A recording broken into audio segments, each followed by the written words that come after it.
First entry. One day in the year 2023, they were called to another world. More specifically, a part of the city was summoned. The place where it was summoned was in the game of transcendent beings of the players. The city was summoned as a game piece. 224th entry players roll the dice and move their pieces. Where the figure stops is where the mission drops off. Players must complete incredibly difficult and harrowing missions. They include investigation battles and the like. It is the player's job to protect the figure until it reaches the finish line. 743rd entry, figure number 76, and the player failed. The pieces that lose are destroyed. Players share the same fate as the piece.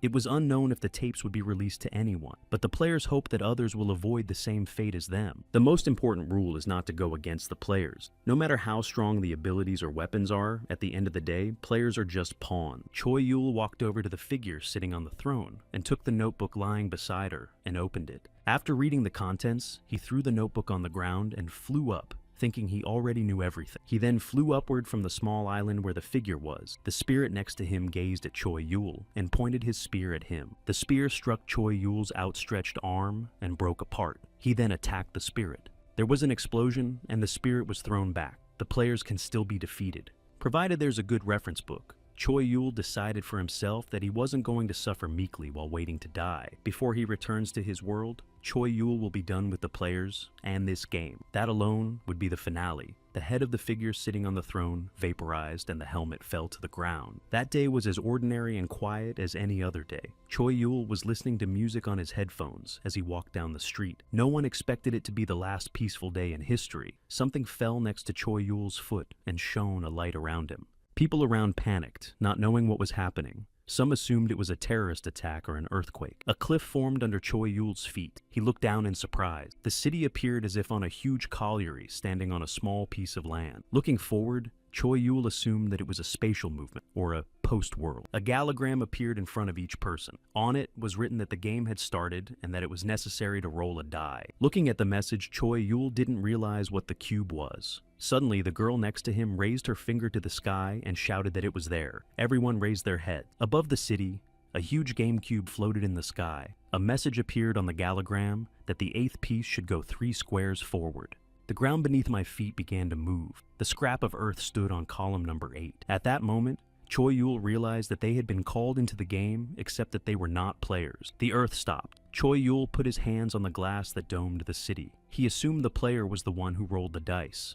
Then he remembered how he had played before, and realized that this city was just a piece chosen by the player. It seemed that if the player needed a figure, he could only summon a town. Why was it worth moving people along with him? A chime sounded. A new notification appeared in the hologram. The game was at the first level. The defense time is 3 days. Another land had joined the edge of the city. The people still didn't understand what was happening, but the hologram said that the mission was about to begin. The end of the game was the destruction of all bases. If the game is over, the figure will die. When people saw this message, they were scared because they didn't realize what would happen to them. Panic set in. Some shouted that it was nonsense, and some went to the dome and knocked on the glass, asking to be brought back. Taking off his earpiece, Choi Yul thought it was pointless to shout, because if they wanted to, they would have spoken to the people from the beginning. It seemed like the best thing the ladies could do right now was to focus on those messages. Then a cube like a ball with 100 faces appeared from the gallogram. The message said that the people should roll the die.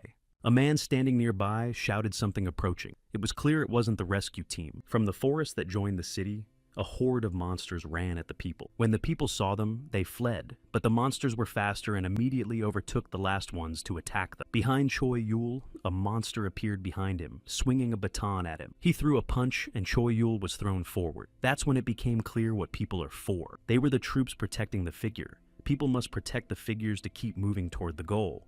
A dice game with creatures that can be gods or demons. The monster stood with a bloody baton looking at Choi Yul, who had fallen into a mountain of boxes. Behind the monster's back appeared a creature resembling a girl with wings holding a spear. She stuck her weapon into the ground, and a vortex appeared in that spot. It swirled with great speed, knocking the monsters to the ground. When the storm died down, people saw a girl standing in the center. They were amazed that she had destroyed all the monsters in an instant. That was Go Hyo Ju, a first-level character from the Ordinary Citizen class. Her weapon was an Empyrean Flame Dragon Fang, a spear of the legendary class. Extending her arm, Hyo-ju shouted for all the injured to run to Namsan Tower because the military and police are forming a line of defense.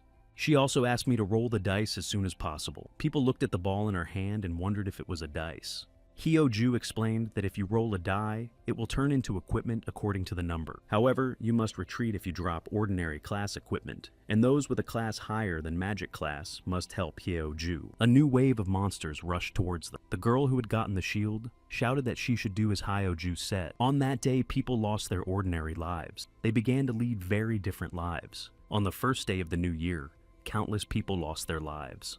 That's when the heroes were born. On the 8th figure, Choi-yul became the strongest. His cube fell quite accidentally out of his hand, while he was lying on the boxes, and thus the weapon fell by the number 100. But soon others dubbed him the worst garbage. When the die made a roll, Choi-yul's book fell out. It was Krasen's book that allowed you to see the location of items, secret events information about the monster map and mission object. However, Krasina is the epitome of monopolistic desire. Therefore, all honors are earned using knowledge from this text. To the owner of Krasen's book, it's been 3 hours since the defense mission began. 3,102 dead and 7,023 wounded. 1 base destroyed. Breathing heavily, Hyo-ju looked at the people and asked if that was all. The people rejoiced that they had survived and won. A military vehicle pulled up behind them. A man got out and said it was the Korean army. Looking around, he asked the wounded and civilians to get into a truck to evacuate the people to Namsan Tower. One of the soldiers approached Hyo-ju,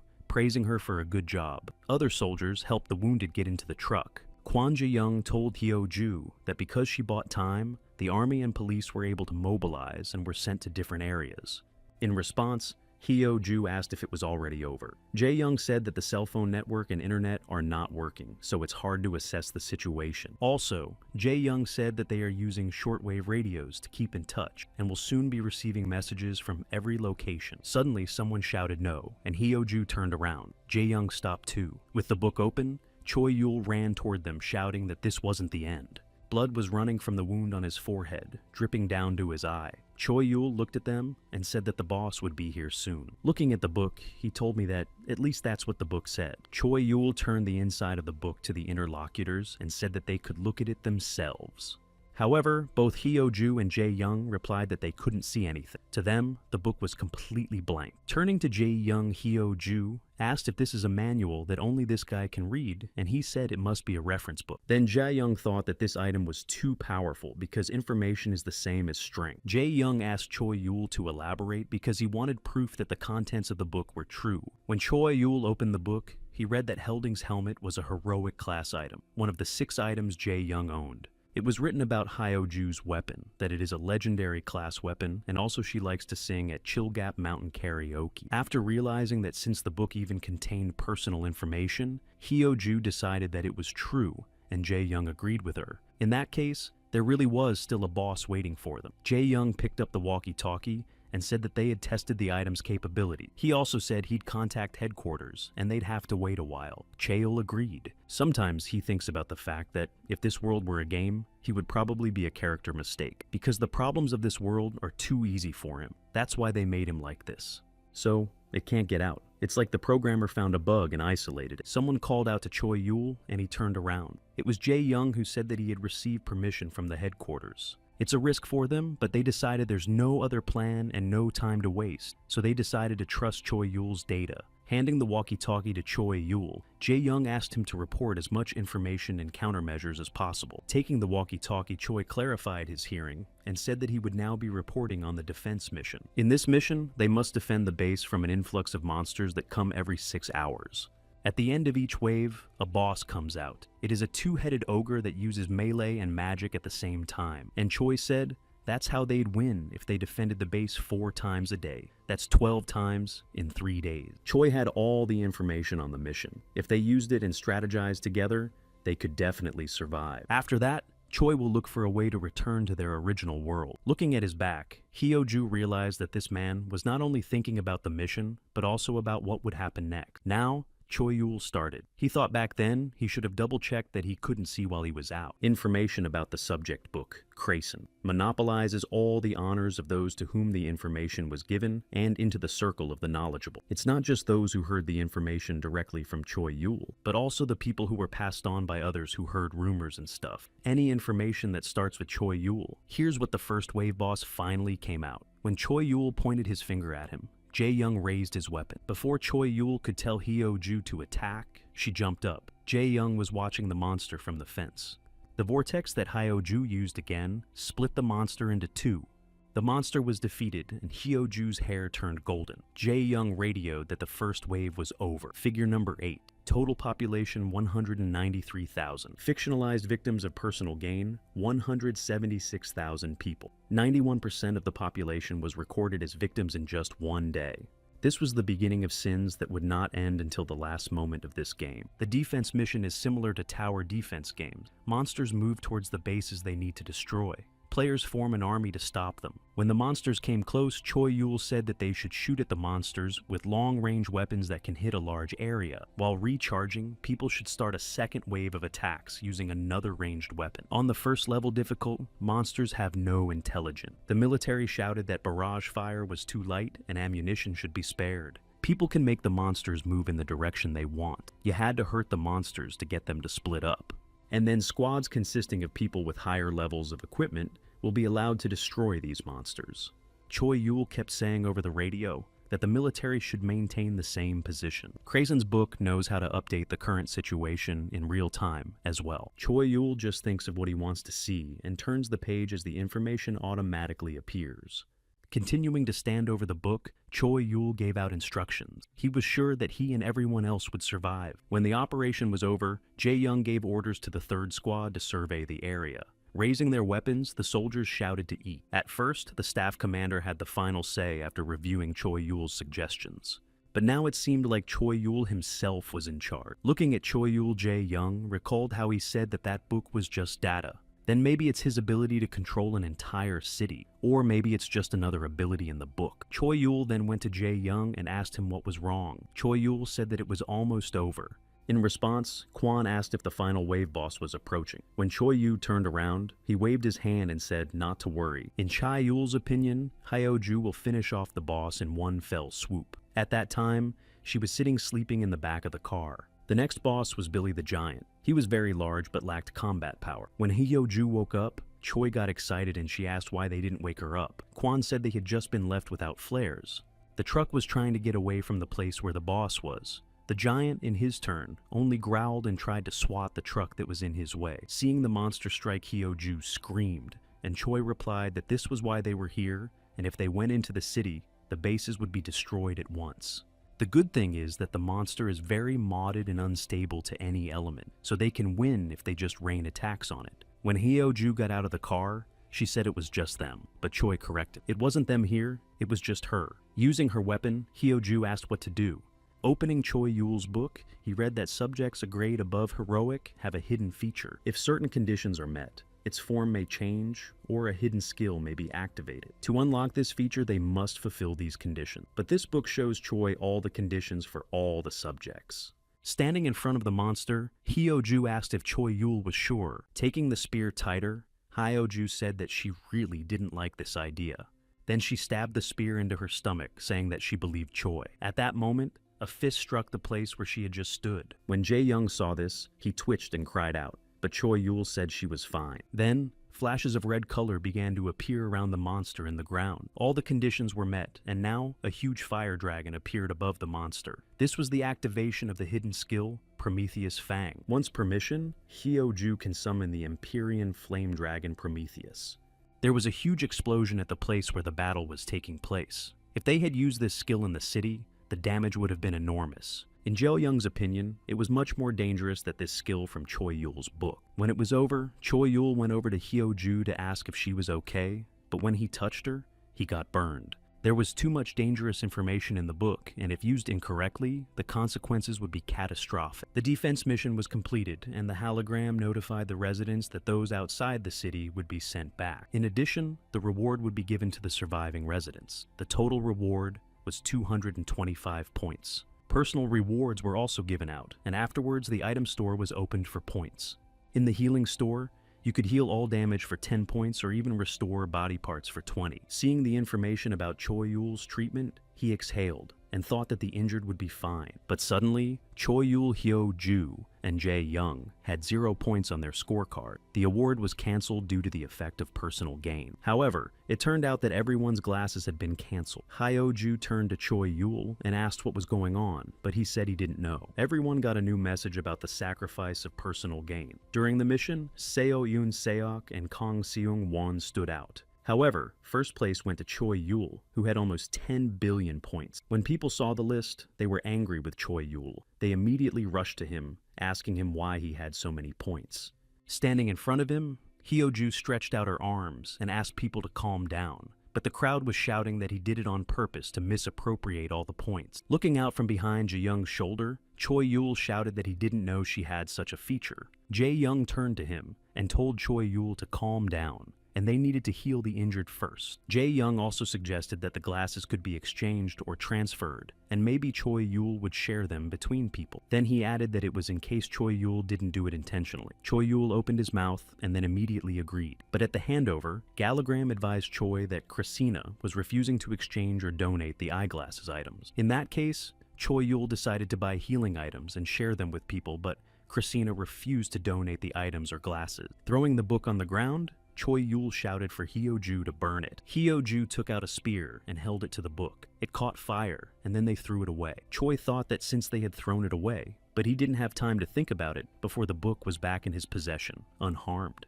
Behind Choi Yul's back, a man shouted for someone to give him 10 points because he had a loved one dying in his arms. The military came to Kwon and reported that the death toll was rising, and the residents were furious. Flipping through Choi Yul's book in a hurry, he looked for some way to solve this problem. Suddenly, someone put a gun to the back of Choi Yul's head. It was Kwon. Sweat ran down Choi Yul's face, and Kwon behind him told Choi to stop, and that it would be better this way.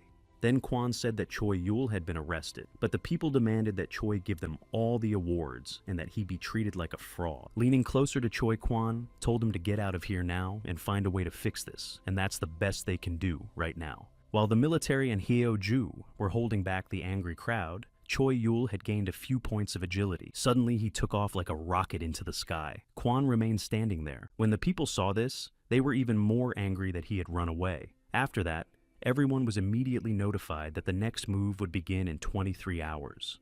The people couldn't believe it was going to happen so fast. Kwon shouted for people to go to safe areas. Eventually, the military gathered all the people in the square and asked those who were ready to fight to stand on the left, and those who wanted to evacuate to the right. Rescuers shouted into the loudspeaker for people to remember to check their status windows and not leave the evacuation center. Also, the lifeguards told people to run away if they saw Choi Yul. If anyone hears him advise an attack, they should isolate themselves until the mission is over. If a person becomes a victim of personal gain but conceals it, the authorities will regard it as a violation of the law and punishment will follow. After the announcement, life was in full swing. The military was formulating a plan, Hyo-ju was practicing, some were evacuating, and some were praying. Time passed, and it was time to start a new turn. The players were again asked to roll the dice.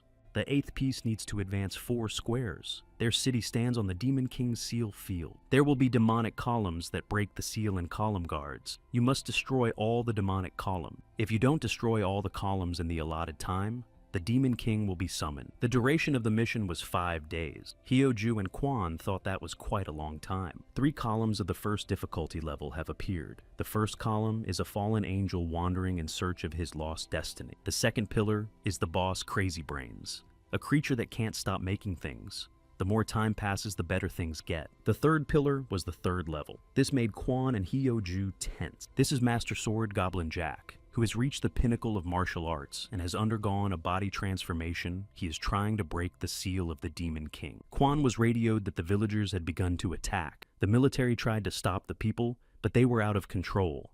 Taking the weapons, Kwon said they should move out too and asked about Hyo-ju, but no one answered him. Kwon looked up and saw a soldier who said she had left. Lowering his head, Kwon thought this was a mess. The perfect system and coordination had collapsed in just 1 day. However, Hyo-ju stood with a spear in her hand in front of the 3rd level pillar. She decided that before anyone was killed, she would destroy the guards of this column and rush to the attack. But the guard didn't even stand up, and just drew his sword forward against the spear. The weapons met, and Hyoju was thrown back, and the guard lowered his sword and grabbed his head. Then he raised the sword upward. A blue light shone around the weapon. Suddenly, someone stepped on the ground. Choi Yul came over to Hyoju and picked her up in his arms.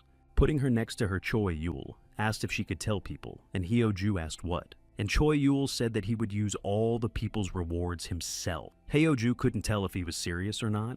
With a wave of his hand, he asked to tell the men to never appear in front of him unless they wanted their awards conferred. There was no way to give people their rewards back or to free themselves from this cursed book. Walking down the street, Choi Yul said he wanted to buy stat points, and the system said it was opening a store. The system asked for the stat and the number to increase by, and Choi Yul replied that all stats should be increased to the maximum. The people of the town received notice that Choi Yul was the first to pump all of his abilities to 100. Clenching his fists, Choi asked how many equipment cubes he had, and the system replied that 423,000. At that time, Choi Yul ordered to get rid of all those below magic class and automatically cast those that would give equipment above heroic class. The dice rolls were completed. The next step was initialization of the received equipment. He decided that if he couldn't get rid of them, he would use them to his advantage. Hyoju was watching him the whole time. Standing with a book in his hands, Choi Yul thought that he would defend this city and this damn game and go back to his old life. If it's the only way to atone for his sins,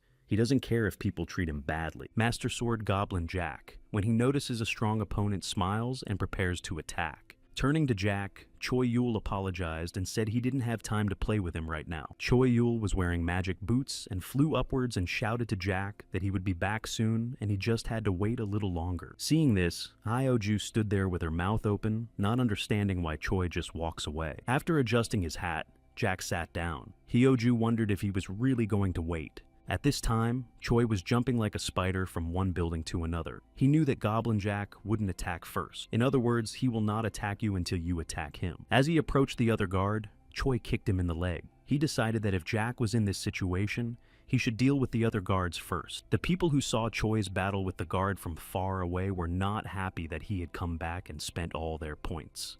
The unique traits of the Guardians of the Columns are unlocked if certain conditions are met. Some of them are weakening. Choi swung his sword and attacked the guard from above. But if you fulfill the wrong condition, they will become stronger, or reveal a trait that is unpleasant to deal with. When this Guardian of the Columns destroys 100 people, he'll turn into a fallen angel who will destroy all mankind. The Guardian will become much stronger and leave the convoy to destroy the humans. Choi first gets rid of the column guards with possible unwanted traits and just unlocks the traits needed for the mission. When Choi struck the Guardian, he began to fall down. The angel lost its wings. In Choi's opinion, the most important thing is not the fact of accomplishing a mission, but how it is accomplished. Riding in the truck was Quan, who asked for orders to keep 500 meters away from the column. That's until Quan finds out Choi Yul's intentions. While he was on his way, he assumed Choi hadn't been able to find a way to return the awards, or maybe Choi just decided not to return them. Choi Yul didn't really seem like a bad guy to Quan, but he shouldn't have made a decision based on feelings alone. Quan thought that a smart man like Choi with all that power could subjugate the entire city if he wanted to. Even Hyoju, who seemed to be helping Quan restrain Choi Yul, became uncontrollable. Suddenly, something hit the ground right next to the truck. The truck tilted to the side, and then the explosion threw the truck sideways. The military officer asked Quan if he was okay, and Quan asked what it was. But Quan himself saw the angel lying on the ground, and Choi standing on top of him and holding his wings. In Choi's hand was the sword Divine Split. It was a fragment of the blade that once divided heaven and earth and created this world, but it had lost some of its power. Also, this sword can transform severed parts of the monster into items. Walking up to Choi, Quan said that Choi had overpowered the column's pack and that he didn't expect to see him here. Choi only smiled in response and then flew into the sky and disappeared. Looking after him, Quan thought that if Choi didn't speak up, maybe it was because he was a victim of personal gain, and it gave the impression that he had no bad intention. The military man next to him spoke and pointed his finger at the guard, and Quan told him to report to headquarters that the guard had been defeated. However, what the guy really wanted to say was that the guard was still alive. Lifting himself up on his hands, the guard started to stand up. The conditions to unlock the unique trait were met. You had to take the wings and halo away from the fallen angel. The unique feature was that a doomed fallen angel would transform into another being. Now, in its place was a beast of decay of the second level of difficulty. It was a beast that had lost its return and fallen into sin. Standing right in front of the monster, Quan thought that the life of the military sure sucks. There are only 3 monsters in this mission, but that means they are equal in difficulty to the whole invasion. The other military men arrived, and Quan along with them began to fire on the monster, not understanding why Choi left such a monster on them. As soon as the military wanted to call for reinforcements and report the monster's current location, the monster disappeared. Before they knew it, the monster had descended to the ground, and the soldiers were scattering to the ground, screaming for help. The system notified that people were now experiencing fear, and the desire to fight had been replaced by a desire to escape from the enemy. Looking at his fleeing comrades, Quan turned around and single-handedly began firing at the monster. He decided he needed to lure the monster away from his comrades, at least until reinforcements arrived. The monster jumped up with ease and decided to attack the enemy from above. Looking around, Quan thought that if he could hold out until then. However, the Mosinter landed right on the spot where Quan had just stood. Blood splattered in all directions. Slamming the book shut, Choi clenched his fist and thought he had dealt with one guardian. Suddenly, something began to glow under the monster's paw, and the beast stuck out its tongue and looked questioningly at its limb.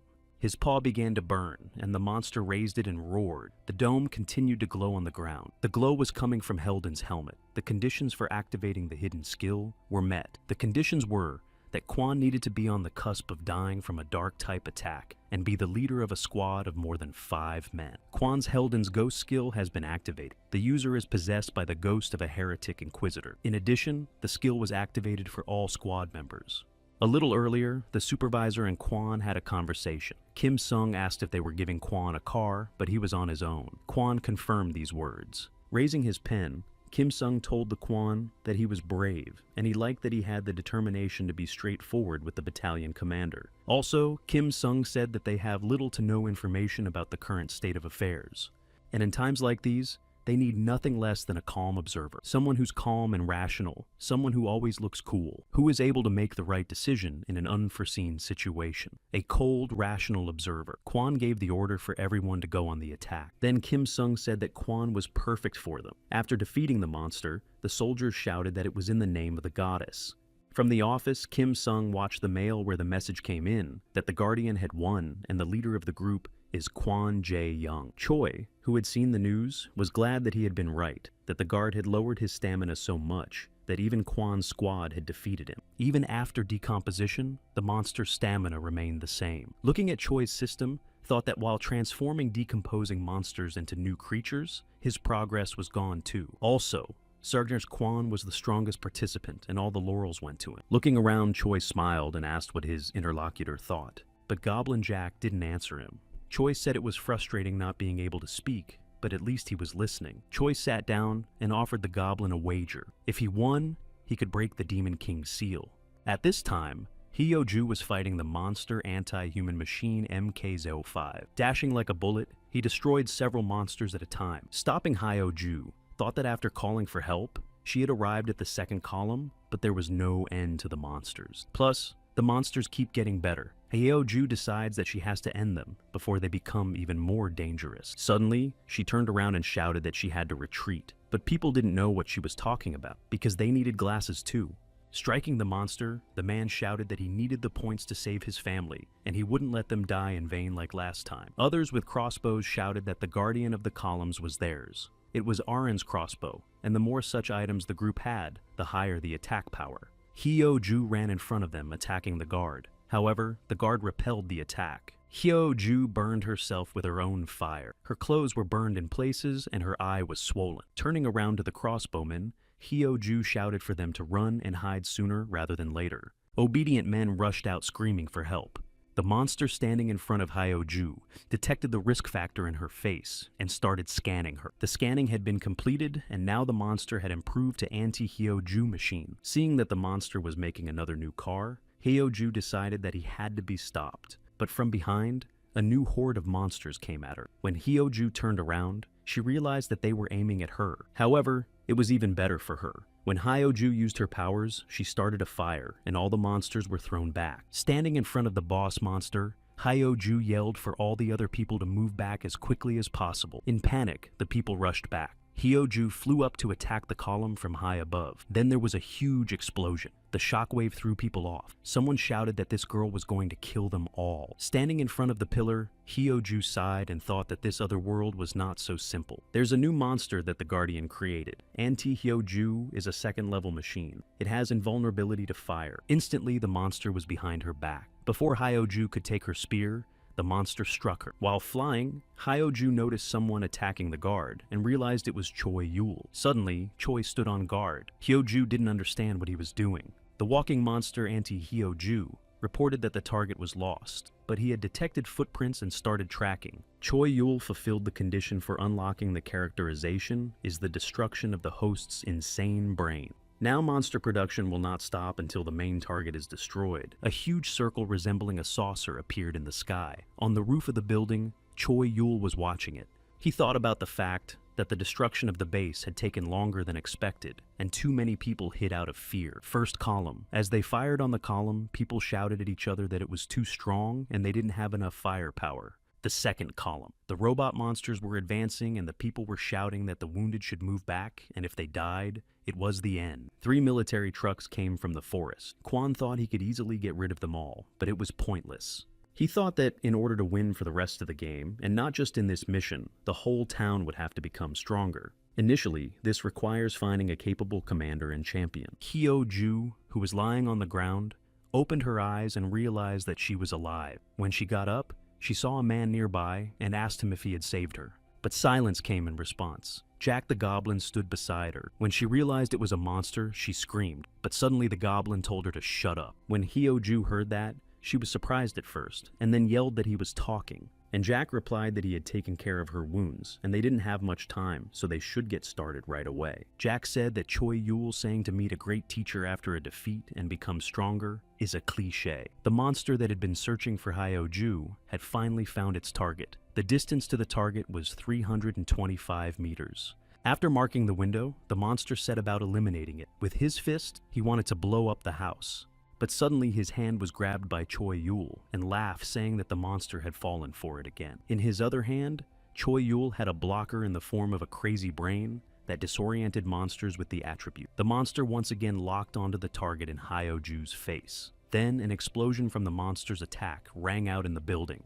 The wave from the attack blew the men firing on the column off their feet. Part of the convoy was also hit by this robot car. Reading the book, Choi Yul rubbed his chin and thought that with this much damage, it should work. Turning to the monster, Choi said that thanks to him, the problem was solved. And how about going back to hide and seek? It was deep night and Goblin Jack, along with Hyoju, began the battle. She tried to hold off Jack's attack, and he told her to try to use that power. She used her firepower against him, but Jack disappeared. When Jack was a short distance from her, he adjusted his hat and told her to remember. Jack reminded her that since it wasn't her power, Hyoju would only hurt herself if she abused it. Continuing to dodge attacks, he said that instead of blindly lending as much power, it was better to use exactly as much as you can. Hyoju tried to attack from above, but Jack blocked the blow and added that it's not the force that should control you, but you the force.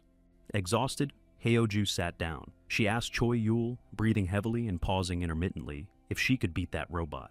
Hyoju raised her head and asked if it was possible, but Jack turned his back to her without answering. Staring at his back, Hyoju wanted to scream that his silence wasn't reassuring her. Without turning around, Jack asked why she let him teach him, because she trusts Choi Yul. Hyoju kneeled down and said she didn't know. Jack turned to her. Clenching her fist, she said that the mission game has a lot of things she doesn't understand and she isn't smart enough to find answers just by thinking. Looking at her fist, she summarized that she wanted to do her body first, and if she continued to do that, she would be able to see something new. Reaching out, Hyoju said she had always lived like this. Jack smiled and hummed. He wondered if he thought Choi Yul was just using her, but she was really just a martial artist on her own path. 3 days later, in the underground place, the men were resting after the battles. There was a strange sound and something broke through the wall. People started screaming. A monster robot came through the hole in the wall. Its system was trying to detect Hyoju. The target was located, and the monster extended its arm and began to eliminate it. There was an explosion. The target moved, and the monster kept repeating that he was fixing the problem. He was shooting in different directions, and people were asking for help. When the firing stopped, the robot said, "Target hit," and elimination complete. But when the smoke cleared, the robot saw the insane brains lying on the floor. Something appeared from the ceiling of the subway. The robot turned on Hyoju's signal redetection. People also got up to look toward the light, shouting who was there. But when they saw the girl in front of them, many thought that it could not be because they saw her as an angel. The conditions were fulfilled. Hyoju needed to become a disciple of Goblin Swordmaster Jack and inherit his martial art. Jack and Choi Yul were standing on the roof of the building. Choi asked why this armor was for girls, and Jack told them that he'd used it before.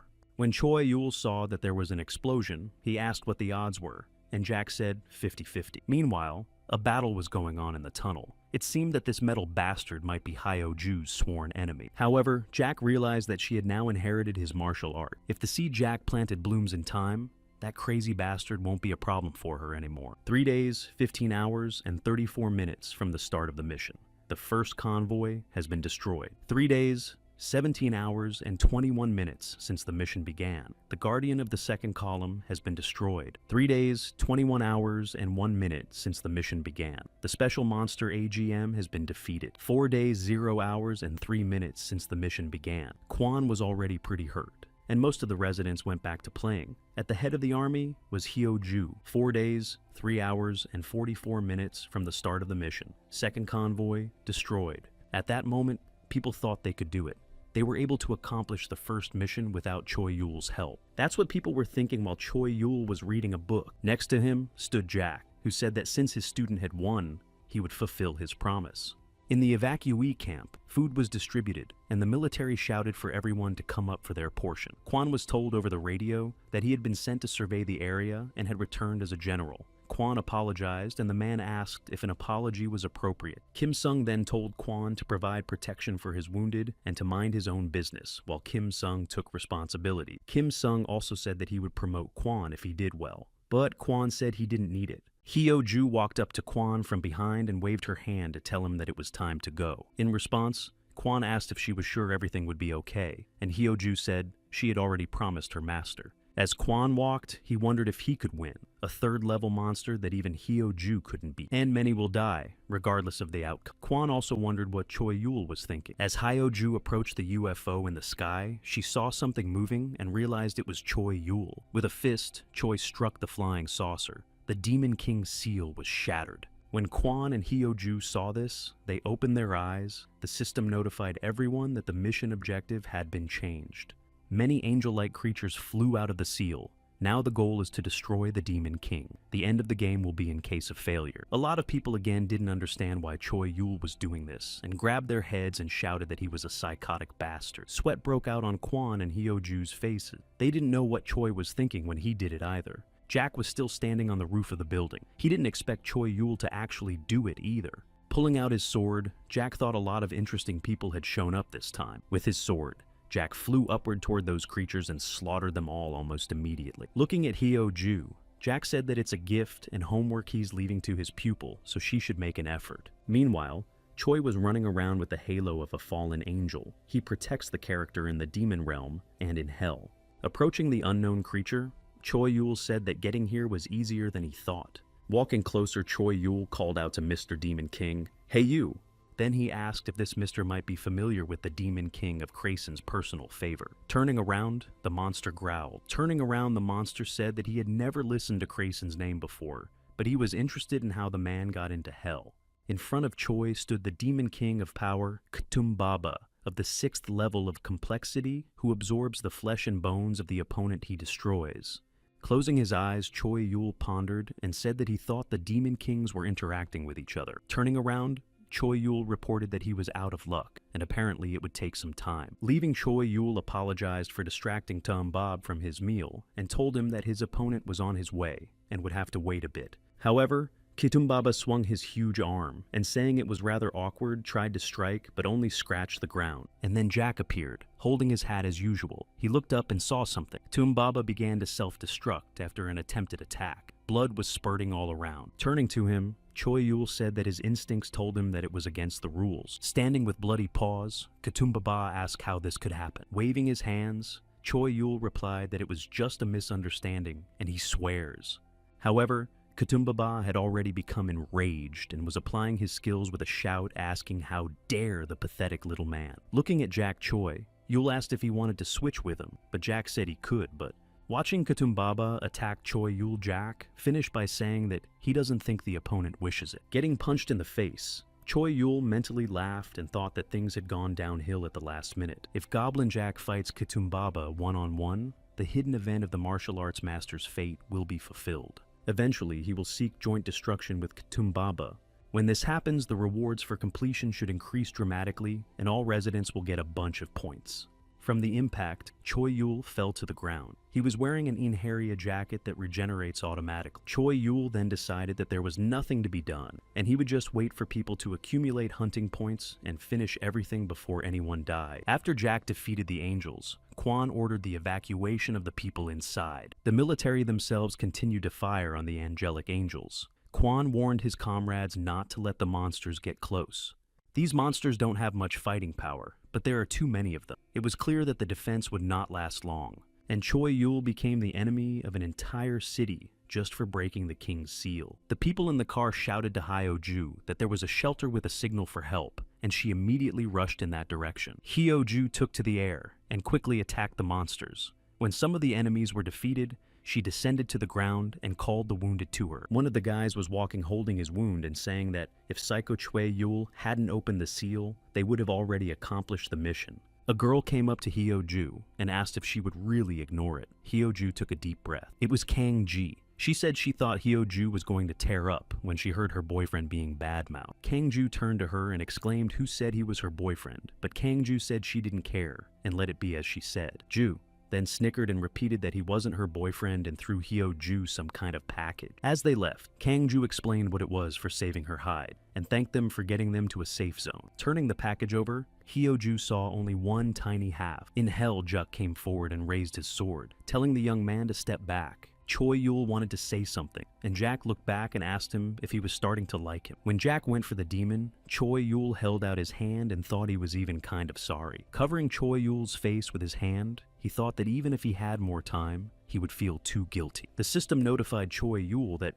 Goblin Jack's Goblin Rouge had reached the maximum level, and now Krasin's hidden skill had been activated. Fighting the monster, Jack said he was the Demon King after all. Clutching his sword tighter, Jack decided it was time to use his last move. He decided to make the ultimate move that would put his life on the line. Then there was a huge explosion that threw both Jack and Choi Yul away with a shockwave. The Demon King Katumbaba was destroyed, and all summoned monsters were destroyed as well. Now Choi Yul could make a patron spirit contract with a creature that had the maximum indicators of friendship or fear. Returning to Earth, Choi Yul thought he was hated by humans and allied with the monster. He seems to be losing his humanity more and more. A message arrived in the mail saying that the surviving residents would be given a reward of about 800 points. People were thrilled that Choi got more than that. Watching Choi Yul fly, Kang-ju wondered if he was a golden child. She sat on the roof of a building and pondered that he might be and fetal of a huge bomb. Sitting on the ground, Quan thought he didn't know much about games, but could tell that the game was about the defense of one base. Is it then possible for an absolute unit to exist, even if Choi Yul's level is maxed out? Is there a supreme unit capable of destroying even the most powerful Demon King? At this time, the owner of the figure 8 received a notification in the system. The abnormal unit was Choi Yul. The system showed his level and other characteristics. The system then asked you to select an action to apply to the object, and the figure's owner chose the position to destroy. At that moment, Choi Yul noticed something strange. As he landed on the ground, he assumed he thought someone was watching him. The system notified the player that there was an error and it failed to execute the command. The system then began a thorough inspection of the selected object and opened the display of the selected object. Choi Yul appeared on the display, and Stetsema saved the selection to a hidden object. Other players will not be able to see the selected object. A man in the square holding papers in his hands said he was announcing the results of a study of award cubes. There are 7 types of bones in total, and depending on the type, the numbers are different. Items, weapons, gear, and tools are completely randomized. Quan held a shining spoon in his hands. It is a spoon of destiny that returns to its owner, even if lost, and is always clean. Looking at her, Quan thought that high class and usefulness didn't necessarily go hand in hand. The guy who got the dagger offered the girl who got the shield a trade. Also, folks look for long-range damagers for the next mission, or people to protect the evacuation center. Hyo-ju was standing in front of the Quan. He asked her if she would really go, and she said yes because there was no place for her in the army. She noticed that there are a lot of people still hiding in the sting, and Hyoju wants to help them. With a thumbs up, Hyoju said that she would help out on missions, and Kwon didn't have to worry about that. When she left, Kwon thought that slowly but surely, they were getting used to this surreal world. Sitting on the roof, Choi Yul said that the beginning is shaping up well for the residents. However, the most important thing was what they would do now. If Choi Yul's plans went awry, this town would be destroyed by its own people. Folding his arms, he thought that was a start, but someone interrupted him with a tap on the shoulder. When he looked back, he saw Kong Ji, who waved and said hello to him. After looking at her, Choi Yul immediately grabbed the book, and after reading something he said, "So that's who you are." Leaning over to him, Kaji said she thought he was going to cry all alone. Then she asked what Choi Yul was used to being alone. Choi asked what she wanted to say, and Kaji said who knows.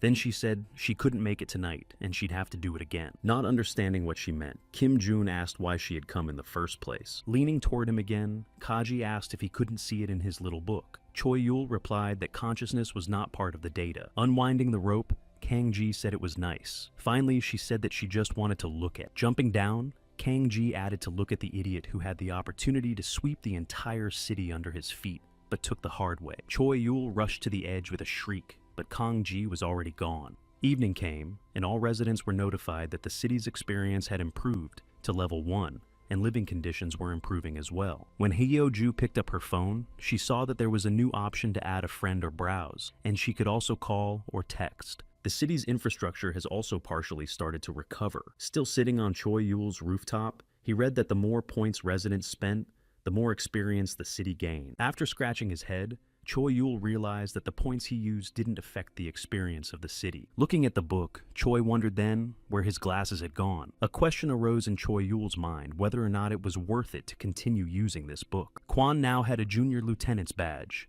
Kim Sung patted him on the shoulder. Watching the military from the rooftop, Kang Ji thought they were doing pretty well too.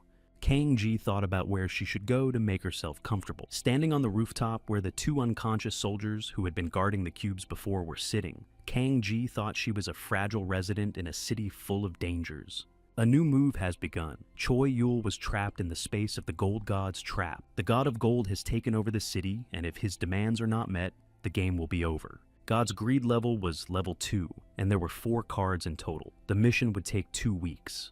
When Kwon read it, he thought it was a load of crap. Citizens noticed that the mission was given a lot of time, and monsters in the city as such did not appear. But also, a notice came in the mail that this mission does not involve total reward, but individual reward depends on the level of God's satisfaction. While looking at Hyoju's phone, she heard people being annoyed that they didn't have the equipment, but if they didn't find the treasure, they wouldn't get the reward.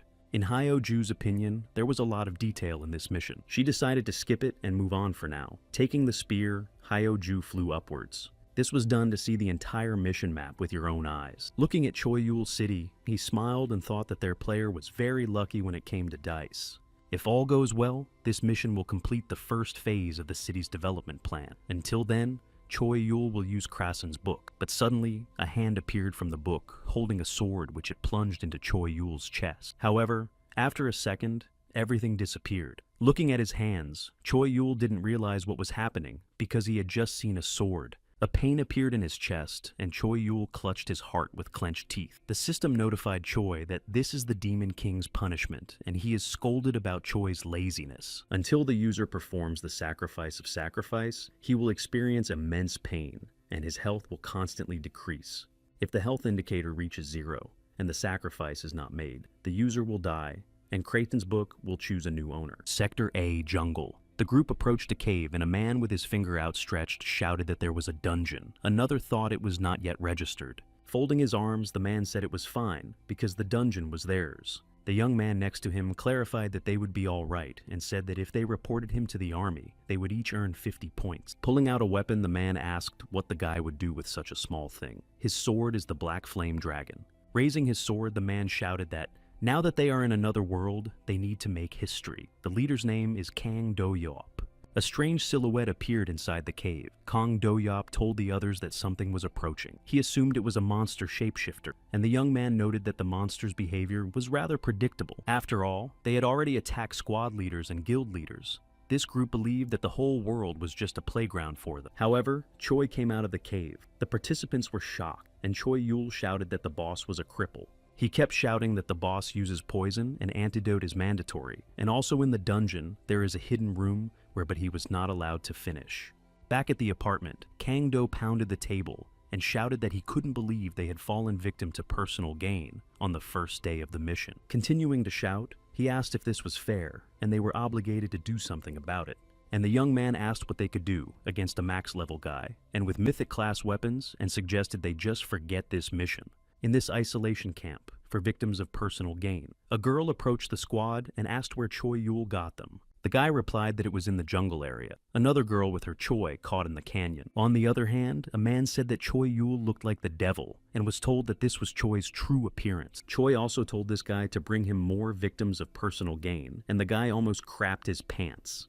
People didn't want to play into Choi Yul's hands, so they returned to the camp. They felt that they couldn't just let Choi Yul manipulate them as he wished. By then, the number of victims of personal gain was 2,500. Christina was somewhat satisfied, and Choi's punishment was eased. Looking at the book that was flying around him, Choi thought that finally the pain had become more bearable. He also didn't understand what it was, because the specifics about the punishment were not in the description of the item. It turns out that the book does not reveal all the information about itself. Covering his face with his hand, Choi Yul exhaled. Then he smiled and thought that something like this was within the realm of possibility. The Demon King seemed to believe that he had taken control of Choi Yul with his punishment. But by about the end of the mission, Christina will realize who's really in control. After looking up at the sky, Choi Yul decided that he should give it a try. Choi was now in Sector B of the canyon. The nest he was sitting in belonged to an Imperial Griffin. The Imperial Griffin is a third-level monster. According to legend, he inherited the blood of a dragon. Flying toward the nest, the Griffin noticed Choi and prepared its claws. At that time,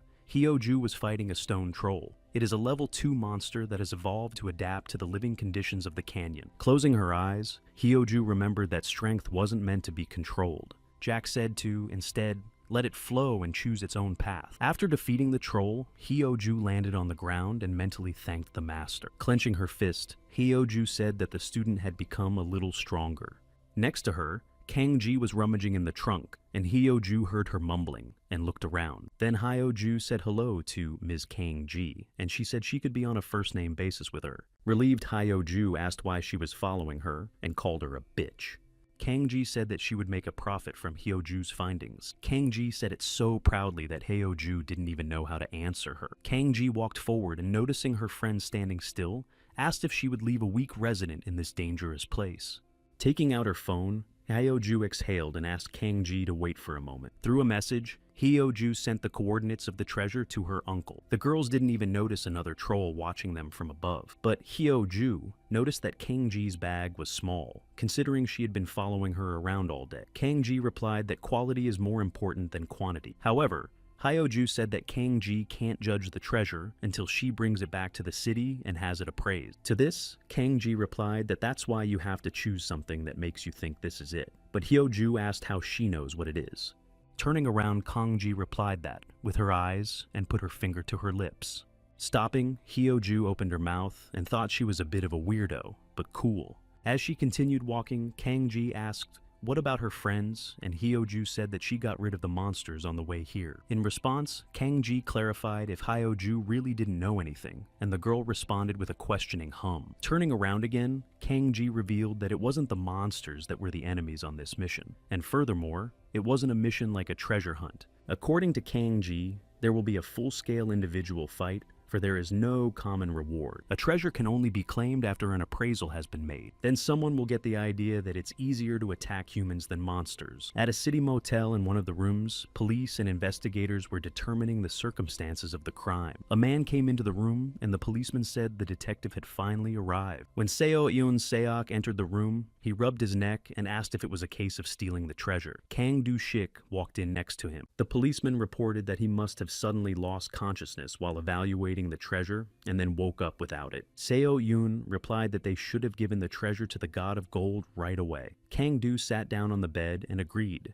noting that it took a long time for the appraisal to take place. Also, Kang Do said that it can go from 1 hour to as much as 12, and it's as if the system is beckoning them to hurry while they have the chance. However, Seo Iun questioned why he interpreted it as if the system was inducing people to steal, and called it a cheesy thought process. In response, Kang-do said that he thought the interpretation was very human. The policeman said he found it hard to believe he wasn't letting Detective Seo get the upper hand, and asked who Kang-do was. Suddenly, his partner replied that it was Choi Yul, and the policeman looked closely and said that he was not Choi. However, his partner shouted that it was really Choi Yul behind them. Choi, who was sitting on the griffin, waved at them. Before he could say a word, Seo Eun grabbed his face and swung his fist. The impact was so strong that a pillar of light hit the sky. Kang-do watched it from the window and ordered the alarm to be sounded and the people evacuated. He thought Seo Eun stepped right in, though both equipment and level put him at a disadvantage. Seo Eun's professional habit is respectable, but Kang-do will be even happier if he gets killed by Choi Yul because of it. Pinning Choi Yul to the ground,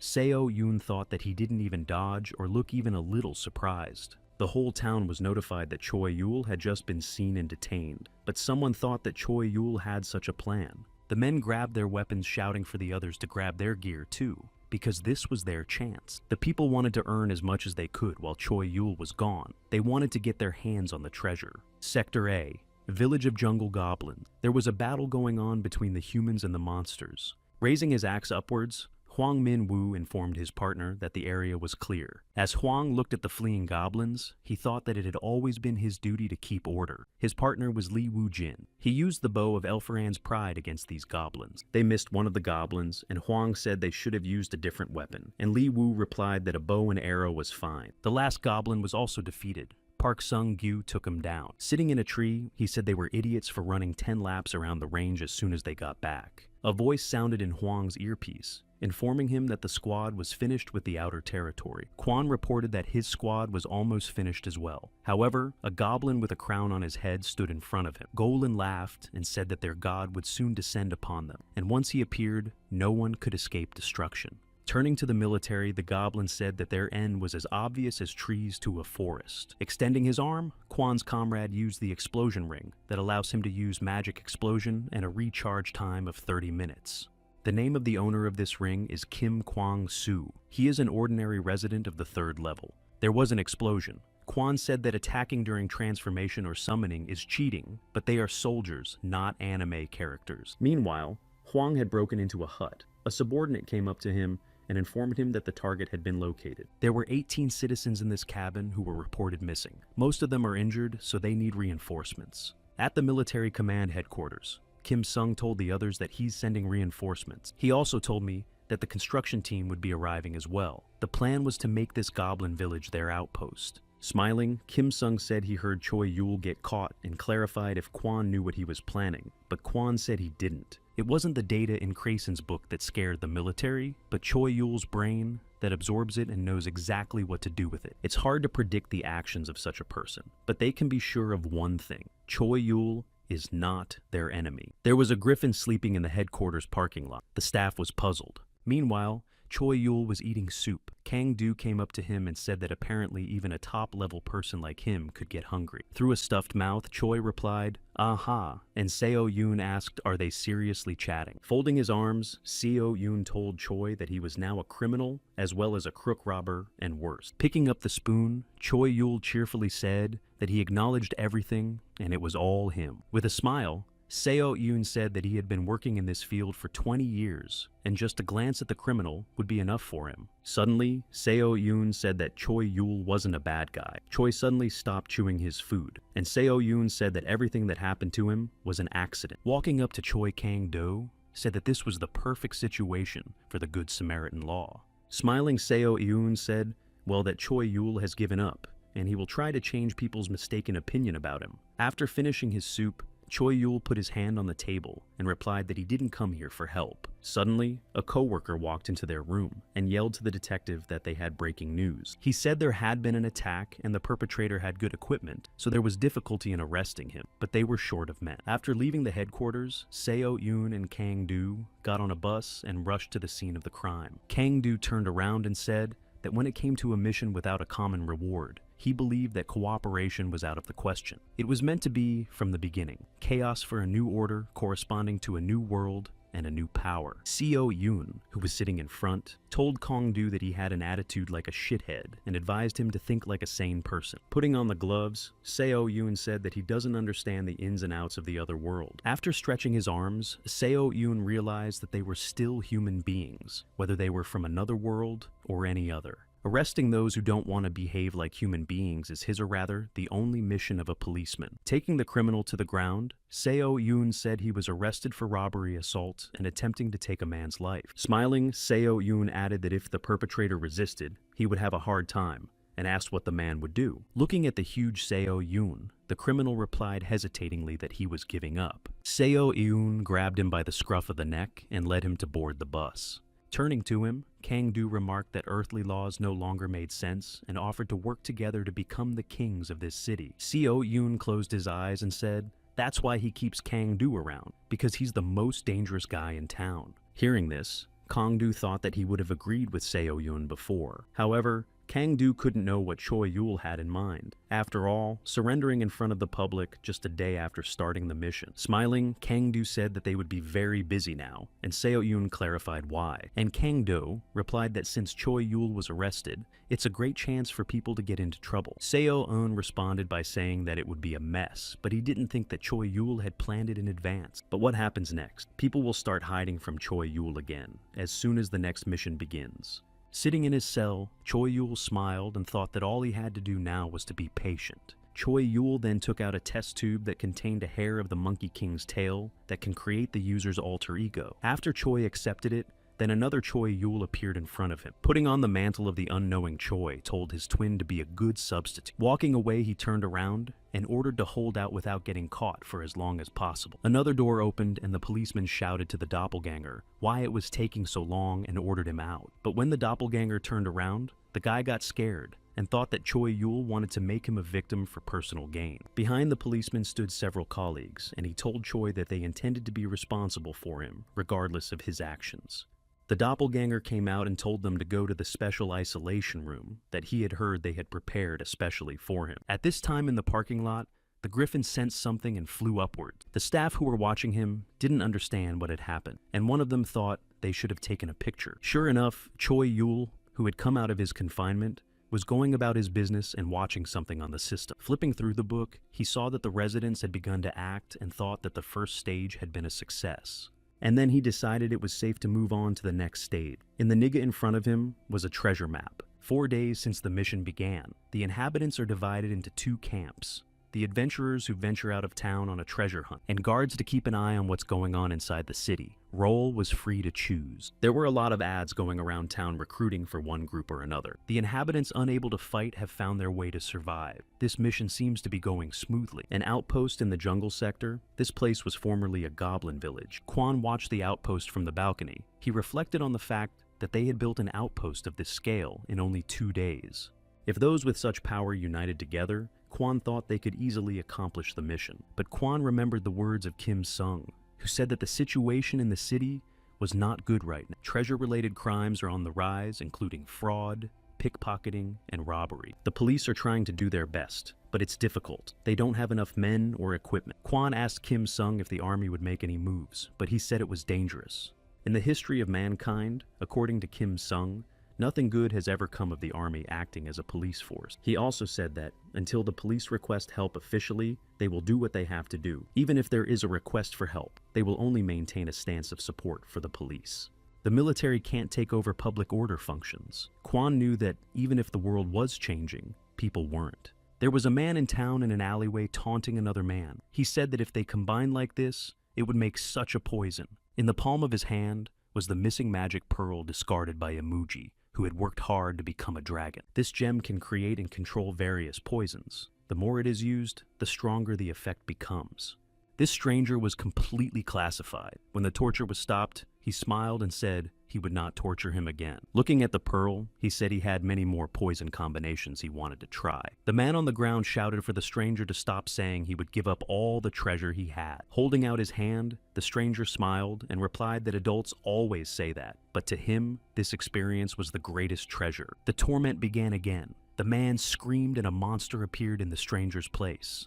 Noticing something flying in the air, Seo-yoon asked if it was an RCB, and Kang-do thoughtfully replied that it was a handy weapon. Then they noticed a lifeless body underfoot. Kang-do thought it was curious because the criminals hadn't even touched the treasure. And so, Yoon said they didn't even finish him off, and he doesn't know if it was one bastard or a group. Noticing a bunch of other bodies in front of him, Seo-yoon summarized that it looked like something very dangerous had appeared, and Kang-do said that after the great Choi-yul disappeared, another lurking demon king appeared out of the darkness. Then Seo-yoon recalled how he said that Choi-yul is not a bad guy. However, Seo-yoon also admitted that Choi-yul started the whole thing. Kang-do replied that it's surprising that he agrees with him. With a frown, Seo-yoon said that's why they have a serious conversation to have. But Kang-do asked Seo-yoon if he thinks Choi-yul will tell him everything, and Seo-yoon replied that in such cases, he needs to interview those around Choi-yul. When Choi-yul sneezed, he scratched his nose and thought that it might be a cold, and then thought that he was at the maximum level.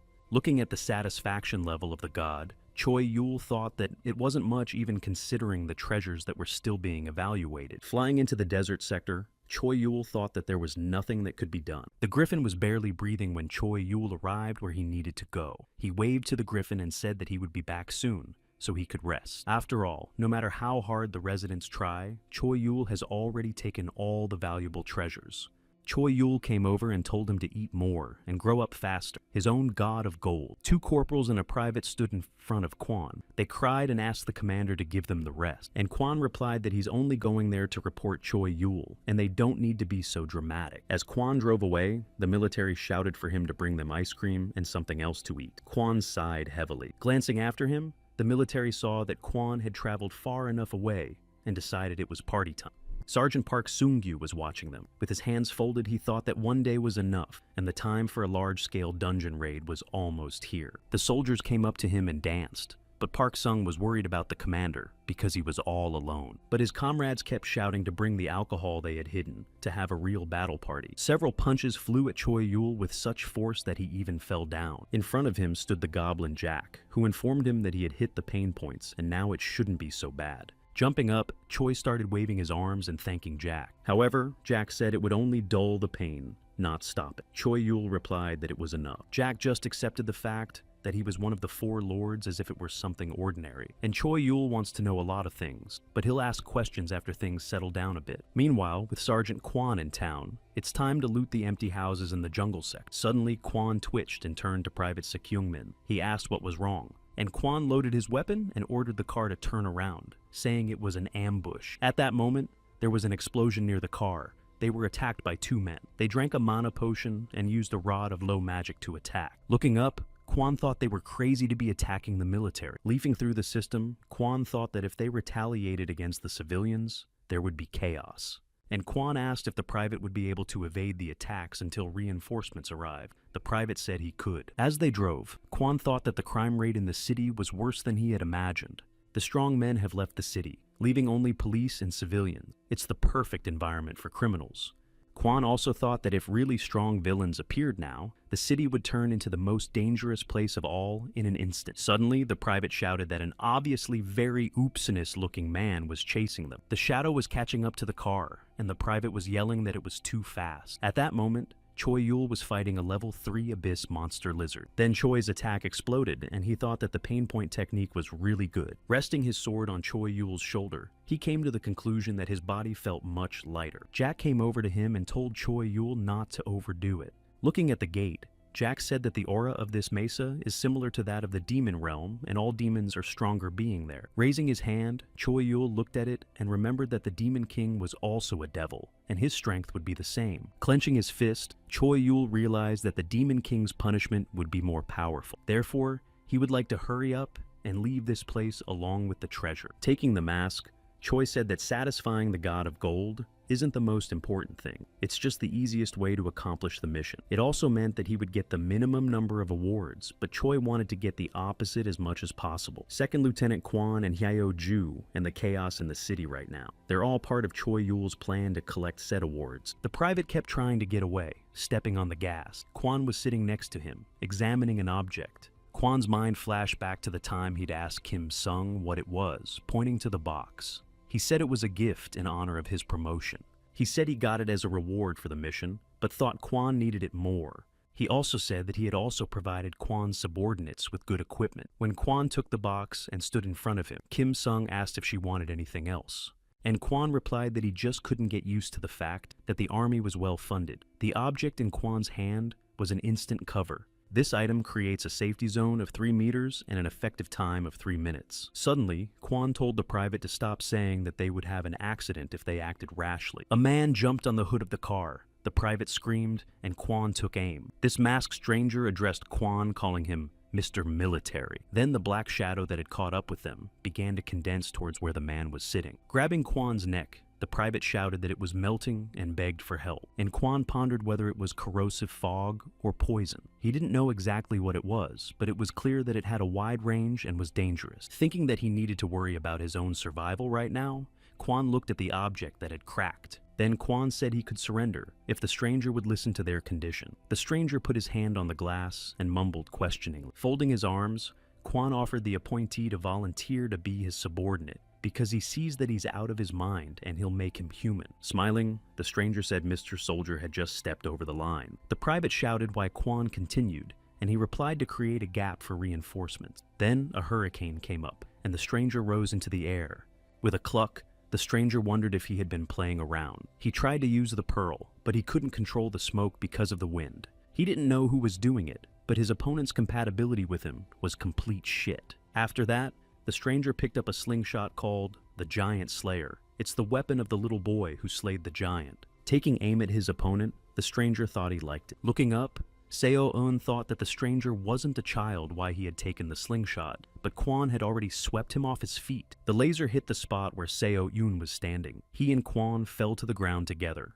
A car pulled up next to them, and the private shouted for them to get in quickly. However, Seo-eun said they could go on their way, and he would catch up with them after he captured the guy. Kwon said that the enemy is not alone. Frowning, Seo-eun replied that a police officer can't run away when facing a criminal. Kwon said it was a strategic retreat. Looking ahead, Seo-eun said that if they retreated now, there would only be more casualties, and Kwon asked if it would be the same if he died now. Suddenly, the private called out to them and informed them that the criminal had already fled. Something was jumping lightning fast from one roof of the building to the other. The 2 masked men sitting on the ground asked why she was here, and wasn't she doing outside business. Hyo-ju appeared in front of them, who they didn't expect to see. As they jumped up, they rushed to run, and Hyo-ju stretched out her hand and shouted for them to stop and suggested they talk. Turning around on her, the masked man threw a bottle and a rag. Watching this bottle fly, Hyo-ju thought it was a beer bottle, but the man behind her became wary and opened his mouth.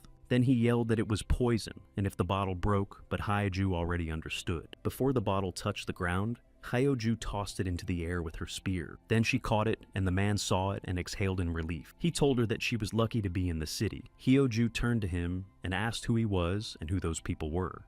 The man replied that he had no idea and said that sometimes he met robbers, but he had never seen such organized robbers. Wiping the sweat from his face, he said that quite a few people had suffered from their poison, and it was probably a poison against which most antidotes did not work. Looking at the boxes, the old man surmised that they might have lost the treasure they had given them. Looking at them, Hyo-ju suggested that some people might think that humans are easier to fight than monsters. Turning to Uncle Woon-gi-hyo, Ju asked her to suspend the treasure hunt for now. The uncle exclaimed why, and Hyo-ju replied that there's something wrong, and she feels like there's something bad surrounding the city. In the prison window, using binoculars, Kang-ji watched Choi-yul reading a book. Lowering the binoculars, she thought about creating such a fake, and then picking up the chips, she wondered what he was up to. She thought that if Choi-yul was out of town, there was no point in her being here. While reading Choi-yul's book, he wondered if the big battle would start soon. Turning to him, Jack asked Choi, counting on that happening. Choi replied that although he'd planned for chaos to reign in the city, he hadn't expected someone so crazy to show up, and Jack suggested just cutting him up. But Choi said something more anarchic. Jack replied that he couldn't read Choi's mind as expected. Choi-yul laughed and said that Jack would understand soon. Approaching the deepest part of Taklo Dome, Choi-yul suggested that they should mop up the dunge now. When the gate opened, the light illuminated the hall, and from the darkness came a voice saying that it had been a long time since people had descended so low. On the throne sat the Demon King of Investigations, Takloa, who said welcome to his city.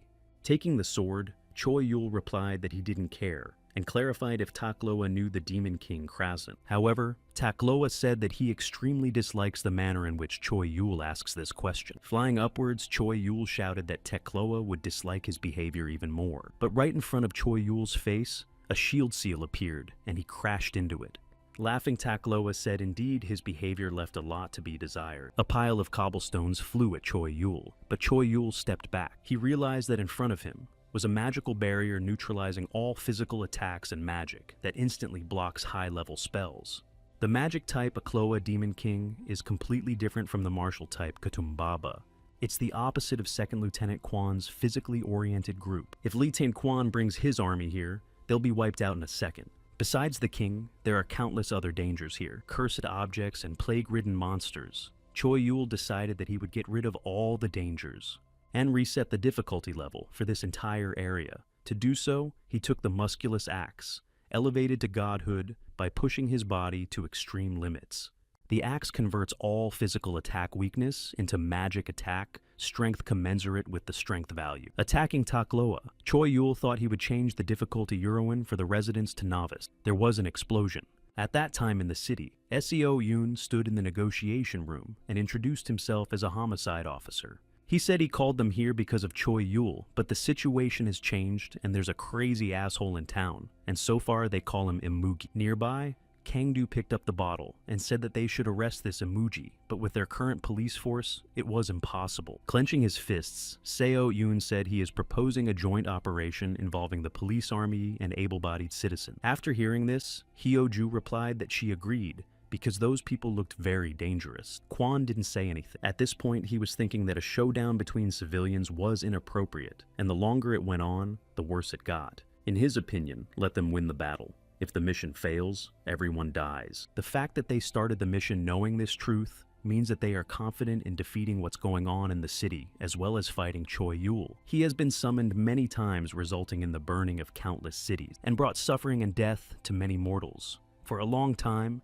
none of them could pierce Takloa's body. But who would have thought there would be a mortal capable of sharing it with his power alone? Smiling, Choi Yul told Takloa that this was his last chance and asked if he knew Crescent. And Takloa asked whether that question was relevant to this challenge. In response, Choi Yul asked by the word challenge. Takloa meant mission. Confirming this, Takloa said that they too get missions, according to their reasons, and usually it is to destroy mortals. Holding out his hand, a surprised Choi asked if Takloa was allowed to tell him this.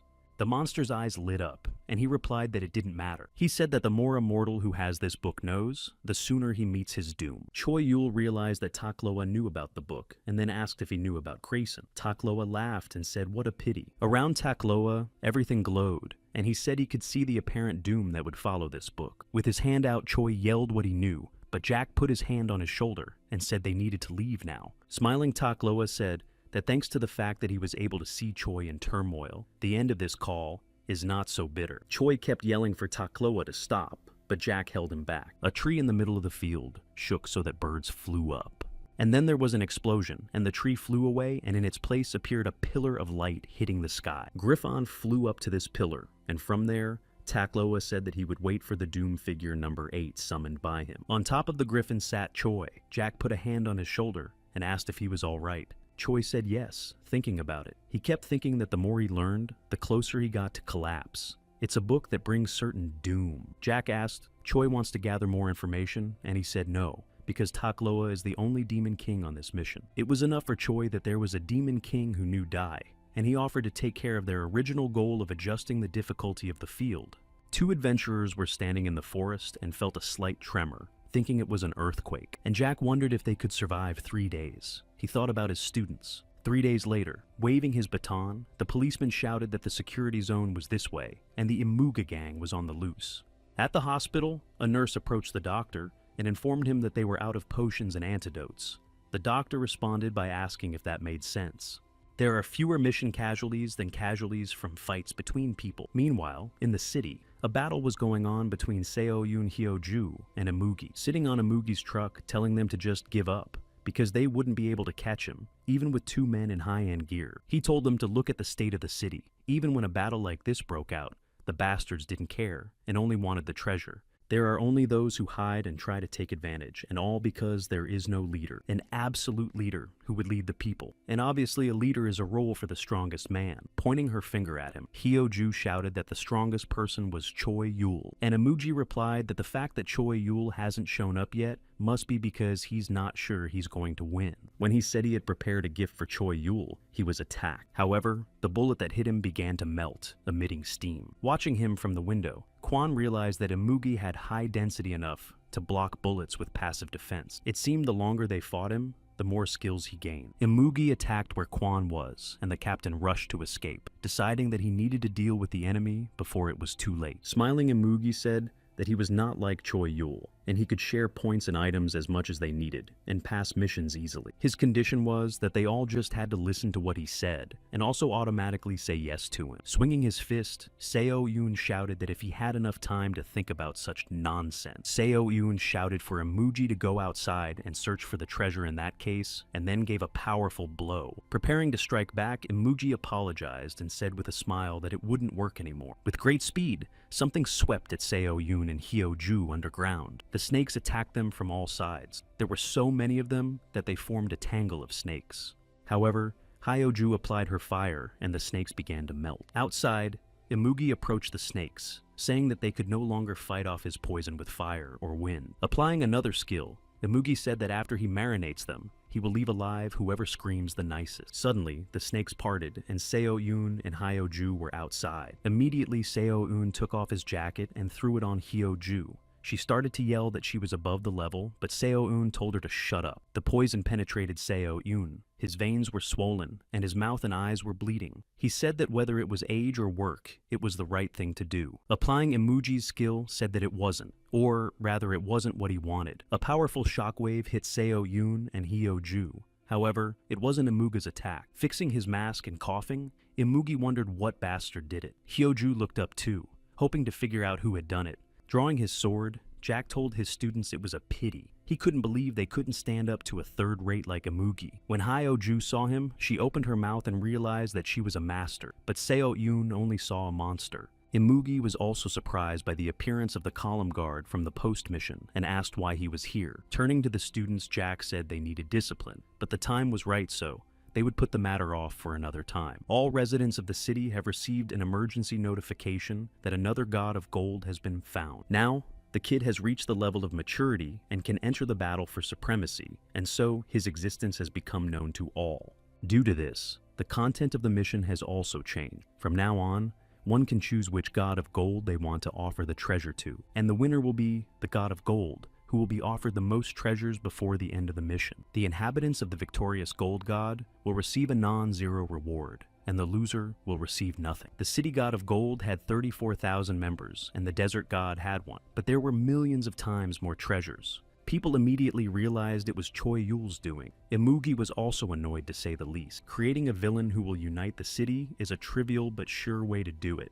But Choi Yul couldn't leave such a role to a psycho suffering from protagonist syndrome and relying only on his legendary equipment. The people said that there was no way Choi Yul would meekly surrender and decided to return to the city. They thought that if they didn't do anything, they'd lose everything again because of Choi Yul. Just above Imugi, a griffin flew over with Choi Yul. Imugi trembled with anger and immediately attacked Choi Yul. A black shadow enveloped Choi Yul. Both Hyo-ju and Seo-yoon saw it. Anger enveloped Imugi for daring Choi Yul to turn him into a fucking tool. However, Imugi's attack hit the griffin, but it didn't work. Imugi didn't understand what was wrong with this griffin. The griffin opened its mouth and swallowed Choi Yul's poison bomb. Imugi couldn't believe that the griffin had drunk all of his poison. The Imperial Griffin's diet is based on monsters with deadly venom, such as Basilisk and Hydra. While Imugi was thinking about how it was possible that the elite wasn't a monster next to him, Choi Yul had already landed next to him. Turning to Imugi, Choi Yul asked if he was curious as to why his poison was absolutely not working. Extending a finger, Choi Yul said that this would be Imugi's homework, adding that it was instead of bullying other people, Choi Yul attacked the opponent. In a flash, he had Imugi on the ground. Griffon and Jack joined him. Then at the top of his voice, Choi Yul shouted that he would monopolize the desolate god of gold. He also warned that if they brought treasures to the desert treasure god, he would sacrifice them for personal gain on all missions. When Choi Yul got on the griffin, he laughed loudly and flew away. Kwon Hyo-ji and Seo Yoon thought he was a terrible actor. Then the police held a meeting in the square, saying that they should find more treasure in the remaining week. Hyo-ji took the microphone and said that they need the cooperation of the citizens to do this. Seo Yoon said that he knows Choi Yul is the greatest disaster, but they can't stay sitting in the corner and inaction. He said the way to deal with disasters is the same as on Earth, which is to work together. Hyo-ju then added that this trivial method has been the surest solution that mankind has always used to defeat adversity. Anything to do with Choi Yul's missions of this world and returning to their original world. Raising up her spear, Hyo-ju shouted that in order to defeat all these troubles, people must lend them their strength. Meanwhile, Imugi was in prison. The only thing he had left was the pearl. Mission Guide number 1, securing the urban alliance, using hostile creatures on the ground as a base. Hitting monsters becomes easier as their powers are visible to the naked eye.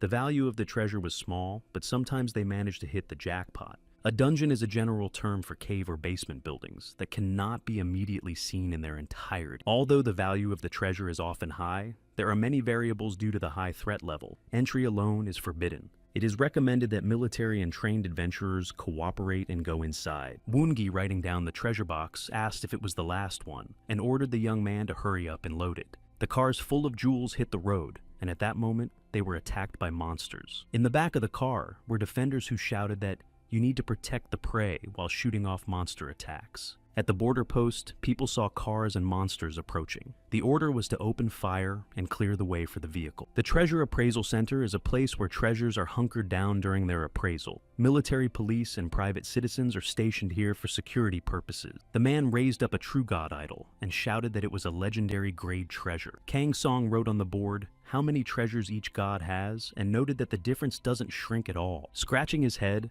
Kang Song remembered that the jungle and gorges were almost completely cleared. The only thing left was the desert where Choi Yul was, and the last map that people hadn't been on yet. These are areas that citizens have postponed visiting because of the high risk. Looking at the board, Kim Sung thought it was possible now. Seo Yoon had a hair in front of him, and he asked if it was Choi Yul whom they had arrested, and Kang-do said that they were completely fooled.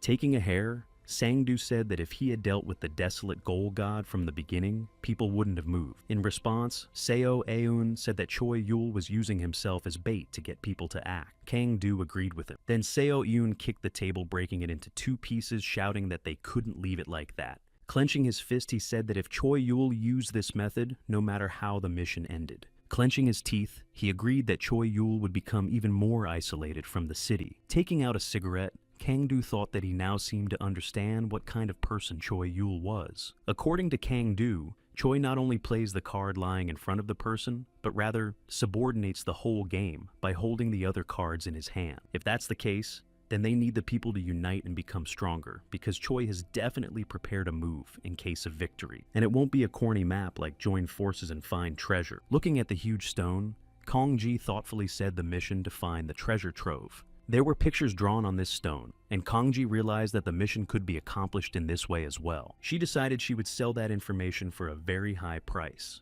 The last day of the treasure hunt mission, there was a battle between Seo Yoon and Choi Yul. Seo Yoon used his skill, and Choi Yul was whirled around in a hurricane. Looking at him, Seo Yoon said that no matter the level, the weight was different. Choi was approached by Hyo-ju, armed with her spear. On the other side, Imuga's snakes were attacking. The time to the end of the mission was 24 minutes and 33 seconds. There was a small gap between the gods. Looking at Imugi, Choi Yul said that he didn't have much time left. When Hyo-ju and Seo Yoon Choi Yul stood next to Imugi, he told them that the City Alliance members needed to do a better job. 4 days later, Hyo-ju said that she was so surprised that Imugi was just that, a high school student who still has milk on his lips. His name is Kang Seung-won. Smiling, Kang Seung told Hyo-ji that she was noisy and offered to shut up, and he'd call her if he needed to. She replied that it was her job to watch him, and Kang Seung said that after losing like that. But Hyo-ju didn't let her finish, saying that she was faster than his ability to activate the pearl, because he had the body of an ordinary person. Her spear stabbed into the wall next to his face, and Kang Seung replied that she must have heard from his subordinates. And Hyo-ju replied that they split easily, and it seems like he's not such a good leader. With a wave of his hand, Kang Sung said he couldn't condemn the attempts of the weak to survive by joining the strong. He thought that if he went out and stepped on them, they would immediately start licking his feet again, and that's human nature. When he said that,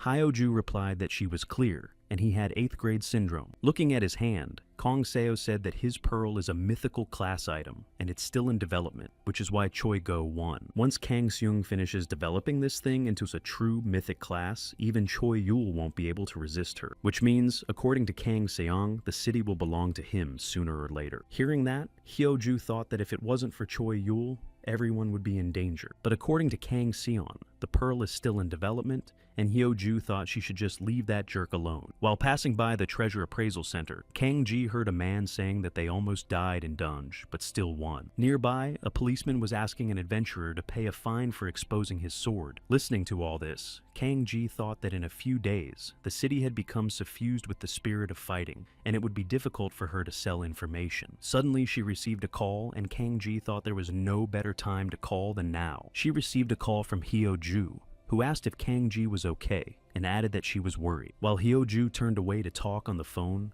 Kang Seong pressed the help button at his weapon. When she hung up the phone, Kang Ji thought she had just asked Hyoju to introduce her to someone who could buy information from her. The military was having a meeting. With his hands folded, Kwon said that before they started talking, and then he paid attention and clarified if it was even okay for Imuji to be with them, and Kang Seong asked if he was interrupted. After drinking Kim's energy drink, he looked up and said that Imugi is their outstanding strength, not to mention that leaving Hyunju as his guard is a loss for them. Folding his arms, Seo Yoon asked why they shouldn't, but was interrupted by Lee Chul suggesting he just listen. After hearing Kang Ji Kim Sun's story, he said that if her information was true, they would be able to destroy the god of gold before he grew up. He also said that they would face a devilish difficulty fighting Choi Yul. Kim Sung thought they should try. That's why Kim Sung wants to use Imugi. Smiling, Kang Song said that as he said, the city needed him after all. Choi Yul and Jack were standing on the roof of the building, watching the powerful hurricane. Turning to Choi,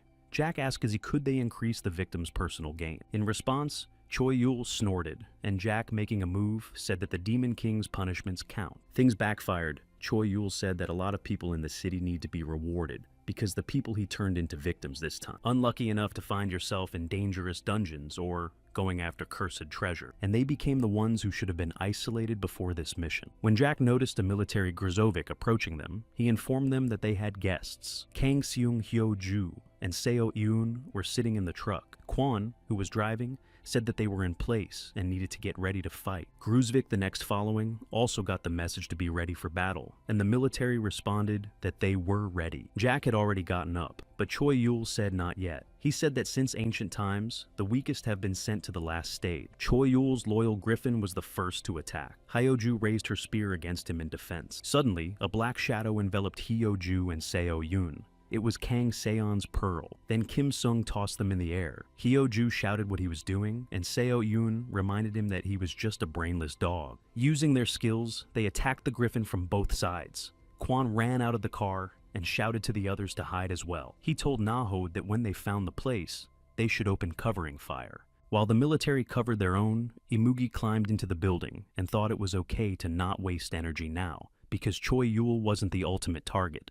He was thinking that Choi Yul had decided to use him to get the gold god, but Kang Sung wouldn't let him do it. In his opinion, the only people being used here are the military freaks. Watching the battle from afar, Kang Soon thought that they wanted to start with negotiation, but Choi Yul didn't seem to have any plans to do so. When Kang Soon got into the car, he shouted to the driver that the battle had begun and that he had to drive. The private immediately stepped on the gas. Their plan was to destroy Choi Yul, the god of gold, but it's really a lie. Of course, if they had succeeded, the mission would have been won immediately, but it's obviously impossible to accomplish such a feat. The purpose of this PLNN was to find the treasure, past the desert sector to the last sector. Calculating the remaining time, rather than rushing from side to side, they had to go and take as much treasure as they could carry at a time. It was necessary to land as many men as possible. After all, it was impossible to leave the Imuji in a weakened city. So they created a fake plan to subdue the gold god Choi Yul and destroy Imuga.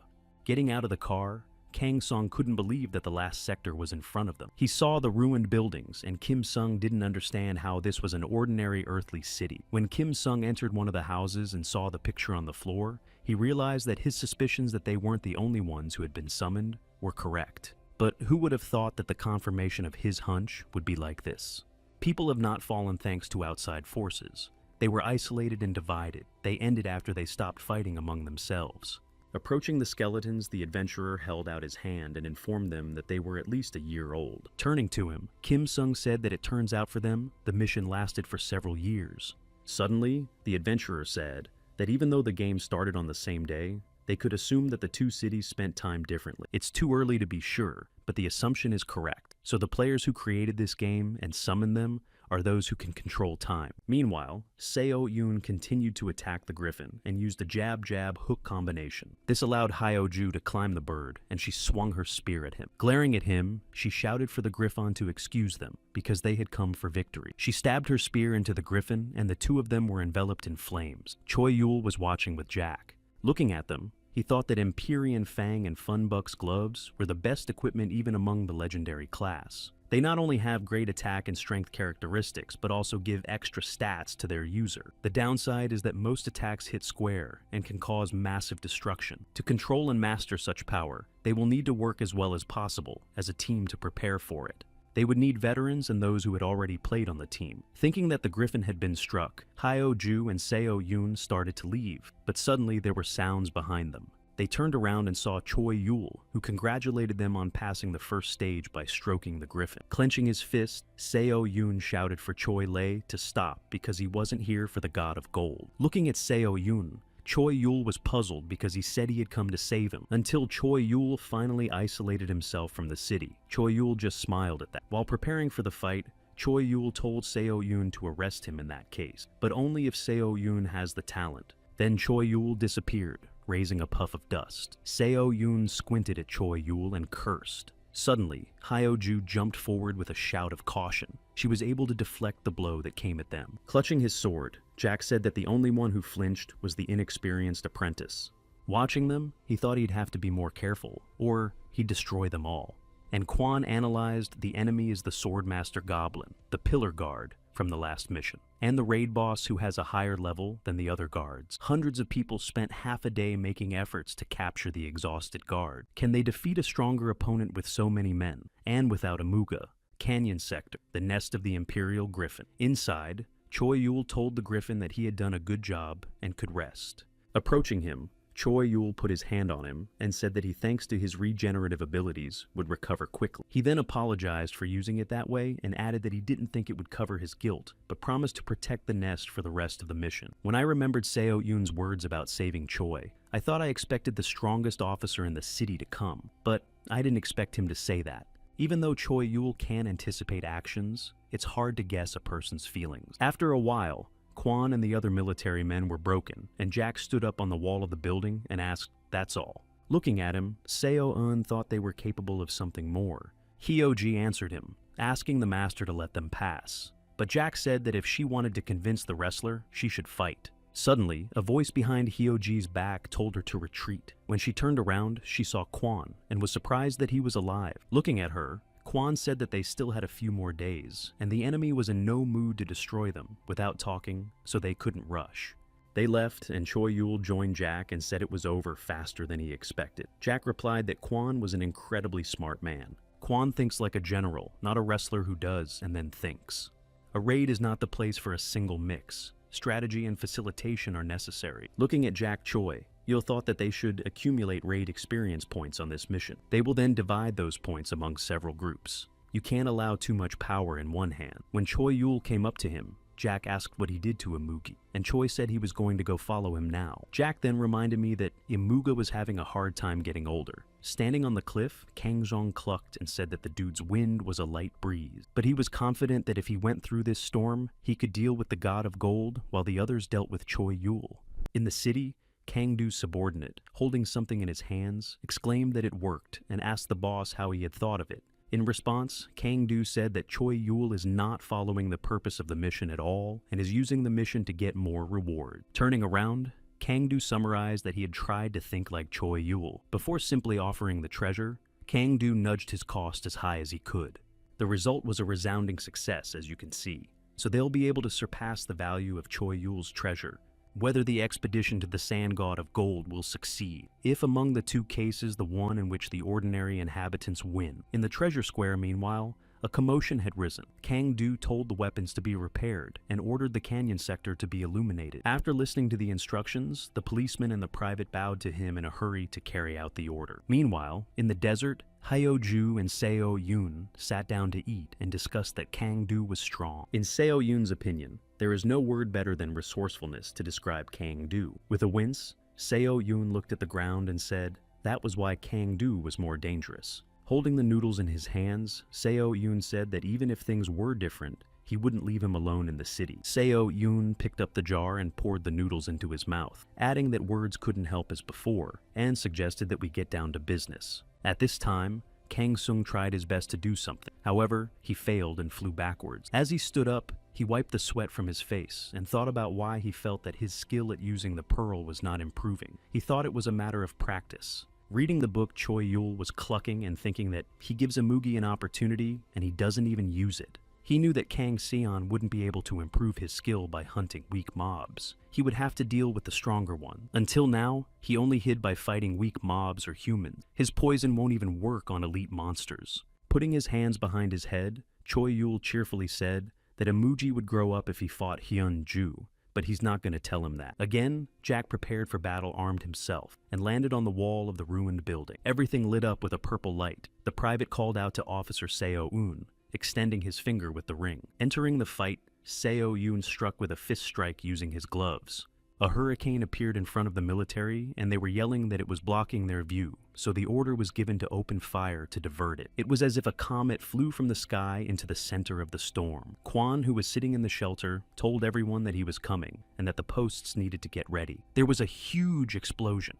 One of the privates started to say that they had done it, but his comrade grabbed his head and told him to shut up for now. The smoke and dust from the explosion began to dissipate, and Hyo-ju's silhouette could be seen through it. But then everyone saw Jack holding her by the throat and saying that they had worked surprisingly well together, but not enough to break through his aura. The Kwan sitting in the shelter looked at the wall and asked if they still needed reinforcements. After letting Hyo-ju Jack go, he said that she passed this exam so she can go ahead.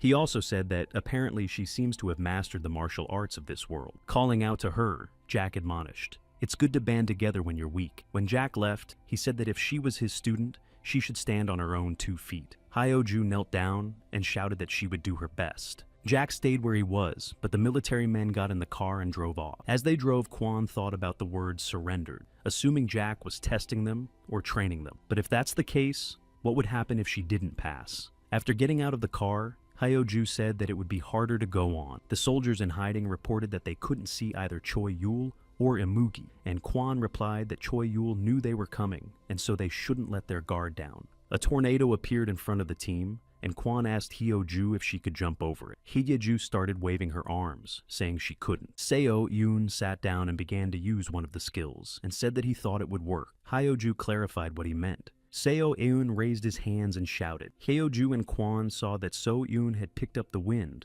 and the road in front of them cleared. Kwan immediately realized that Funbank was a wind god, and whether or not something could equip with such strength. Continuing to hold the wind, Seo-eun said that he would not be able to do what he wanted to do using the Funbak gloves. Choi Yul appeared in front of them and said with a smile that Funbank was beginning to recognize Officer Seo. Immediately, Hyo-ju and Seo-eun rushed toward him. Kwan thought it was much faster than he'd expected. With an outstretched hand, Choi Yul asked if they were going to start the last stage. He was holding a ticket that allowed him to teleport to a place where a person had already been. So Seo-eun and Hyo-ju teleported away. Seo-eun looked around and asked where they were, and Hyo-ju said they had gone too far. A voice behind them said that the Bates were still alive. They turned around and saw Imugi standing in front of them. But Kang Seung didn't understand what had happened to Seo-eun and Hyo-ju. He noticed that their energy had changed so much in one day. Hyo-ju then clarified, Imugi sent Choi Yul here, and he told her that he had been here since the moment he opened his eyes. The team assumed that Choi Yul was scared that his god of gold would be caught and kicked out. However, Choi Yul immediately landed to them and replied that it wasn't true. Taking out his sword, Choi began to say that since ancient times, there was a tradition of fighting the last boss in a separate stage. Running forward, Imugi yelled for Choi to stop joking and asked why he wasn't starting the second and third stage transformation. Dodging Choi Yule's attack, he said that the atmosphere here was great. But Imugi thought that while he was playing with these losers, he remembered one thing. The more he hit them, the better they behaved. Later on, they were like affectionate. Choi Yul told him that he thought Kang Seung was a great villain. In the shelter, Kwon reported that he had lost contact with Hyun Nim. Nearby, his comrade assumed they were fighting. Upon opening the chest, the private informed the commander that they were running out of ammunition. Kwon's colleague reported that they had driven Imugi out of town, and the plan was successful, and Kwon added that they still weren't sure if they'd pebble him. There were about 2 days left. They have no time to think and no people to execute the plan. The only thing they can do now is finish what they started. Hyo-ju rushed in to attack, asking Choi Yul to stop and talk, and Choi Yul said that it's time for a typical final boss scene, and they can try to drink themselves into oblivion out of arrogance.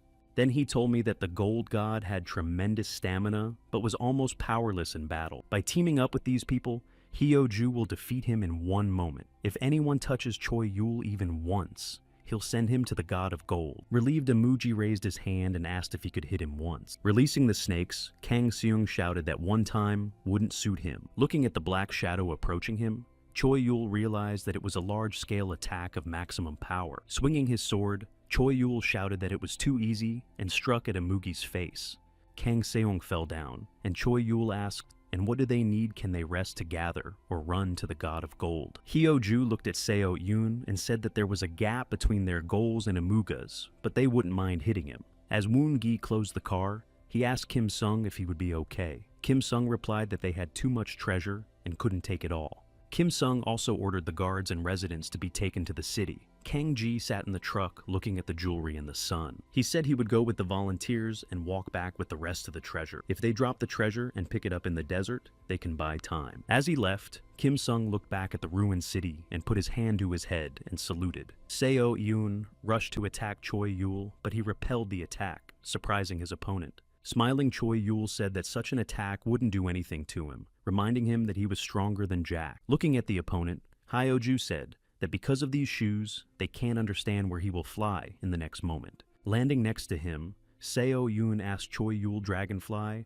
whether or not Hyo-ju noticed that he wasn't even using them to their full potential. At that moment, Hyo-ju began to remember what her master had taught her, and how to defeat someone who was stronger than her. Suddenly, Kwon appeared behind her back and shouted her name with all his might. Hyo-ju looked back at him and apologized, saying that she was thinking so much that she couldn't say a word. And Kwon replied that everything was fine, and thanks to her he recognized their location. In the background, there was a battle between Choi and Seo Yoon, and Hyo-ju yelled into her earpiece that she couldn't speak, and according to Choi's information, Yulia is the God of Gold. No one answered, and Hyo-ju realized that Kwon had hung up on her, and wondered if she should call him back. Suddenly, she got a message. The screen said that Hyo-ju should be listened to. Kwon said that if Choi Yul said anything about the God of Gold, in Kwon's opinion, all of Choi's clova is part of his strategy, and if she heard the details, she's now a victim of personal gain. Hearing that, Hyo-ju's eyes opened wide. She asked why, but Kwon said she would figure it out later, but right now, she needed to figure out what had happened here. Lastly,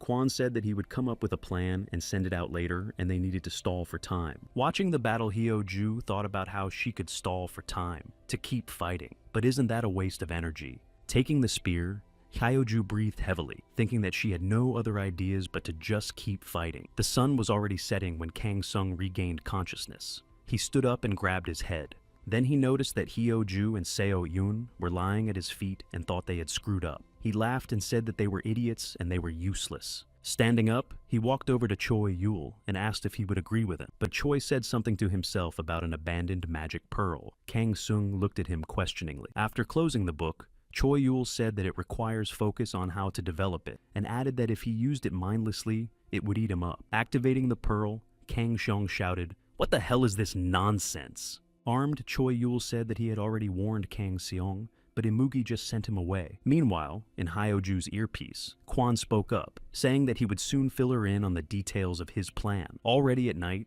the city God of Gold had about 16 million. At dawn, Woon-gi brought all the treasures. and the value of the treasure rose to nearly 27 million. The last day of the treasure hunting mission, the desolate gold, God had 38.5 million. There was still a battle going on between Choi Yul and Hyo Ju, and the city god had 37 million. Imugi, who fought Choi Yul, said he was tired of it and would earn points and would definitely level up. So Yoon jumped up and shouted to Hyo Ju to get ready. Raising his hands in the air, Seo Yoon shouted that there was one last push left. A hurricane came up that tossed Choi Yul with such force that he was even surprised. As he flew, he thought about the fact that the effect of the acupuncture point was gradually weakening, and it wasn't so easy to control his power. Kang Seung decided to attack next, saying that he would be the final blow, but Seo Yoon slipped past. Turning around, he saw Seo Eun running towards the military man, who shot into the sky. With a rumbling sound, Seo Yoon landed next to that military man. He shouted for everyone to hold on because they were leaving. The ship began to move away and Imugi rushed towards them, asking what the hell these tricks were. With his wind, Seo Yoon guided the ship, and Imugi tried to grab them. Looking around, the private shouted that they had lost Imugi, and Seo Yoon yelled for him to look forward.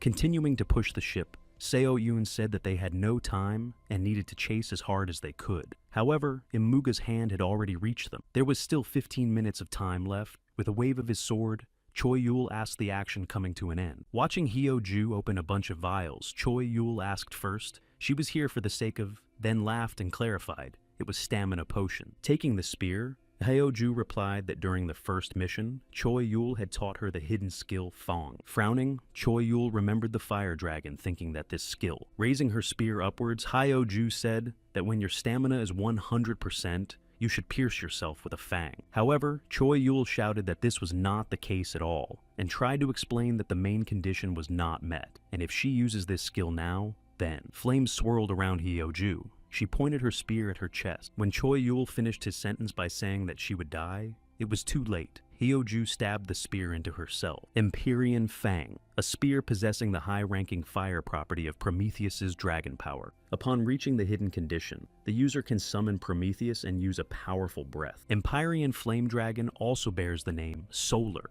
Therefore, the call of Prometheus is possible only at sunrise or sunset. At the last moment, Choi Yul put his sword between Hyo Ju and the spear, asking if she knew the last condition. Hyo Ju replied, "Of course." She said it was all Sergeant Kwan's plan. It's impossible to guess what Choi Yul has in mind, but he is still a man whose actions can be read. When Choi heard this, he scratched his head and said that he had miscalculated. Choi sat down and looked at the ship in the distance, saying that even though he might go after them, he'd rather end it here. 7 minutes and 23 seconds left. Kwan radioed that he was approaching, and everyone should grab a weapon. The ship kept racing across the sands, and Imuga's paws tried to grab it. Raising 2 fingers up, Kwan ordered the attack and advanced. Behind Seo Un, an orb appeared in which Kang Seong's reflection was visible. Seo Un was surprised to see Imugi there. Imuga's snakes attacked the military. Kwan coughed. The remaining time is 6 minutes and 11 seconds. Pulling out his hand with the pearl, Kang Seung shouted for everyone to stop. Pulling out the gold,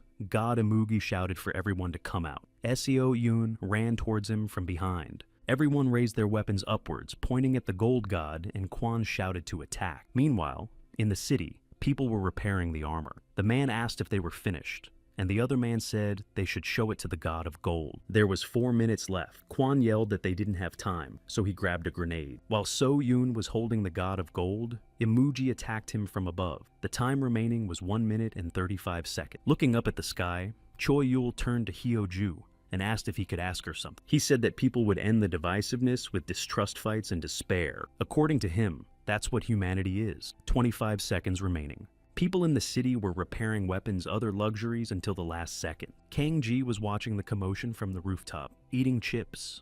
Time's up. Everyone has been notified by email that the mission has been completed.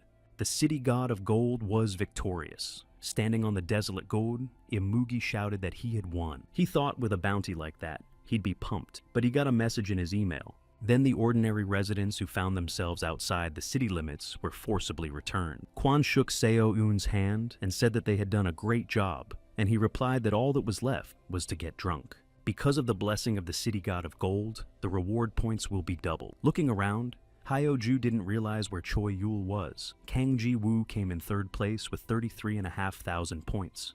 Second place went to Songdae Young with 45,500, and first place went to Park Woon-gi with 324,500 Oscar. The crowd started to toss him around, shouting that it was a good job, but he said it was all thanks to Hyo-ju. However, flying up into the air, Woon-gi thought that he was feeling really good now and would buy everyone stuff. There was a notification on Kwan's cell phone. It said that the members of his squad who captured the enemy gold god, a special reward of a 12-sided stone is provided, and also the chance of heroic class items falling out is dramatically increased. Seeing this, Kwan thought that a double bonus to points and even a separate cube was generous. Also, the God of Gold blesses the city, and the city's experience is increased by 10% until the next mission. The God of Gold is satisfied, and so he left the city. The time until the next move is 24 hours. Looking up at the sky, Choi Yul exhaled and thought that at least the situation could have been more dangerous. On top of that, the Demon King's punishment was starting to wear off. Jack came up to Choi Yul and reminded him that he was still an enemy to the city. Choi smiled and said he was no longer their enemy, but now they were calling him a scourge. Looking at the city, Choi said that they had won the Battle of Calamity by their own strength. Jack said he'd done everything for them, but Choi shushed him, saying he wanted to see how the town would develop. The city now has the points and the will. During this interval between moves, the 8th city will undergo significant changes. Folks were clamoring to work in Puck's delivery because he's so cute. A dumbfounded Woon-gi told them to calm down because those glasses belonged to Hyo-ju, and they were just people helping her. However, the angry crowd said there was even more reason to join in. People thought that she fell into Choi Yul's clutches and became a victim of personal gain, but Hyo-ju is a heroine who put her life on the line to fight for the city. They said if they could be happy with her, they'd give their lives for her.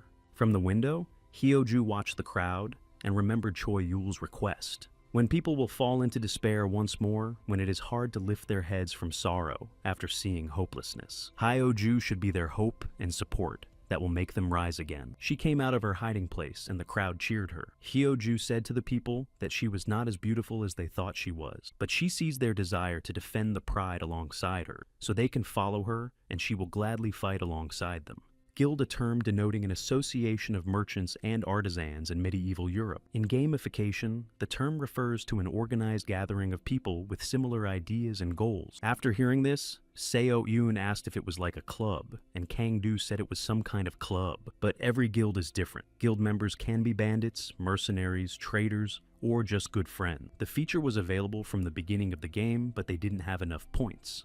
There are only 3 legitimate guilds that were founded for 1,000 points. And the rest are just preparatory guilds that people are also members of. The first legitimate guild is named Delonex, and it is also known as the Hyo-ju Guild. Guild head Hyo-ju herself. Deputy Park Woon-gi. This guild has the most members. The purpose of the guild is to protect the city and its people. Originally, the organization was named Hyunju's Guild, but due to Hyo-ju's displeasure, the name was changed to her favorite flower. After hearing all of this, Seo-yoon said that Hyo-ju is very reliable, and that's what sets her apart from her peers, so there won't be any problems here. The second guild is called the Army, or the Army of the 8th City. The guilders distinguished themselves in the first mission. So far, the organization has quite a few points since their spending has been systematized. This was accomplished through the camaraderie of Kolosh Kim Sung and the performance of Sergeant Kwan.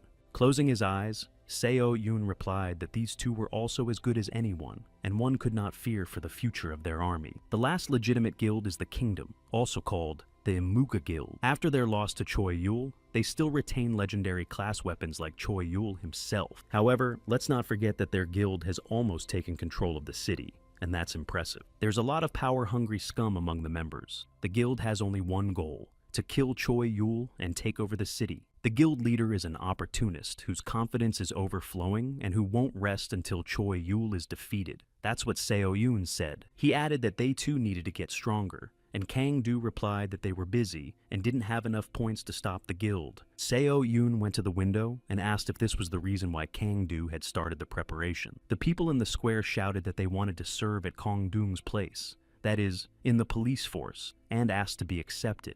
When Seo-yoon saw this, he looked at Kang-do and asked what he had done while he was away, and Kang-do said he had done a good job. Looking at Seo-yoon, Kang-do asked if he thought he would have gathered people to seize control of the police. Smiling, Seo-yoon thanked him for that, saying that it was now very easy to take them all at once. A policeman approached them from behind and Seo-eun and Kang-do turned to look at him. He handed them a sheet saying that they had noticed something strange while on the case. Victims of personal gain have been rewarded.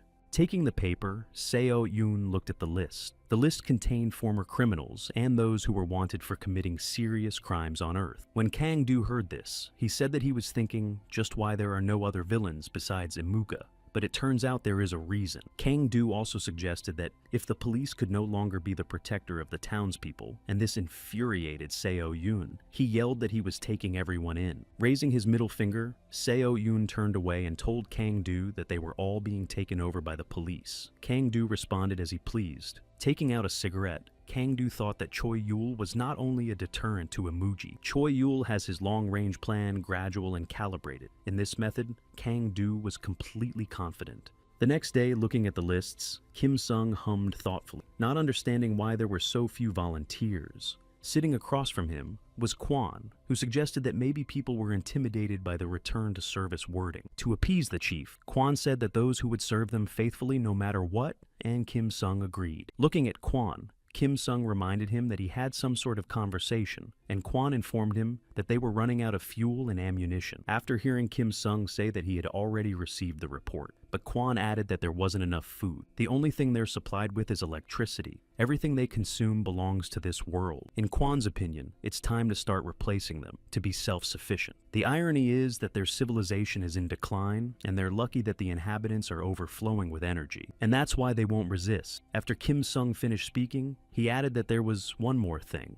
Taking out the papers, Kim Sung said that man is a scribbling animal, and in the ruined sector, people left a lot of things behind before fading into oblivion. He explained that the papers are only an organized part of what happened. Kim Sung thought that by combining these notes and their experiences, they should create their own strategy book. Kang-ji joined Choi-yul and said that Kim Sung seems to be happy, and he said he would not be happy. Choi-yul shouted at her, but Kang-ji replied that she had a good view from here. She looked at him and told him that thanks to him, she'd had a lot of fun on this mission and handed him a bag of chips.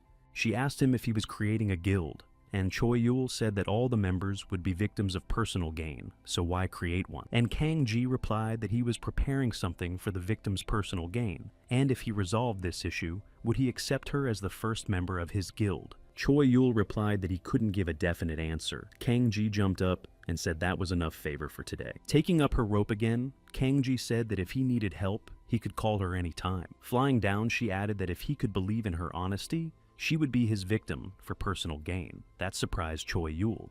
Looking up at the sky, he said that Kang-ji is a very interesting girl. Taking out the chips, he thought that sacrificing personal gain and punishing the Demon King was definitely not part of his strategy. He also thought that this mission helped him assemble the city and start strategizing around Krasen, and he didn't get a reward after the mission. So, Krasina was also left with nothing, and it was Choi-yul who clearly hinted that if he was disturbed, he would be the first to lose. Looking at the book, Choi thought that if he didn't get an answer, he would have to explain to Krasen until he understood. If the prediction is to be believed, the king will quickly realize that this is not worth doing, and his greed is enough to remember the words personal gain. And Krasen knows that Choi-yul will make his greed flow. In the next instant, Choi-yul found himself in an empty pran stance and saw a person in front of him. Jumping up, Choi-yul grabbed his sword and rushed to attack Demon King Dai. Before he knew it, he was seated on a chair. Krasina approached him from behind, holding drinks and fruit. But Choi knocked the tray down. He was already sitting in his suit at the table where the same tray was. Across from him sat Krasina. Choi looked at his hands. Then he looked at Krasina and thought that it didn't look like the old Demon King. Inhomogeneous absolute pressure of his own person, the Demon King of Krasen's personal gain. Choi's hands were folded in a lock, and he thought he needed to cool his temper because he was getting agitated. And Dai wasn't in the mood for a fight right now. Deciding he needed to talk to Krasen and learn as much as he could, Choi opened his mouth, but he couldn't say a word. Krasen spoke up and said that the only reason Choi-yul was here was because he was interested. Whether it becomes just an interest to Krasen or something more for him, he will leave the choice to Choi-yul. Choi smiled and folded his arms, thinking that there was something he could do for Krasen. Taking a glass, Krasen said that it was a way to get out of the way of pride, because besides Choi, there were 6 other mortals, and there was no one to replace him. Krasen told Choi to choose. If he chooses interest, it'll be the same as before. And if he becomes useful to Krasen, he'll get new opportunities. Choi asked if it was the same book. Grayson said that once Choi made up his mind, the book would be transformed by hearing him. Choi asked if the punishments would disappear if he became useful to him. Raising his head, Christina said his thoughts were vanity, and he only said he would give him the opportunity to become useful to him. Maybe Choi will be completely useless, and so he will lose Krasen's favor. Grimacing, Choi thought he had to endure too much for Krasen's amusement or benefit, and Krasen said that's why he was interested in Choi, and then asked if that wasn't enough for Choi. He would benefit and be given an extraordinary opportunity to control the fate of all objects. Choi frowned in response. Everyone has received a notification that enough points have been accumulated, and the city level has now reached level 3. Standing in the store, Kang-ji noticed the shelves were empty and thought they weren't just throwing dice. She kept muttering to herself that all they had left was a name and nothing to do. The 4th city player didn't seem to want to play at all. Kang-ji thought it was still to be seen if they liked playing so carelessly, or they don't care about the city. The system notified again that a single NPS had been summoned as a reward for raising the city level. The appearance and equipment of the NPS are set randomly. The NPS prefers melee combat and will automatically attack enemies invading the city. Attacking an NPS is considered a hostile action, and you should be careful. The level of stats and the NPS itself is 30. NPS is a non-playable character that cannot be played as, for example, a villager or a monster. Seeing the NPS, Kang-ji thought it was a type of strong guard in the village. Looking at Kang-ji's system, she thought that if they were to be trusted, they would do more than just stand still. The hand controlling figure number 8 was meanwhile doing something in the system. The system notified that Choi Yul had passed the abnormality test, and the absence of abnormality was confirmed. And then came the message that the anomalous object was denied registration due to a system error. The hand selected advanced testing. A warning popped up that the object may die in the process. Back to Choi and Christina. Choi asked if by all Christina meant those in other cities. Just then, Choi noticed he was able to speak, and Krasen replied that he was, and drowned. Now Choi was more interested. In Choi's opinion, too much was at stake, and on the other hand, Christina that is able to play so big. It was clear that Christina was not so simple. Laughing, Christina said it was time to make a choice. In response, Choi asked to be allowed to ask him one question, and asked what Krasen's mission, or rather purpose, was. And Christina replied that there is no mission and he only wants to take possession of everything that belongs to these players. Everything they know and don't know. Everything they have. Everything they're hiding. That's Krasen's mission. Every last soul and bone, absolutely. Hearing that, Choi Yul frowned because Christina makes all the players look like enemies. Finishing this conversation, Dai said to Choi to choose, and 2 books appeared above his head. Another Demon King considers them supreme beings giving missions called Summon. When Choi voiced his decision, Christina said it was an incredible yet obvious choice.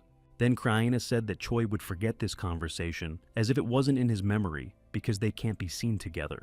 Falling into the void, Choi shouted that nothing would change then, and Christina replied that sometimes even the fact that nothing had changed was enough. When Choi Yul woke up, he sat up thinking that he had taken a nap. Looking at the book, he sighed, realizing that Christina hadn't answered. The fleeing Kang-ji hid behind the wall and looked out wondering if she had broken away. Suddenly, a hand hit the wall next to her face, and then the naked man called her sweetheart and told her she was busted. It was Hyo-ju. She said that Kang-ji would become a member of her guild. Kang-ji said she didn't want to, and Hyo-ju should stop chasing her. Falling to the ground and waving her spear, Hyo-ju yelled that they were friends and asked to join, but Kang-ji replied that they weren't friends and she needed to stop whining. Taking the phone, Kang-ji said she'd rather be alone. She waved her hand and asked Hyo-ju to find someone else.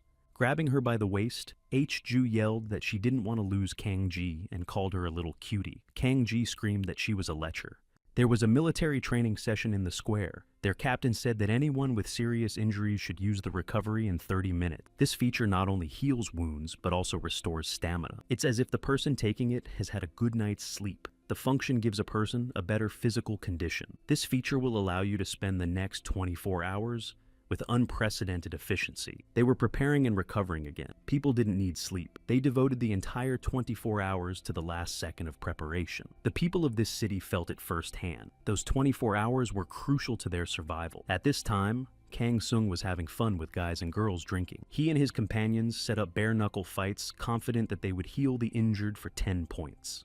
And so, a new move began. The players had to roll the dice. In this way, the figure number 8 moved 3 squares. The humans arrived at Cannon Tower. This mission was a joint action. Seeing this message, Woongi wondered if this meant that the residents would have to become one team. The male continued to receive notifications that the random summoning of figures who also got on the cage had begun. Then the people were notified that figure number 17 had been summoned. Hyoju muttered another figure, another summoned to this otherworldly city. Seo Yoon frowned and asked if there was such a city on Earth. Kangdu replied that if there was, it was only once. In the distance, a dark figure resembling a king could be seen standing on a balcony in the castle. Then the generation of the map began to take place. The military did not understand how it was possible that the map was empty. The difficulty level of the cannon tower is determined according to the sum of the player's dice points. The sum of the points was 11. A cannon was placed between the pieces that would randomly attack the city. The goal was to capture the cannon tower, and the mission will end as soon as time runs out. Looking at Choi Yul's tower, he thought that there were only 11 floors per difficulty level. The duration of the mission is determined according to the amount of points rolled by the players on the dice.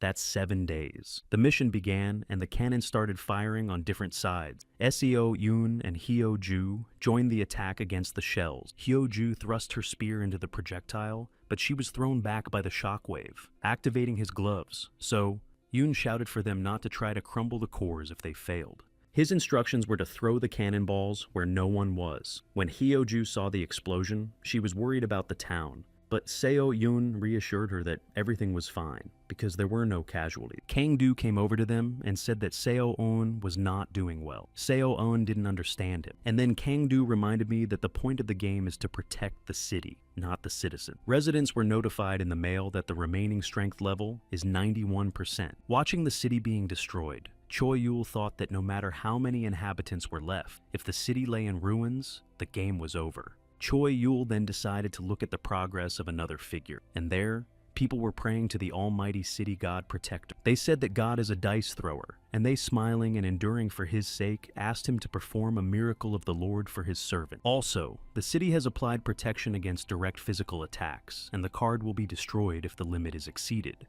The 17th figure had a strength level of 99.5%. Looking through the binoculars, Kim Sung noticed that it was the same card that was written about in the 4th City's magazine. Folding his arms across his chest, Choi said, "The players use cards and dice, two ways that allow them to interfere with the game." Choi Yul felt that he wasn't imagining things. Now they had become objects in the game. The last cannon is aimed at figure 8. We had 1 hour to go before the salvo began. The military said they are pulling up to the turret, and the other guns are silent, but think they are on reload. Suddenly, the private reported seeing movement ahead. At that moment, Kwon realized it was an ambush and ordered a retreat. The turret began shelling the vehicle. The second and third vehicles are partially disabled. Kwon asked if there were any casualties, and was told that there were 2 lightly wounded, but that it would not affect the battle. Hiding behind the car, the military man said to move forward, and they would arrive as soon as they got the place sorted out. And Kwon replied to make the military man, remember, even if he gets his arms and legs blown off, he just has to make it to the break between missions. As they drove along, Kwon realized why this map was so easily arranged. The map is transforming. Kwon informed the others that the map could change at any time, regardless of factors.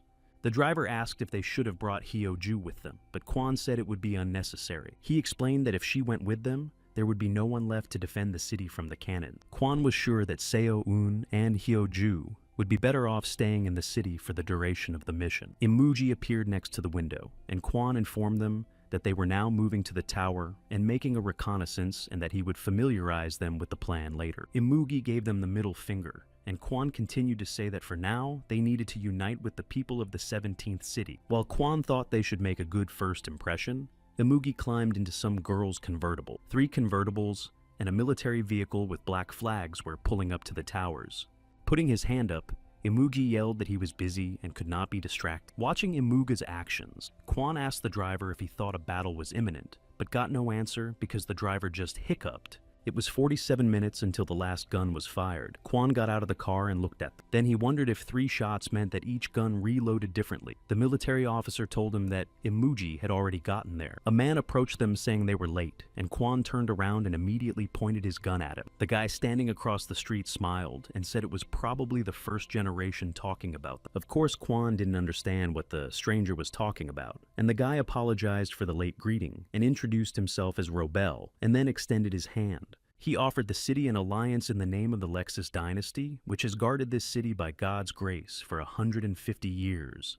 Walking up to the outstretched hand, Quan said that before he made an alliance, he had some explaining to do. And Quan reported that they do not speak for the entire city, but he represents the interests of the 8th City Army. In response, Roble said that means they haven't united yet, and he understands that, adding that they've encountered similar things. Passing by, Roble said that in that case, they would hold off on making an alliance and ask them to convey their intentions to the city. At his back, Quan asked what intentions were, and Roble replied that it was mutual non-aggression, and neither of them would stand against the other. Turning around, he added that the question of life or death of the attacker would be decided by the will of the victim. Quan listened to his new acquaintance say that taking a man's life in general was the order of the day. They sat down at the table, and Roble said that everything was for the protection of the inhabitants and asked him to understand correctly. Quan replied that he understood. Holding out the book, Roble told him that it contained a way to get rid of the gun turret as a token of their friendship. Quan asked where they'd gotten the information. Waving his hand, Roble replied that it was simple, and they had already fought the turret cannon during the first mission. Taking the book, Quan realized that if there are repeat missions, then that means they too can face something again. Looking at Roble, Quan thanked him for his kindness and informed him that his message would be passed on. He said that they would provide their hosts with information about friendly forces whose position on the alliance would coincide with theirs. Standing up, Roble replied that it sounded good, and they would consider it a good start and offered to meet again in a day. Quan asked if they should patrol outside. Roble put on his helmet and replied that they couldn't just walk into the tower. There are special procedures in place, and trying to just walk in is pointless. Standing at Amugi's tower, yelling why it won't open and thinking it's bullshit. Getting on his horse, Roble warned that it would be difficult to prepare and should not be delayed. The last thing he said was to hurry because the city wasn't protected by them. Sitting on the tower, Choi was reading a book and talking to himself about 150 years, and concluded that their player was also inadequate. Meanwhile, Hyoju was trying to move the projectile, but it wasn't working well. Walking up to Choi, Jack said he looked relaxed, and Choi replied that he was actually busy. Choi finally found what he was looking for. However, he didn't understand what this extra quest was with such a reward. He also pointed out that the ballot is not signed, and it's probably Krasen's doing. Closing his eyes, Choi thought, here's if the Demon King would let him see him. The book hit Choi in the face, and he thought he didn't expect it to be easy, but he waited for an answer, which meant his method had worked. Squatting down, Choi decided it was time for him to fulfill the order. As he took off, he thought he'd start pulling this rope and meet at the end and see who would drag who away. People saw Choi Yul flying and panic set in, and they started screaming to inform people in that direction. Police warned people to stay calm and remember what they were taught, and the NPS reported that the purpose of the in-depth confirmation study and began testing. The time was up, and another explosion sounded. Hyoju flew towards the volley. While doing so, Hyoju recalled Jack's words that her power was borrowed and she should use as much as she could handle. Mentally apologizing to Master Hyoju, she decided that she would have to put her whole soul into it now. Watching this, Seo-eun whined because he realized that her wind would only be a hindrance. Taking the Tatlum Choi Yul, pointed it at the charged fireball and Hyoju. Legend has it that Tatlum pierces the eye of an evil god, and the less it is used, the greater the penetrating ability. Throwing the projectile into the thick of the battle, Choi Yul thought that he would only use it once. A shell aimed towards the city gave a crack after colliding with Tatlum, and then the shell disappeared, and Seo-eun yelled that Hyoju did it, but she said it wasn't her. Seo-eun asked if it was Choi Yul. Hyoju replied that the power persisted even beyond the city limits, and they wouldn't be able to handle this weapon with their capabilities. The last cannon is aimed at the 17th figure, and everyone has been notified of this. The salvo was still an hour away. The system reported that the map would change according to the effects of the last gun's impact. Quan saw that walls had appeared in front of them. His companion kicked one of them and summarized that they were sturdy. Touching the wall, Quan started thinking that the last cannon fired once an hour, and each time the map changed. Holding the book in his hands, Quan decided to make sure the information was true and devise a plan. With his arm outstretched, he shouted for reinforcements to join him. Walls appeared from the ground, and one of them pierced the car in half. The soldier fell to his knees beside it and screamed that it was his favorite. Then Quan thought they needed horses. Choi came to them. With his sword, he struck all the towers. He took the book and started looking for the coordinates. Looking in the book, he said to take a 10 by 10 piece. Putting these walls together, he mouthed that twice 1 centimeter and twice 10 centimeters up, and once down. Then he put the figure on the book. Suddenly it disappeared, In the book appeared the words that the order had been fulfilled and the reward had been given. On the other side of Crayson, the person who received the figurine didn't realize what the order was and destroyed it in a flash. Inside the figurine was a fragment of the key unlocking the Great Door of Collapse. Looking in the mirror where Choi was, Christina said that he had proven his usefulness, and now Choi's under his protection until he's no longer needed. Choi felt someone coming up behind him. It was the NPS who had come to investigate in depth.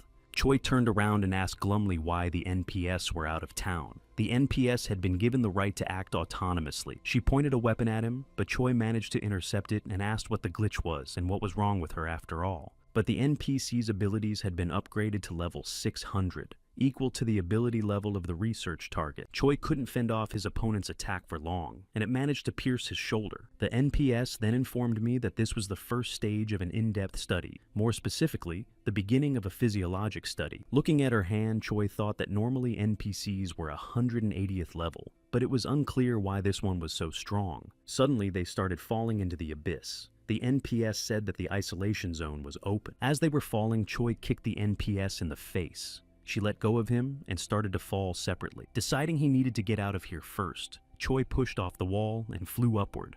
But as Choi slowed down, he turned around and saw that the NPS had grabbed his leg, saying that until the research was complete, the subject was not allowed to participate in the game. When he fell to the floor, the NPS said that the detection of a level far beyond what is possible at this stage of the game has been confirmed. According to her, the object that is Choi is suspected of cheating or using mistakes. Standing up, Choi picked up the book and asked just because he had reached the maximum level at the beginning, she felt like he had cheated the system. Throwing the book at her, Choi shouted that in that case, he shouldn't have created such items. The NPS dodged and jumped closer and said she was conducting an in-depth investigation into the legality of the object. She kept saying that after passing the registration of anomalous object stops, and if the research fails, the object will disappear. A battle ensued between them. Choi shouted for her to stop because she hadn't done anything and asked how the developers didn't care about their opinion. In the city after the devastation, people began to check if potions and essential supplies with medicines were still in place. Getting on his bike, the adventurer shouted for the Otherworld Travel Guild to go ahead. Turning to the guildmaster, his ally asked why they were on bikes, and the master replied that there was almost no gasoline left in the city. The master also added that everyone should listen to him attentively and reminded that they were not going there to fight. Approaching the tower, the master said they were exploring other worlds. The squad responded as such. The figure 8 had a strength level of 82% by that point. Looking at the devastation, Seo Yoon said that they hadn't even started yet and already there was so much destruction. However, Hyoju replied that it was fine. Hyoju turned around and said that what's important is that the spirit of the city has changed. Looking in the same direction, Seo Yoon said that everything was finally working proper. Standing at the board, Gang Du explained that there was only one map allocated for this mission, and as such, they only needed to protect one side. While the foreman was inspecting the wall and saying it was a gorgeous material structure, his subordinates got in trouble. Pointing his finger in Woongi's direction, he shouted for everyone to go to the shelter, adding that the delivery car was in the field. The craftsman standing on the core asked if his colleagues thought they could melt those cores, and his colleague reminded him that Hyoju couldn't break them. Kang Ji walked over to the cores and smiled thoughtfully. She smiled and thought that she could make a lot of money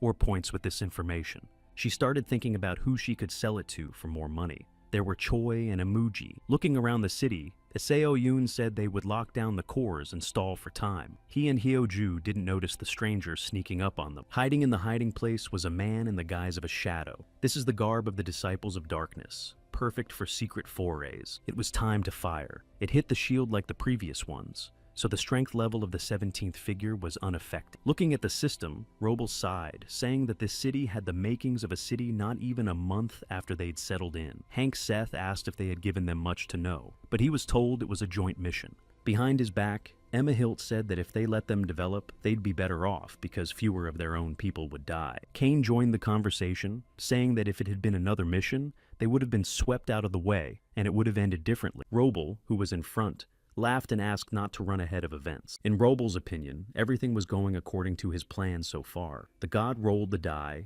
and the city got the support of the Sharp resident. Now the inhabitants of the 17th figure increased their speed by 3 hours, Roble put his hand up and shouted that this was a revelation from the Lord. The defenders of the 17th city rushed forward, shouting that they would bring victory to their god. Roble thought they were the Lord's chosen, and he was a citizen of the Lord's city. In his hands was Stormwind, a legendary class one-handed sword that summons thunder. This one-handed sword also has the thunder spell Chain Lightning. Cities of unfaithful people unloved by the Lord. People hated by the Lord will not be defeated in the holy game. No weight to their powerful items. No weight to their high levels. Roble and his squad were approaching the tower.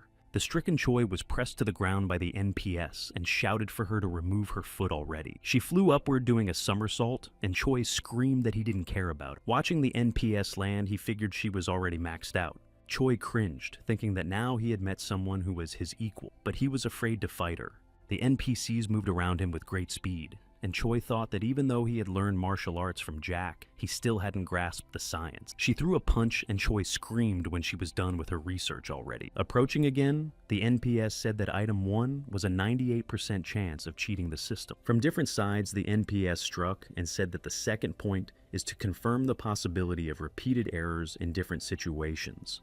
Fighting off Choi's attacks, thought she must have decided to hammer him until he skated away. Tossing Krasen's book, Choi shouted for the Goblin Jack. He decided that the two of them would be easier to deal with. However, nothing happened. The NPS informed me that summoning familiars or companions inside the isolated area is forbidden. Smiling Choi asked he would have to survive until the end of the study, and thought he had only added to his problems. He knew he had to get to town before the last cannon fired again. Striking from her foot, the NPS reported that she was continuing her physiological examination. Having received a new wound, Choi thought that even though she was using simple blows, the problem was something else. Taking a punch to the stomach, Choi thought about how to deal with his opponent for a moment. A new blow threw Choi back, and he leaned on his sword and exhaled, saying that he was going to die. But behind Choi's back came the voice of Krasen, who replied that it would never happen, and his hands picked Choi up. A fog appeared in Choi's place, and the NPS notified that the survival of the research subject was confirmed, and wanted to continue the research by going to Choi's place.